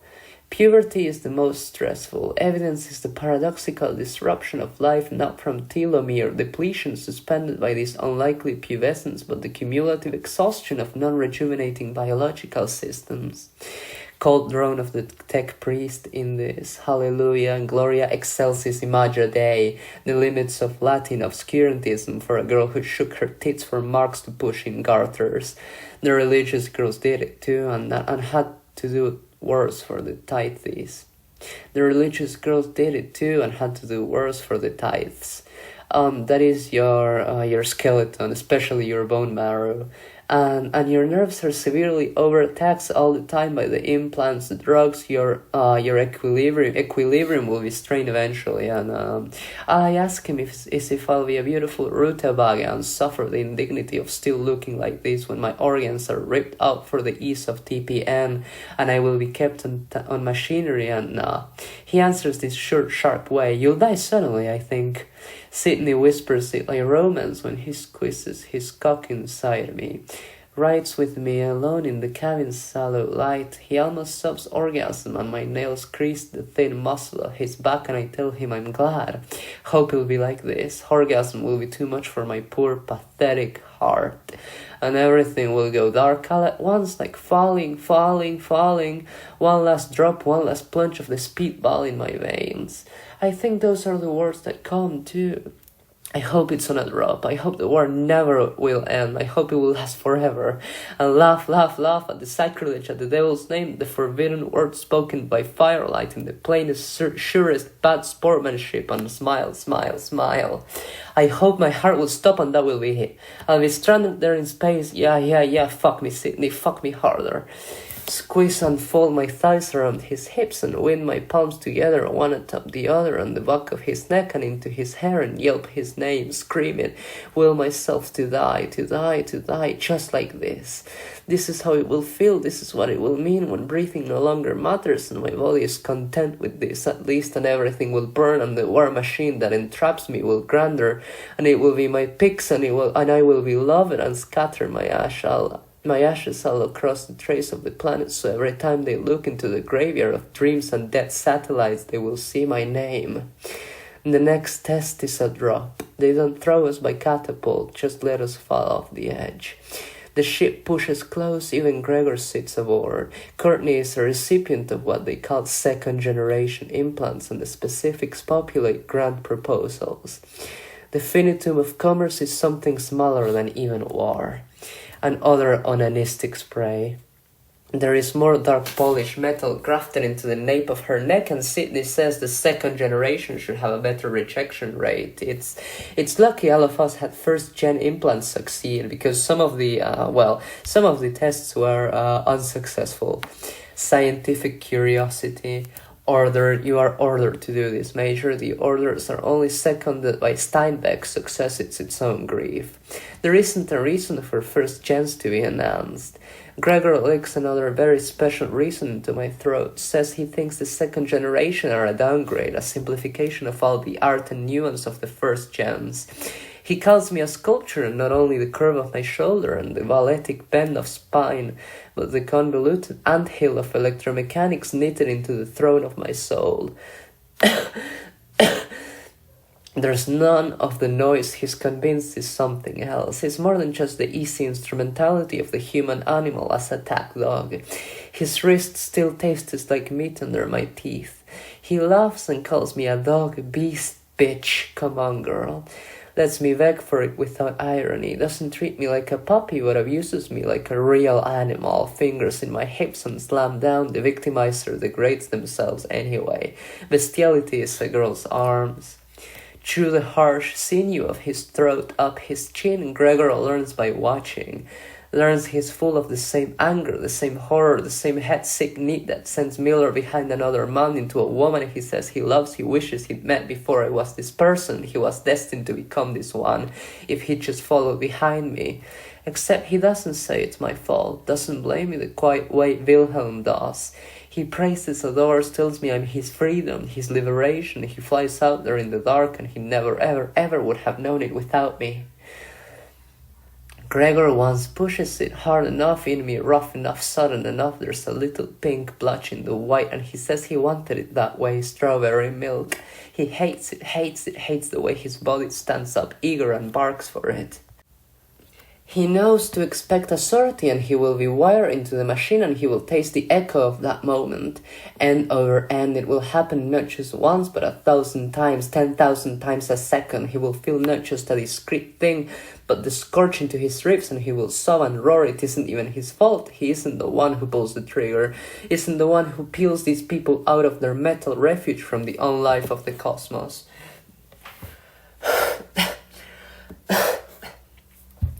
It all sprawls multicolored, the dying have a special taste, stardust and regret. They always regret something, the injustice of it, no matter what you will regret.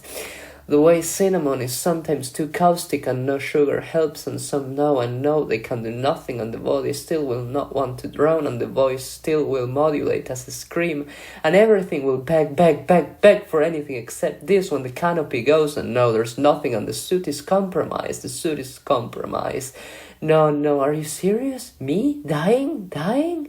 Screamer just laughed down the whole way, the besties with eyes closed and head gone.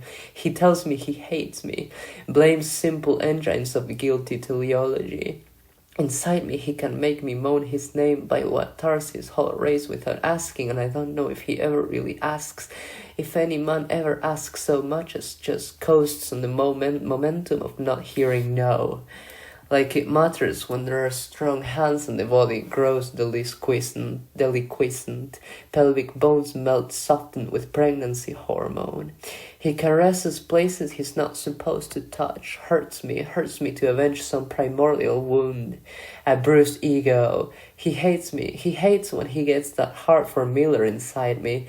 Miller with the I love you crow loud enough no matter into my ear, with his face nested in my curls and pulling back to kiss like he means to eat, and once Gregor says he wants to cut in, he can't fucking stand it.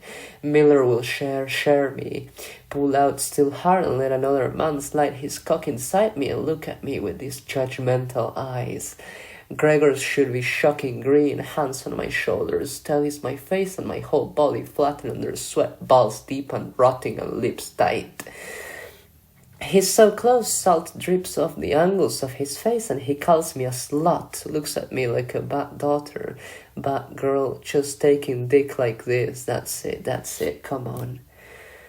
Show me. Swing his body like a sledgehammer, palm my hips and squeeze the flesh and muscle deeper. Call him daddy, older. He's not really a father, not really anything but the rough stubble at the back of his neck and the way it sits blue-grey in the semi-dark like his eyes. Sad. He's discontent, a friend's dad. He calls me beautiful and runs a hand up my skirt and says he'll be nice. His hand is large between my shoulder blades. She never walks in the room with the brown wallpaper like she knows what will happen when he steps his large body behind me and says he'll make sure I like it, he'll wear, that's it, baby.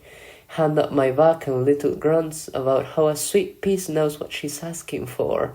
That short black skirt and little top.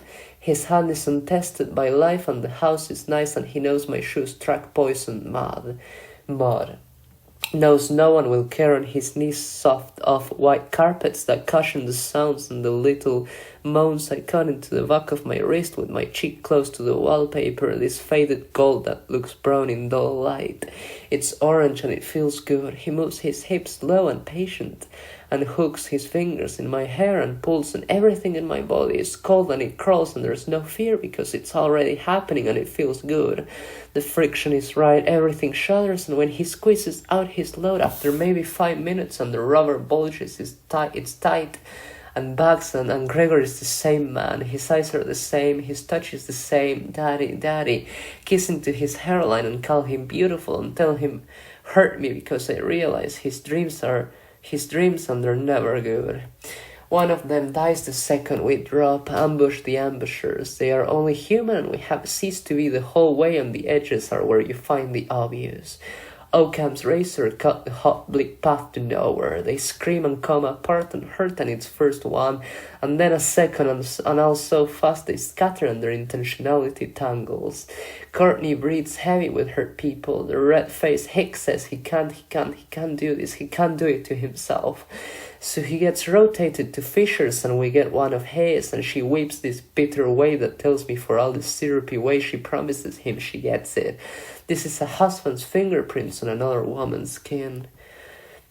The replacement isn't. Jack looks at me in a uniform with G on it. His eyes are uneasy and he says it was this or spend the rest of his life in a labor camp. They're not supposed to be allowed to do this. And I laugh this way that makes me brush the thick black coils away from my brow and smile sweet and shake my head. No, they're not. As if that explains it all. Because it does. Because what else is there? No one threatens. Wilhelm makes eyes sweet, hungry, forget-me-not. How could a man forget his curves? Slow kisses, hyena aggressions. Corner Jack is my stateroom and push him down easy under my hips. Come on, prisoner lieutenant. Jesus, kisses, violence. Make him rot me. Like he doesn't love it. Like the way he squeezes my neck when I ask with the sweetest little lisp. Engage, all pink elements clear to engage. Claws, entrails, the color always burns away to nothing. The new killers pant their approval. Jack's voice is quiet, tight, and presence in the fishbowl world. G-pull, the brain is oatmeal, everything is held together, loose but full of good intention. There is no love, there is no future. I don't love you. I see him in every face just for a second, see the moment Sisyphean. Camus is like all the pretentious moaning absurdists who can't even find a sense of humor to laugh at any of it. All the fucking French. Rip a man in half and all his fears scatter. The soul is piñata. He's there, he is there. Gregor is there, Jack is there. There's the subdued gag groan of hyper-oxygenated lungs, registering a rapid acceleration in the major's activity. Dance like I mean it. End point. On point. How many ways can humans die before they blur together? How many... Or is it en point? Dance like I mean it, en point. How many ways can humans die before they blur together? How many different lives headstone by the culmination of the it can't happen to me's? All the regrets and pains and screams and recrimination, the wish I hadn't, the wish I had, the few sincere my kids, lovers, husbands and wives, gift wrapping an iron claws. Nothing ever stays new, forevers fade, hearts die. None of you deserves what I have. The oversoul's laughter buried half inside my succubus. She brings fathomless dreams to the shapeless eternity they all personify and let fail and fall apart anyway. I want to kiss them, want to hurt them. Killing them is something else. Of course I want to kill, of course I want to kill, of course I want to kill, of course my body races on plumes of synesthetic impulse. The pursued predator's lope wolf still can sprint. It looks like a tumor, second Luna. Hubris tells us to harness a moon and make it threaten. The generals want it gone and the aggression is with unanimity. Piecemeal anger still sometimes all converge right. They send us to kill in someone's name. Another fight, the same drop, the same cold stretch of molasses I think is apathy. Total, sure. Junkie delirium in the bad dream hole. Just cut yourself even deeper. Your life is nothing but the act. Nothing but Wilhelm's body under mind and spirits badly conjoined. The psychom misfires in the engagement too close and there is feedback, inductance, recursion. For a second we are nowhere and everywhere and his will is not and mine is not and boundary is feather. know the taste of childhood memories, and he caresses rough and holy places. The suits throw faster reactors shrug up the hallowed canon of all European electromechanicians. Pull, nature bends time and space at the moment of contact, and unreal light spills through an anamnesis of things willed to happen in the now. We see them, Wilhelm and I, collaborative prescience, telepathic resonance of breath.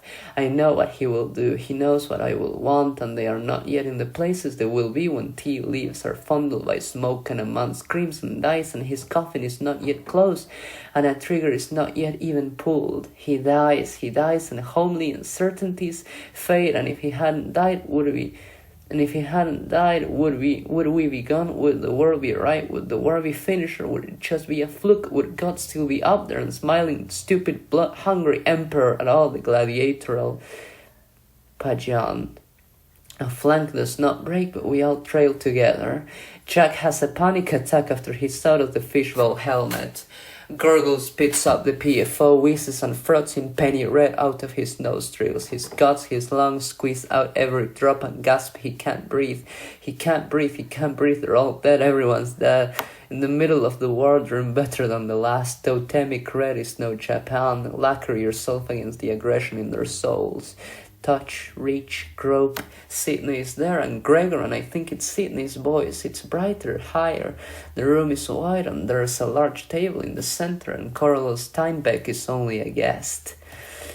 This belongs to the company, and the company is tattooed with true names of people past the fathom of a simple bird. Colonel Steinbeck is all owlish. There's an unsure way he studies the lay of the room, all the clean white walls and strange litho deck sterility. The cannon are all real, and the mobile suit hangar also. And the laboratory is right next to surgical suits where inspiration cross-pollinates in medical science's name. They brought us here of the coerced honesty of other unwilling flesh. Magic, malignancy. Colonel Steinbeck watches Jack shudder and cough on his knees and looks down into the brown eyes that almost belong to his nephew. Wilhelm perches at the table's edge, louch, girl boy at rest, and smiles this long, serene smile at me. I see it, see the way his daddy spreads his thighs and fawns and fusses over every graceful curve, all the waves his jaw looks like a girl's. How it stays that way with a massive paw folded tighter on his little dick and hips bolty box. It's electric to think about. He says forbidden words and his daddy praises what a little slut he is. That's it, you wanna be daddy's little boy wife? Licks, kisses, sucks the honest submission out of his son, folds his chest wide and full of sweat across Wilhelm's back and steams it into his shoulder blades. Yeah, that's it, tighten up. Face against the hallway in a big house on the favorite close of a mirror. He sees himself, I see myself. Wires arc, he feels the broken glass under my palm and the tacky yellow linoleum on the kitchen floor, and the unsure way paychecks get celebrated and mourned the same way, and I find myself to blame because I am for being alive. Man can't even fucking wet his wig without getting stuck with some goddamn liability. Picked out, chosen, sure. Wilhelm's daddy tells him he loves him sometimes. Almost never when it's kisses with smiles full of teeth and little boy moans on an adult man's lips and the silver bend of saliva. Eyes glow. Wilhelm learns makeup. His sister teaches him. She knows. He's sure she knows. It comes with this weird spotlight flare. She knows. She sees him when she. The mind is not a computer. Failure is welcome distraction from the linear electromagnetism of emotional equilibrium. Upset, rabbity squeal, getting fucked by a man is the same no matter what. The same vulnerability, same exposure, same peel open way of submitting to selfish grunting pursuit of some kind of fulfillment. And a woman never will understand, never will see the way they build volcanoes instead of just lose your mind when you drown in an ocean. Tactile hot they are deprived and think of symbols, and a woman eats pleasure, and Wilhelm does the same. He loves a man's dick sleeping in him. He knows he turns pretty after his daddy starts. Jack gags and tries to puke and there's nothing to bring up. He says he sees them, all of them. I saw them all of them. They're all going to the black pool. They're all... What the hell is this man talking about? Colonel Steinbeck's voice is loud, steady, military bark. And so we get to the synopsis. God, my throat is... I think you can tell, Helena, my throat is fucked. I think I'm falling ill. All of them, I saw them all of them. They're all going to the black pool. They're all... What the hell is this man talking about? Colonel Steinbeck's voice is loud, steady, military bark. Sorry, I can't replicate it. There is the smell of oolong tea and amniotic fluid. Generous, gentle questions. Have you ever pushed yourself into own life an amoeba without beginning or end? Ever wire your skull and drop the right dope to spread the petals of your frayed humanity wide and swallow the screaming unravel of another being's life you take by the collective will of a whole pack? Predatory impulses, the entrails come out, peritoneum, slash the guts, everything tastes like shit and sweat, and Jack's eyes roll around us, all the monsters, the pretty little thing he gangbangs with his friends on Bomb Braun is a demoness. She calls her suit that for a reason. And I settle on my knees in front of him and fold my palms around his cheeks, looking too heavy and too old. I kiss him. He screams because now he knows the threads of things in my head, and until they spin the drugs out of us, everything is white hot and radioactive, like the elegances that roost in the hangar. Sydney sits there next to Gregor, pretty boy and his daddy. Colonel Steinbeck says he doesn't understand any of it. What the hell the point isn't this? His eyes search around the room for something, for some gentleness in the eyes, for some meaning in the faces.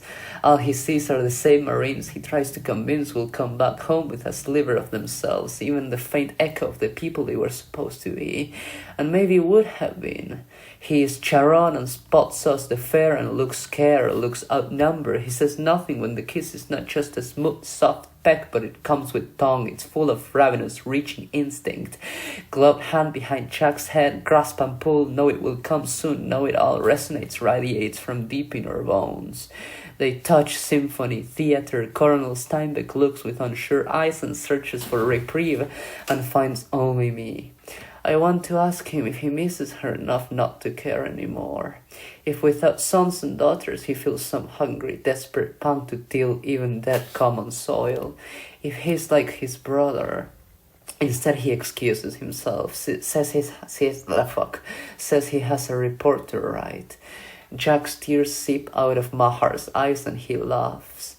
I don't think my uncle's happy with me. Wilhelm kicks his long, soft legs like a girl. They're not exactly totally, but soft, feminine. Everything about him is. Small toes and thin fingers and eyes under heavy lashes. God, you're a queer. Smile, I think. Maybe that's the expression. Things are unsure, unsteady. What is the shape of eternity, changeable by the second? Yeah. Smile, sweet. Fingers up through his hair, pin up pretty. Left palm flat on the bed. Jack shudders there on the mattress. He's queasy, the calm down, he's lousy. I didn't mean to, I just basks on his side like a white-hearted maiden stricken in a swoon. The animal denies reality, finds wanting. Yeah, you didn't? Truth is, I think I hate him, hate the company for impressing him, fucking fetty prisoner, they're worth a lay and that's it. The war is their fault for existing at all. It's not the enemy. If there's an enemy, there's a fight. If there's a fight, there's a war. Human nature, Darwin, Maslow, the whole tripe McGill outfit. I'm fucking sick of all Jack's whining when my palm drags his shoulder back on the bed and there's only the slap of his over-wet back while he sweats out what the dialytic centrifuge doesn't get. No, you didn't, huh? I thought you pulled the trigger. You felt it. They're fast, aren't they? What's the speed of your intention, Jack? Minovsky particle beam weapon, 1.4 megawatt peak output, 62.5 centimeter emission grid. Wilhelm recites the catechism. I didn't. Who did then? Soft, sweet little kisses steer the words around the shell of his ear. His dick is hard. easy. His skin is already softer, his body is already firmer. Things flush, fill. The animal is best in its enriched youth, ripe and gorge. It goes inside easy, permanently fucking soaked. Everything gets machine gun, orgasm, punctuation. Hunger, obsession. You kiss the world and don't ask what it wants. His cock tells me he doesn't mind. No, please, he must have been so pretty about me for all the daytime runs, right? You must have been a pretty boy like 𝘚𝘠𝘩𝘯𝘓. Kiss, kiss, the fear is real. Coils whirled serpent around his gut and squeezes. I know the look of a man at my mercy, too. Sydney loves it, loves the way a woman can sleep on an extension of all her thwarted lusts and intrusive thoughts, and feel it innervated without even the drugs and with them invade his mind. He takes them. Gregor notices his dutiful investment in the project. Gregor notices how sweet it is put a pretty boy on his knees too. Gregor notices how sweet it is to put a pretty boy on his knees too. The first time Sydney sucks him off is noisy and eager and already practiced on Miller. How my hand is a necklace for his slender throat, and the web of my palm cinches tight, and thumb and forefinger blur his eyes. And when I push inside the first time, it's glass-eyed and crazed and incoherent because a boy's body is pure steam and slimy oil, and this jelly-like squishy noise from on high instead of it spilling out of my body. Jack doesn't want to be mounted like a submissive animal, hyena, hungry, the smile is teeth. That's it, yeah, make me come, Jack, come on, you can fuck me. Why did I? Because it feels good. Pun his name, my name, 𝘚𝘠𝘩𝘯𝘓, all of us, I know Asad will feel it, she knows. I know she knows. No, Jack's already fucked her once. He's hungry, sloppy, squeezes her tight like a toy and shoves all the inches into her fragile body and makes her eyes cross and her clit tense up and drool this translucent juice and tastes like salted plum. The night is late and there will be another sortie. There always will be another sortie. The suits are ours in maintenance, precious crybaby things. Everything smells ripe with perfume. My cunt is too sweet. The men never reek like real humans. Nothing ever rots in our bodies. Flawless hair, incorruptible, glorious, unnatural. Even Sydney looks a little younger, like he needed it. Follow the trail of one wet bead out of the corner of his right eye like he's crying someone else's sorrow and kiss it away. It tastes like the skincare I make him use, this beautiful military doll. Jack is huge inside, thick, everything throbs under my belly and drives dull, rusty groans out from deep in my chest. He makes me be the one to fuck him up down this smooth, sure lift and fall, moan his name and lift my arm up through my shower wet hair and let him feel the unkind reel of moments. He is a mass murderer seen from afar. His suit cuts this nimble, easy way and trails intestines and starlight. And he touches it, tastes it, the curve of screams heard from 1,000 miles away, winking in the dark. I listen to them die, listen to them invade him. Listen to his instincts prevail and fires burn and lives cremate and souls wink out one after the next, again. Colors snuffed and muddled and he screams and we do in our helmets and the PFO never lets out more than incredulity. The thoughts can happen to me is the solemn certainty this must be a nightmare, it must all be a nightmare, how, and why? And Jack is a child in the presence of his own handsome flawed shadow. That's it, come on, give it to me, let me see that cum face. The way all fear is hatred in the end. Crave, beg, and it's still large men who treat my body like another man's daughter and print their palms on me and are sworn to kill me and I am them and it doesn't matter because they will brand their hatred into me. A woman's body welcomes it. Everything is violence. Things feel best when pain gives them needles and his fingers flex helpless at his sides. Yeah, damn, you're pretty still, Jack. Come on, come inside me. Order, invoke, pull him all the way up under my navel and let him pulse these long, slimy, wet, white trails through me. Snail, slug, leech. chew the edge of his lip and skim my teeth in red and tell him he's so beautiful. That's it. It feels good, doesn't it? He's transfixed with a pinup curl all around him and fear in his face and these shivers through his shoulders and nothing in his guts. He tries to cough up. Smile down at him, gratified. He doesn't go soft and lets me ride him again, deep and sure, back straight, hips down. 𝘚𝘤𝘯𝘯𝘠 says it's hot, loves it. A guy's face can deform this way too, can twist sweet and sad. Maybe there's even a morsel of real naive fear. Things never unimagined. Can it happen? Will it happen? Will they all say I wanted it anyway? It leaks thick and white, and all he can do is submit to me, honor me. I kiss him and show it's not hard to take what you want from a man when what you want is what his body does too. Confluence of purpose, grasping fingers. He kisses me back anyway. Any touch is kind. I read his heartbeat in the lay of his throat's muscles and wring his hands in mine. That's good. That's it. You like it? Yes, babbles stupid, captivated by the simplest key jangle. He is all immediacy, for orgasms on the fast gallop of my body. Muscles in regular rhythmic squeeze, simplistic on thoughts. Feels good dog feelings, productive, sweet. Consume, suck this sweet juice from the moment, and who cares what it looks like crumpled up in a forsaken corner. Touch me, feel out the edges of my body to know for sure yours belong to you. Yours belongs to you. He feels it, I feel it. Everything chords together, indivisible, scary, trippy, stumbling. Everything falls and burns. I want to die. That's what Miller tells me, sobs it into my neck. Just dry hormones, neurotransmitters. He tells me he knows I want to die. Knows, that's all I want. I tumble through space and every thought is re-entry's pulled. The rape is not aversive fantasy. The fists are real. The unkindness is real.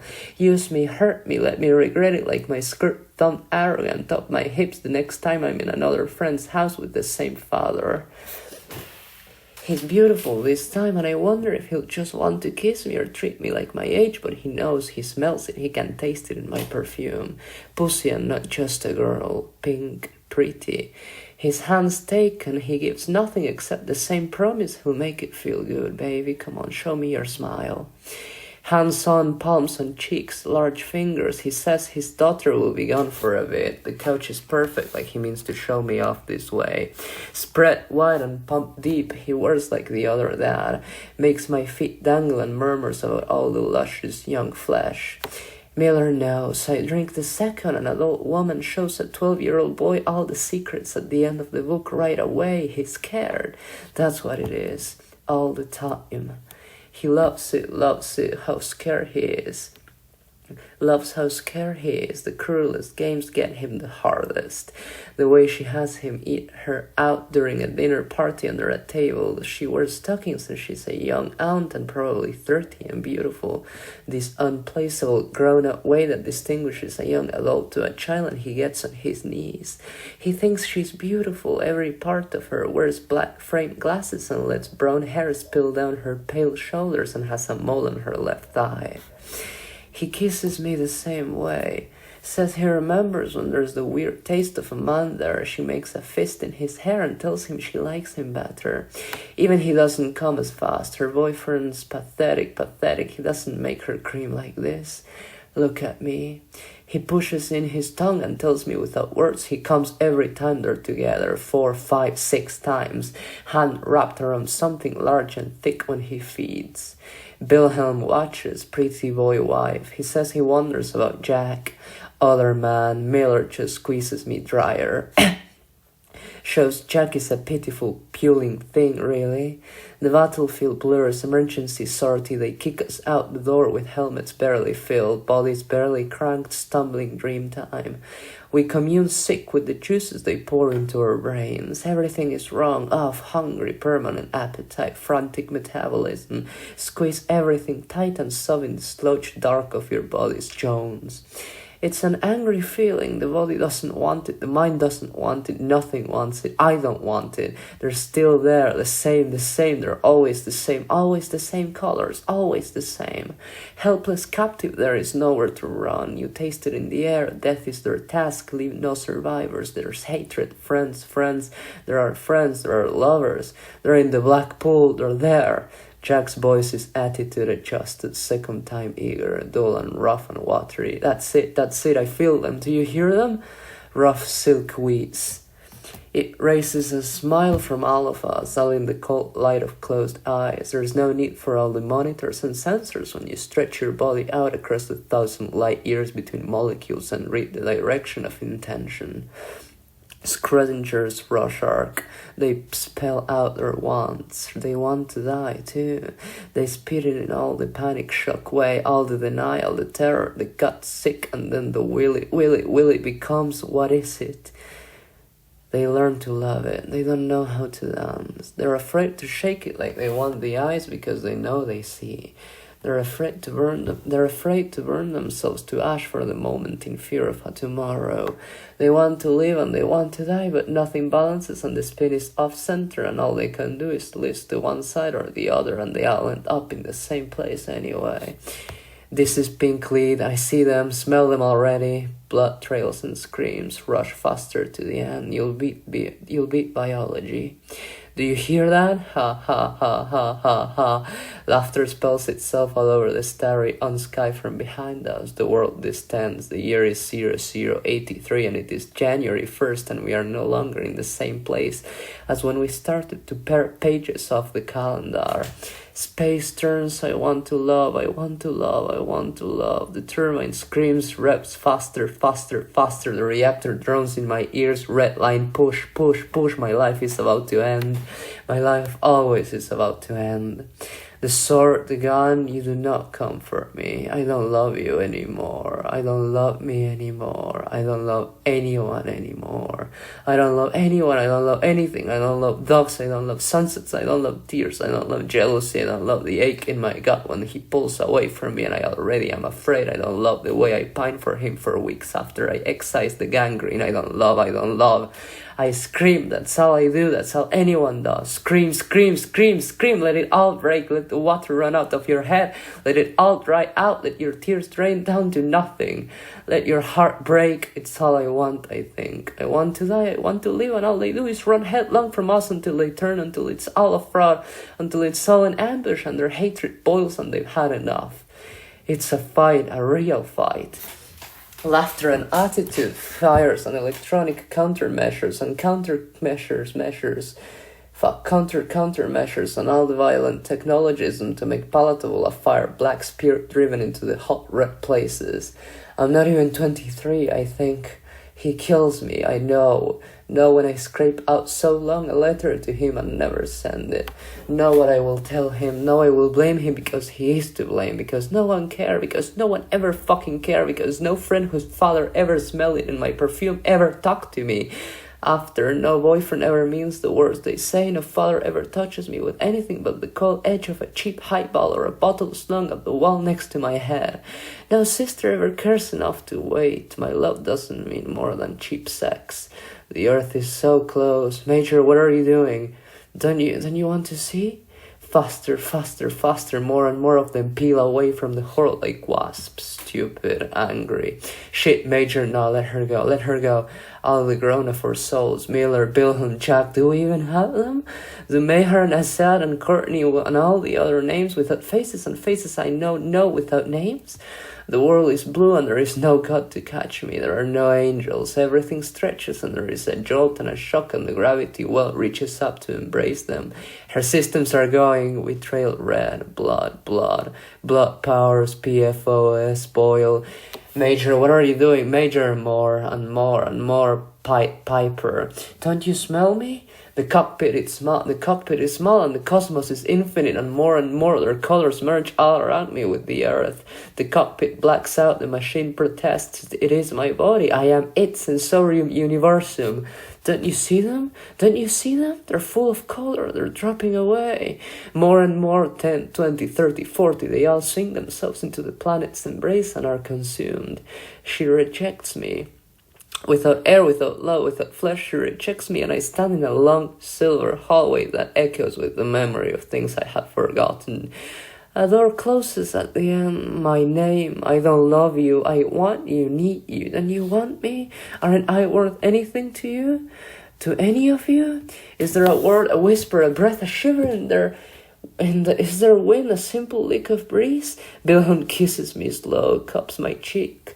There's this sincere nastiness for just one long heartbeat, and long enough it sinks into my eyes like the ink of a cheap split liner.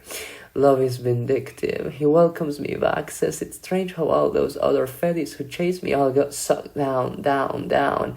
He's naked and I am, and he tells me it was 30, 40 easy, this awful magnetism. They keep falling, falling, falling behind me.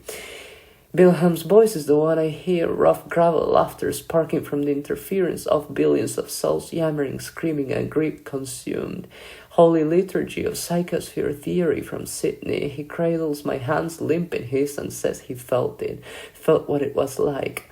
The others say nothing, but Sydney tells me about the silver hallway, the echo of forgotten things and things that never were. How an unworthy man is rewarded by regrets, and a woman too, and my life is not enough to pay the ferryman. I cannot even push through a last door. And Sydney's eyes are wet and feel hot and scratchy, and he tells me it felt like they all wanted to die. Every last one of the fetish. All this impossible lemming self-immolation. All the angry colors of discontent, the broken promises of life led them to reckoning at last with gravity. My body is lifted away, pushed back into the desert of the soul. She curses me even now. Miller tells me he couldn't stand it, couldn't bear to let me die. He prayed, he doesn't even believe, but he prays, and the words stand in this numb chisel cut through the bedside on life, where I float for 10,000 years or maybe only an hour after they lever me out of my succubus. She is broken, her heart is dust. Sydney tells me he's never seen anything like it. The way I push her, the way I bully and desecrate her, the way I make her dance, pull and drag and spread her, and every time her degradation scatters new awful colors. They die, so easy they die, it doesn't seem to matter. More and more they come, and more they are judged, and more they come. He says he can't eat, his body just steals from its future too. The pollution from her, from all of them, but especially her. Miller cups my hand, he pushes his lips close with his eyes wet. I watch him from the outside. Do they see us too? The company asks for me by name, and no, I have none. I am told records are pulled, ranks effaced. I am now a serial number. Sacred cow in a gilded pen. They are still covered with other sins. They do not take me from my troops. We still stay in the field aboard the ship. Nothing will change except I no longer am their major. They will still call me this. There are no promotions, there are no demotions. They only will know they are enserved to a demoness whose true name is known by an uncompromising generation. 𝘚𝘤𝘯𝘯 kisses me in the cockpit. He is no favorite. He just resonates with me, the unkind way that comes from hormone, histamine, unjust coincidence. Sydney lies there, and Miller pounds his guts out, and Sydney's sweet pink lips turn down this sad, contrite way because he says it. Because the company dumps on us malign pillars of machinery, thrones of saints, calvaries promised in galaxies of electrodes that festoon the walls with pulsating multichromatic visions of things never imagined and that may never be. They are reified, fates bend, the electron overthrows, we will sit together and they will congregate around me as their anti-savior. I bring them the black soteriology of the moment. She's supposed to be dead. That mobile suit isn't equipped for re-entry. It didn't re-enter. Yes, doctor, I know. The door is closed to me. It is to no gods. No, stop it. Stop thinking about it. Stop thinking about it, please. The technicians are mediators, fuses, some of them pop. Hysterical, frantic, screaming, naked, they claw the skin from their body. My eyes are closed and the others' eyes are closed, but the texture of the air is different. Senses stretch, lick, the body only is sensorium. The mind is junk, it empties out. They are easiest young because there are fewer lies to disbelieve. Stop it hurts, get it out of me, get it out of me. Laughter, I can hear them. Aset's laughter in the dream. She is not laughing where she is. 9 chubby, pretty boy, chubby, 9. They have many hands and they pull. They praise how soft and pleasing the hips are. She screams except no one will hear her, no one will see her, and the slide is red close to the playground and the sky scuds this dirty grey and it's warm but that dank way that runs cold. Her parents never ask if she's alive inside. Initiate test pattern A16. The voice comes from within. There isn't enough air in the room. The simulation is strong. They order us not to wear the fish bowls, and we sit there naked and unashamed, wrists and ankles strapped down with heavy leather or something like it. Thick and soft enough it doesn't chafe. The electrodes slide in with a shrill pop and snap of nervous breakdown. They close their eyes, run us down with heavy GABA B, cortisol managed, leptin full tap. We are full, we are all full, too full, sick to bursting with empty stomachs. The room is huge and lived in the cavern, dark, rich and cold with new plastic, new metal smells, fresh welds, fabrics unsoiled. Our bodies are always clean when we take communion. Low power lights wash shadow full red. Serotonin antagonists, sacred hymns of dopamine uptake. Telepathy saturation and Anderson glutamics full open tabs. We are not awake, we are not asleep, we are not afraid, we are not safe. The technicians are daisy chain, Indian style, childlike at our feet. We are their parents and they are there to be beaten and left bleeding. The world stretches. Awareness is infinite in the gigantic amphitheater. Planetarium empty of starlight. We will reach out to the cosmos and look for the gradations of colors in the Challenger deep. I hear them. Don't let them come home. No, I don't. The garage. I hope it's not the garage. I hope it's that. Please let it be that instead. Up, up, up. We float in the dark and there is no up, there is no down, hyperventilating within acceptable parameters. Some accommodation may need to be made for, let them try. Gregor's boss is a barracuda of a woman. The smile is full of teeth like a chimp and she never means any kind of sincerity. Strung tight, she lifts weights the way he does, wears suits sharper than the voice she uses without feeling and without effect. The world bends, they are real, their violence is real. We know them, the machines work by remote, they are too sluggish. Through time and space, the problem is one of bandwidth. Throughput, we will shut violent intent down the line and it still will jam at the point of contact. There will be biofeedback, psychofeedback, diafeedback, theafeedback, capillaries pop, red yarns eyes, noses leak salt and copper, souls twist rusted in solar wind. Oh, remember the 5 senses game, laugh, laugh, laugh. Cheap calories to lift against a permanent hunger. Our bodies eat themselves to nothing and lose no puppy fat. The feed is abundant, we are parched, we cannot breathe. The fetish feel there is something wrong, there is intentionality without presence, they are unmanned. This is what they think. Fuck, they've got drums, robots, get away now, their color. We all touch their colors and the technicians are bloated and some men and some women cannot survive easy in the presence of the truth. They come apart, the rest is split, the marrow is thick, the light goes out first, I think, when the body feels the inevitable and the cop has not yet admitted it. Man overthrows machine, in fact. They die all the same. Will incarnate a sword, shield, gun, the soldier reductive, the weapon is the fatal point, philosophy of nihil, the gospel of Cain starts and ends with stone. Man is genesis to be strip mined for the killer's will and conduit cage. They talk about change, they talk about futures, this will be the solution, the future of warfare. My God, doctor, punctuation italicized. We are titles and volumes destined to grow dust until humanity is good and ready to admit what happens here in the dark and cold where everyone learns the way Wilhelm's daddy loves him. Some of the texts don't get the joke, don't see the beauty of a strong, handsome man who knows a 13-year-old boy is a beautiful surrogate for an 18-year-old girl at least. They grow up so fast. They don't like my dad, I think. Hothouse orchids. Our voices are still not our voices in this open air. They croak low, whisper, groan. We are all ghosts who complain of the future we know must come, must always come. Wilhelm doesn't ever cry. Why should he about something that pleases the body, that pleases the man, that pleases the boy? If your innocence was worth respecting, wouldn't you still have it? Fuck me, fuck me, fuck me, daddy, fuck me. Stay the hell away from me. Jesus, please, no, God, don't let me die.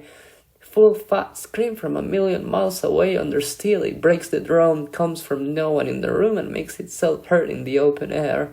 Glass splinters the cockpit gives, the machine conveys more than the mind ever will know before the reactor goes.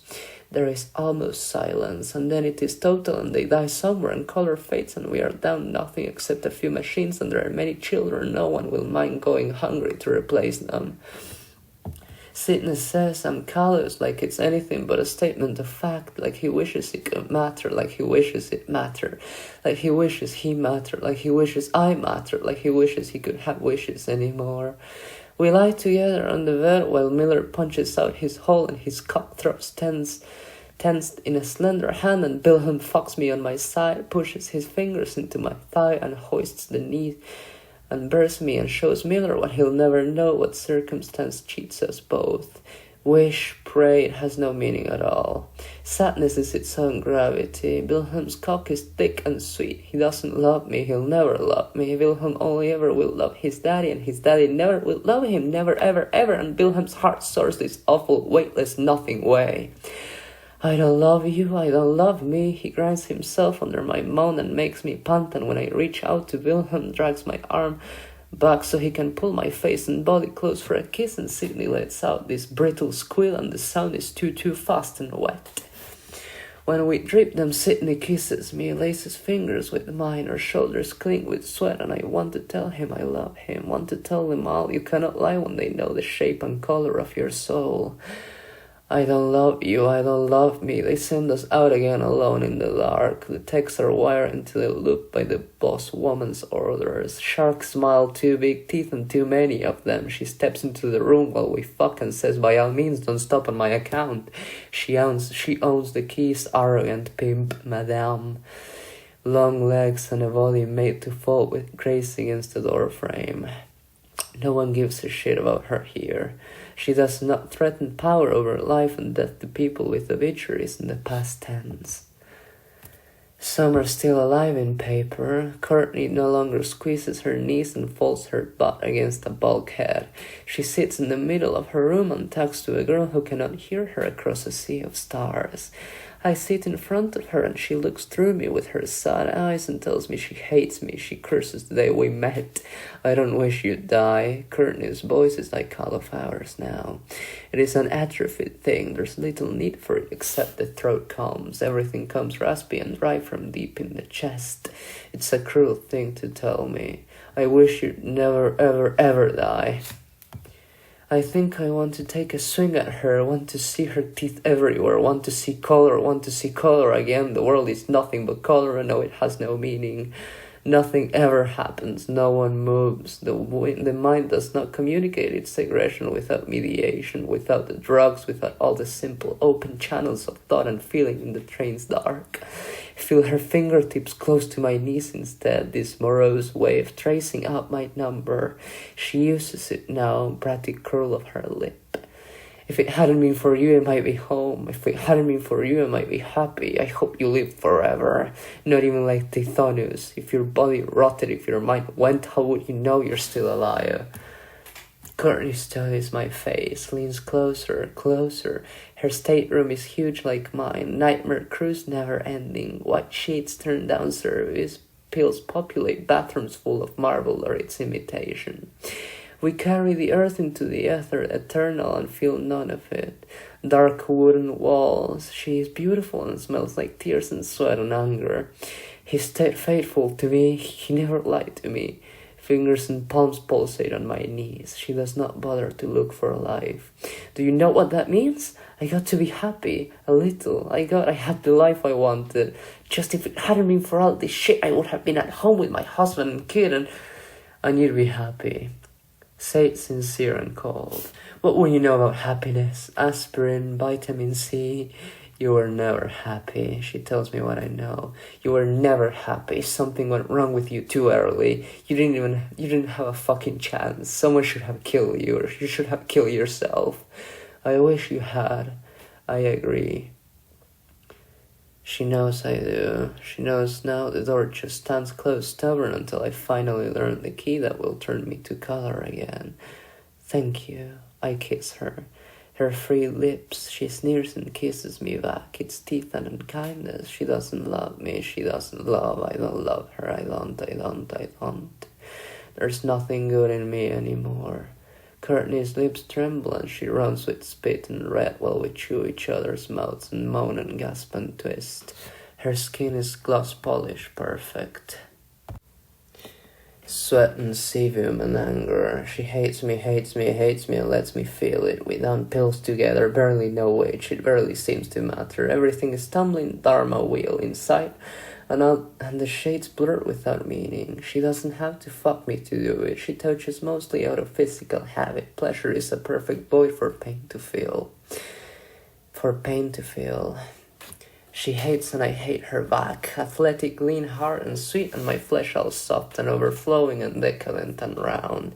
She squeezes, pinches, she says she's never fucked another girl. He was her high school sweetheart, he was her life. She sobs it dry into my shoulder. She tells me to hold her. I do, and she hates it even more. Hates me more than ever. Sweat and blood and salt and spit, and her panting and shuddering, cold, hot, and body consumed by dry orgasmal convulsion and these ugly, empty, meaningless tendrils of shared loss. She cringes and tries to flinch. The words shriek, it's nothing alike, and all the same. Something dies in me, and the gangrene takes at that moment. I make her share in the blue under the shadow of a voice without shame or contrition. He only sounds awkward.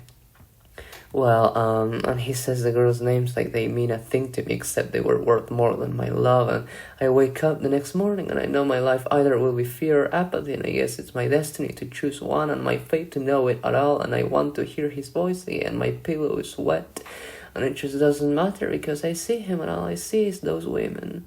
And now all she sees is the way we all know how the end looks, all 10 trillion permutations, all the mathematic infinitum of this exact tilter, the skin lifted away in blister and pustule and instant putrefying rot of whatever chemistries the wrong flag pumps into the home she never even will see again. They tell her in a way that can possibly matter. Husband, daughter, billions are meaningless passengers in the moment.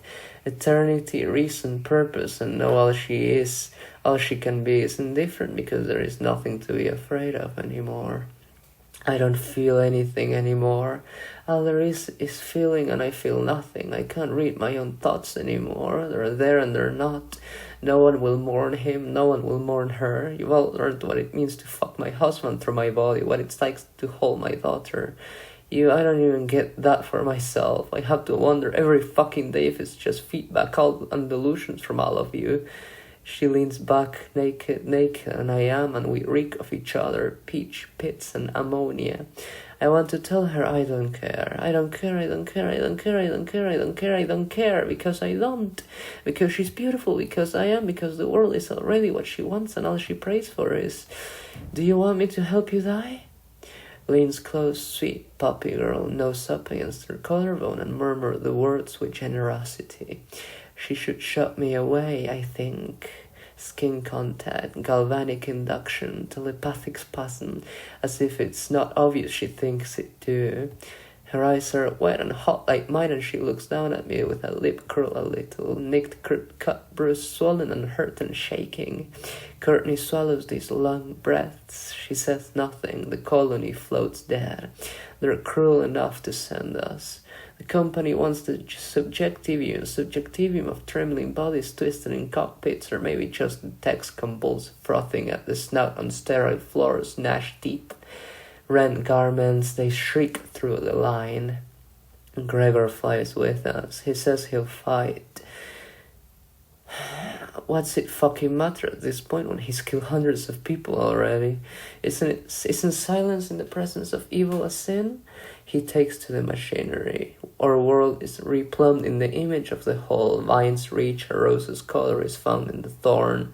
He touches. His first sortie is meaningless. They are there, faded colors, laughter, slaughter in routine so deep it no longer even is a callous thing to kill a man in malevolent drowning.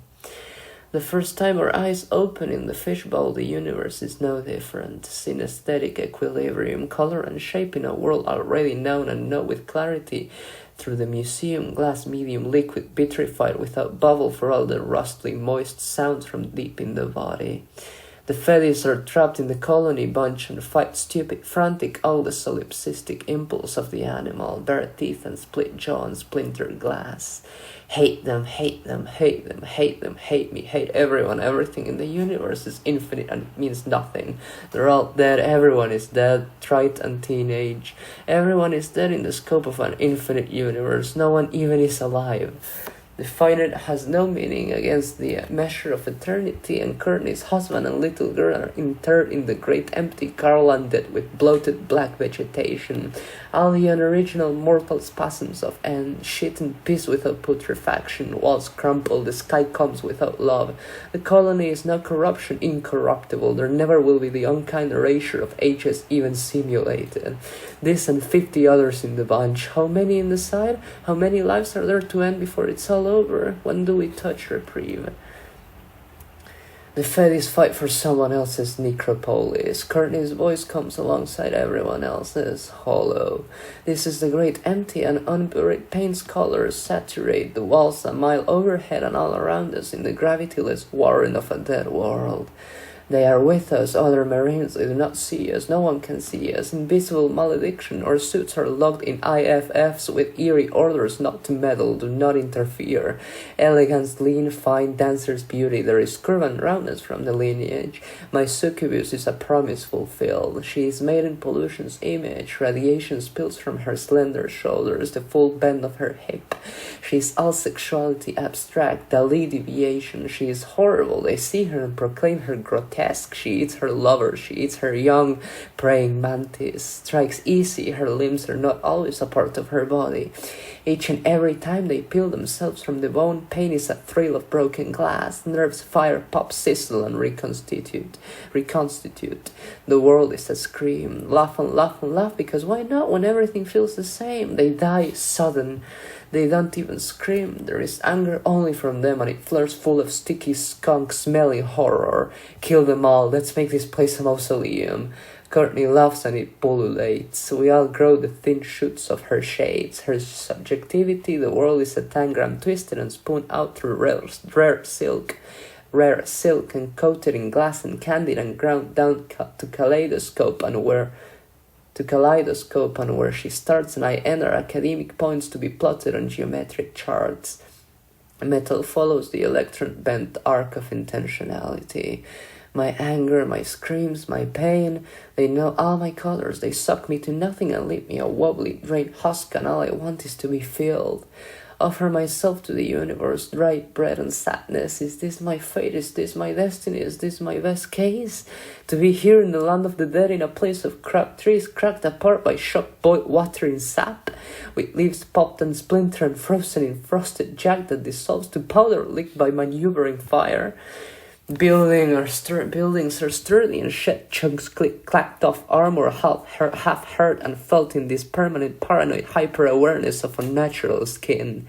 Solar breeze tugs, the psychosphere is humid and turbulent, appalling things are forecast. Roll dice, count the volleys, the feddies are scared and they've been awake for 3 days and cocaine and you could all blur and make things race, alert and oblivious. They will turn shadows to memory and cannot feel what touches them through the black haze of the unburied dead. Laugh, laugh, laugh. The breakout is inevitable and the Marines are not enough to contain them. All the frantic panic rush that puts them in the open. Routed army, there are many, they came for nothing but to kill, kill, kill. Marines kill, biological imperative, simple-minded instinct. All we are in the end is a bundle of our worst qualities. We never will be greater than the things we should and never can be. No matter how much we want, no matter, it no longer matters. The body bends, they are exposed. The only hardship is enough ammo to kill them all. Enough gumption to buck them in their tens, hundreds even. This is where we all end up. This is where we all will end up. This is what it means to be a human being. This is what it means to be alive. This is what it means to be born, to have parents, to be pushed out screaming into a world that will never even care enough to lie to you unless you're blessed by all the right starts. And it still won't matter because Miller and Wilhelm come without the right quirks of nature that spell this cannot happen to me, and Courtney's life is middle-class service and they are here alongside me. There they are, can't hide your colors in space. Crank the music, long dead boys, everyone is dead anyway seen through time's fractal. Torment the reactor, wrench the controls. Every attitude fire is taken past recommended maximum. She's doing it again. Ha ha ha ha. Can't help herself, can she? I have to dance. I open my eyes at last and I have to dance. I need to show them, need to show everyone. I want them to see how light on her feet is a woman unburdened by love. The last is gone, the last. You always think it's the last until it's really the last, and then you know your body has the meager decency to tell you what your soul always keeps coy. It's all gone. Every trace of him, of her, of everything I am, everything that tells me I am still anchored in the 6-year-old moment when I sit alone and the cake is cheap and the icing is rough and I bite myself because I am only the thrice cursed reminder of chill people's lawless mistake, and my bedroom is a joyless cube of peeling white paint and plaster and cold no matter how it is outside. I see them, a flight of them, fairy colors, they flee headlong, oh they're terrified. They're helpless, harmless probably. Ammo low, out, propellant on dregs, they feather and favor and plead for the momentum that will carry them away. Don't they smell me? Short fist, the fast twitch reflex of 20 guns that orbit at my will, limbs whose violence will scroll through me in anguish memory of things my body will never know. Don't they love me? Aren't they grateful? Don't you know my name? Bid them to worship my delusions of grandeur. Isn't your goddess the woman who chooses if you live or die? False dichotomy. There is life everlasting in the stretch of eons suspended in space. Tear the future from their hearts, make them scream in the dark. More and more of them go down. A month's suffering is trite. The shock grows hollow. Horror and hunger all are the same dopamine with a different quirk to the thought. A cheating spouse, happy anniversary. The body will grope for whatever it is given. Their bodies are mind, soul. When does it all turn off? They order my succubus sequester in her own hangar. Here the ritual self scares. There's something really wrong with this one. It's the new Psychom, I think, if you want my opinion. She's beautiful. Only Wilhelm and Miller and Courtney and Sydney and Gregor will stand vigil with me. Maintenance is by remote. Sydney says it's impossible by hand. 5 minutes on her and the crew are huddled, sobbing, screaming they taste it all at once without moderation. Without gentle immersion, they're dragged to the bottom and expected to breathe water, and they babble, wrapped in permanent hugs, and some are sent home and some peel red ribbons all over the wall. Not even 5 minutes. My smile is bright, I think. Can't even last 5 minutes in one of the calmer neighborhoods in my head. She is beautiful, blemishless, all the field motors are sharp limp, the reactor service life is supposed to be years and its housing already strains and cracks. The machine cannot survive the woman, nothing but its soul will be carried to the next and to the next and to the next. My Saku's data core will endurance. Still endures. They pour over it and computer nerds sob through lucid dreams of loss, and one of them redecorates his office in curtains of pink over an unfaithful love of the wrong sex from his wife. But they, my disciples, they will drown with me. They will climb onto my succubus's body and into it with me, and Miller will watch when Wilhelm and I fuck on her seat, when we fertilize her with forlorn parody. There's nothing beautiful, I think. The days all are the same. Courtney and the others agree. There is no challenge, there is no contest. They are not my subordinates and they do not care about tomorrow. Sisyphus knows the stone under his feet. The day will blur into nothing but rock. How many years in the yearless war when we will fight forever to avenge the waste of all our days, and how many lucky shots will mean we will not even be reminded in the present tense. They send us out on patrol around the colonies. They are columbariums sacred, while the homeland contemplates how best all the tears can be desalinated and used for holy water of anger and pain. What the hell are you all doing? Except this is not why we thread amongst them tonight or this morning. It's hard to know really when you're not a part of time and not a part of life and not a part of the world. The voice is full of fruitless anger. The world falls fast around us. Courtney looks up at the ceiling and downs another chew of the pills. Our lives are mediated by pharmacology. Wake up, rest, spool up and spin down. Dialytic conversions. Machines infiltrate by micrometers every hour of every day. We permeate them. Blood-bound biomechanics, biocomputational interface. The woman is the machine is the woman.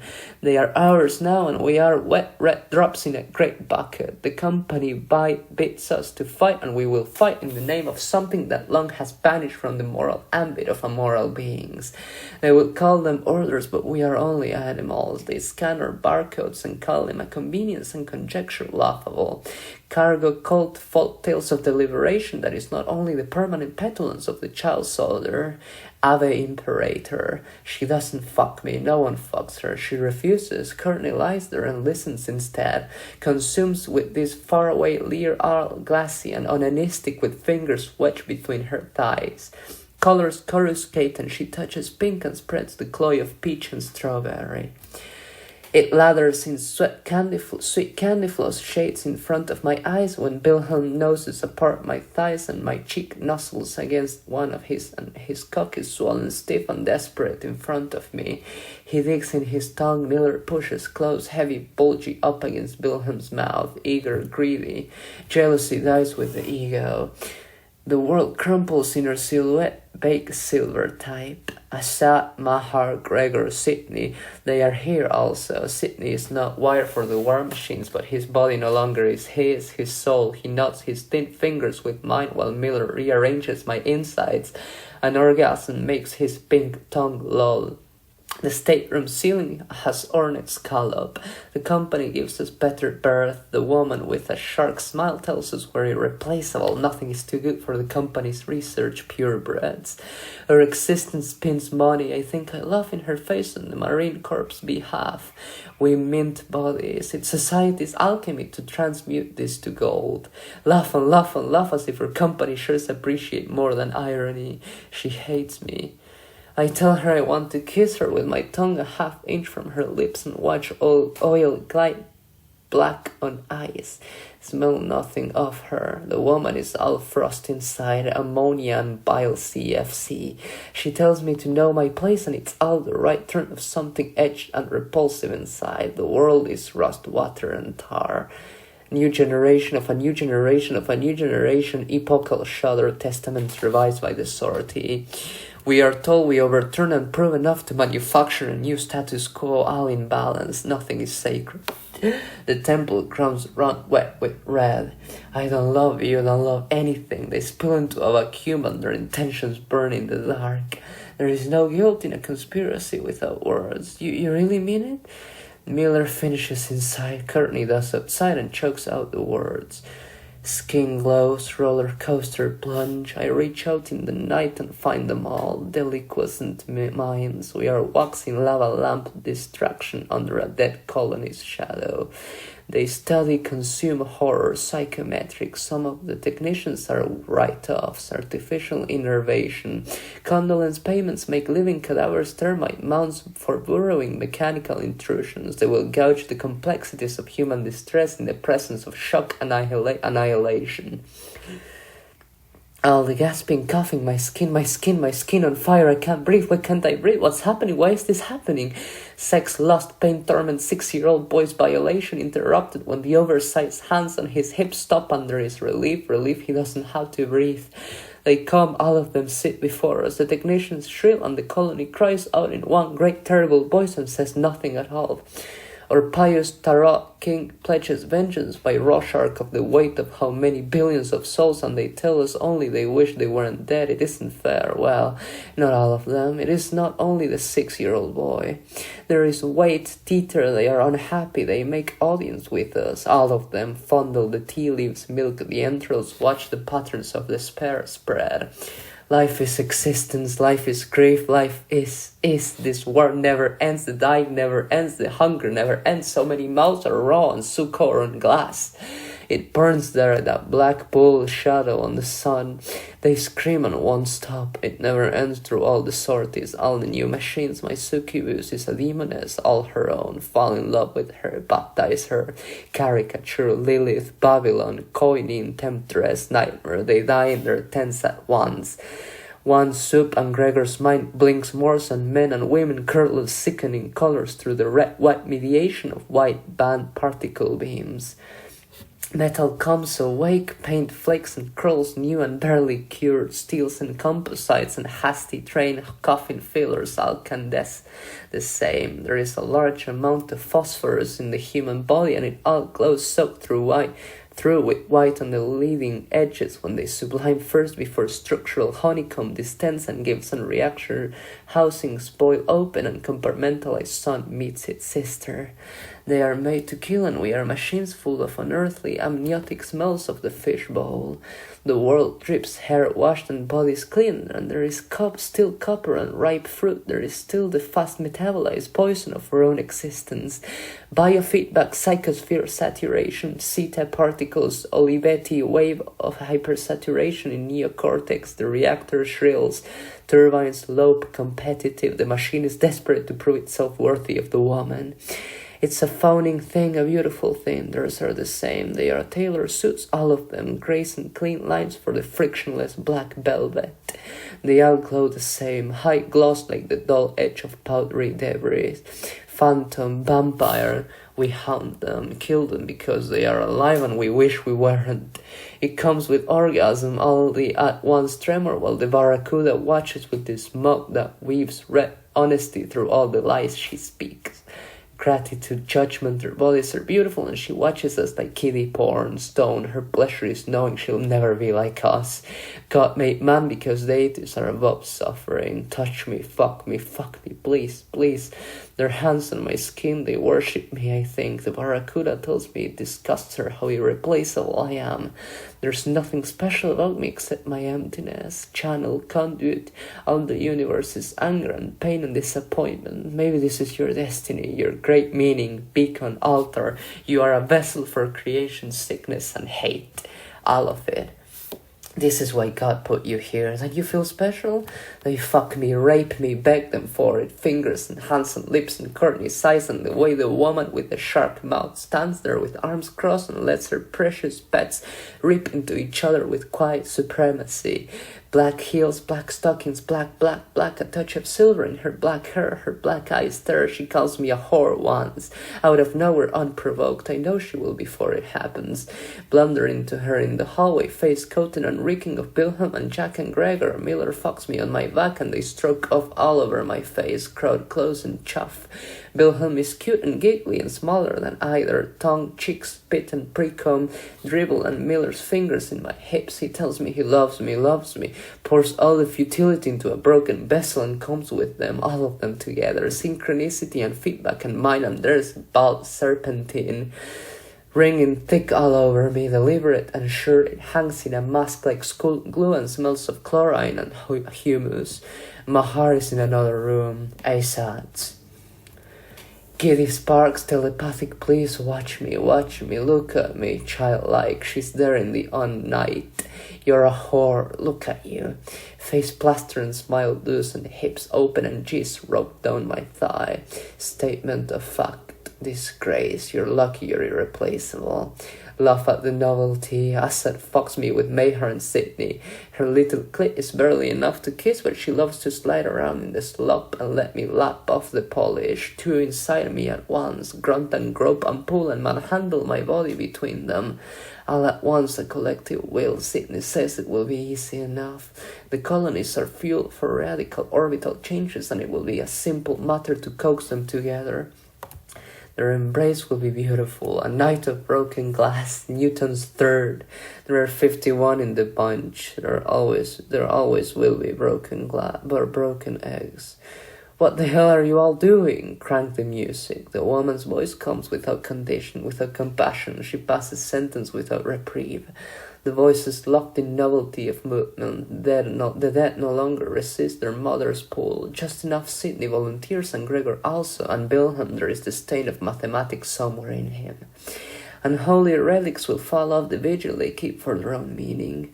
The earth does not want us and will not let us go. The exile and unwanted will be back with their mother soon. Laughter floats, the suits are fueled, the reactors are strung. When the colonies catch fire, it is in a confusion of white light that punches through closed eyes and fishbowl. And what the hell are you all doing? Cut off their life support. Jesus Christ, they're moving the colonies, you idiot. I told you. There's nothing that can be done, Doctor. What do you mean? It's a closed cycle, Doctor. It will kill the other techs. So kill them all. It's not so simple, Doctor. Don't you feel how much they all hurt? I don't love you. I don't love me. I don't love. There is movement, metal gives silence. There is the trumpet, a church is sounded and seals broken. Lo, will there be fire from the sky at the end? Jody won't need to whine so much with fewer mouths to feed. They send in the Marines to kill us. We kill them back. We kill everyone. We know the unit. Steinbeck. Fisher dies easy as anyone else. It's his misfortune to be the kind of man who does not see colors in the dark. Marines die glorious. They are scared all the same. Oxygenation push, dopamine dump. Flecks of our souls already circulate like asbestos in the new machine. They are destined never to be whole. It is compassion we should kill them this way. It is kindness we should pull them down with the bend of history to the settlement of things. Sparks of thoughts and X-ray visions, X-rated once at the last, regret and dysphoria and diasporic backscatter of heartbeats. Their deaths writhing lava lamp light. Sir, we can't stop the colonies. Intrusive thought read the limpid snake of current. A fish is literate of water. No possibility, too much momentum now. Re-entry is imminent. Look at them catch fire. The earth is so blue, the flames are so red. Is this real?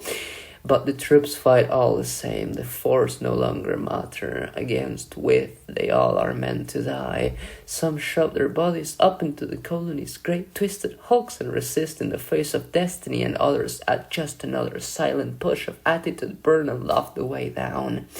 We are not the only to do this. Through the cosmos there is fire, all the landscape inferno. Courtney and Miller and Sydney in one of the colonies, and Gregor and Wilhelm and Jack and Assad and Maher and all the rest, all the lives, all the weights to pull us down. Down, down, the color of laughter is silver.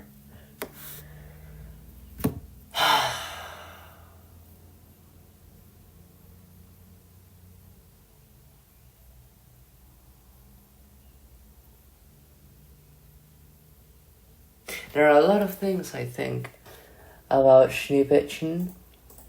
I'm sorry I didn't get to read the first 16 pages, I think they were. I'm going to go and do that now.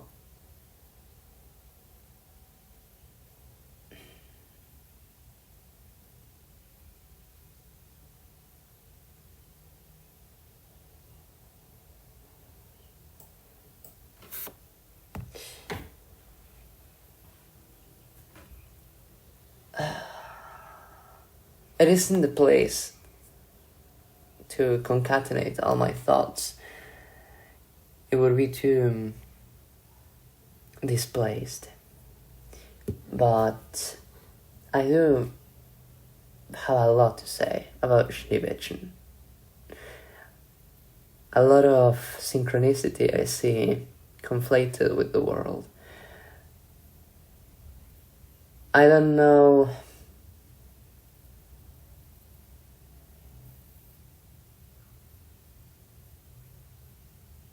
I do know.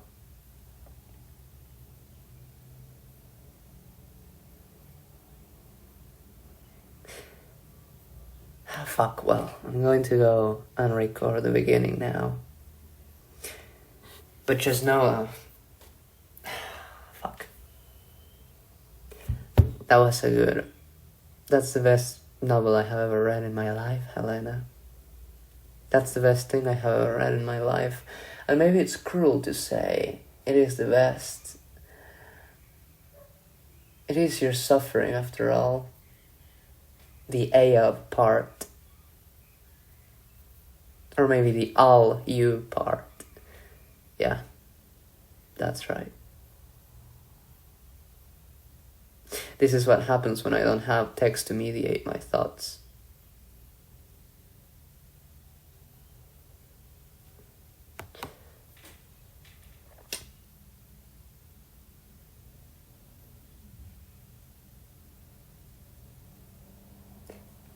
I'll get back to you.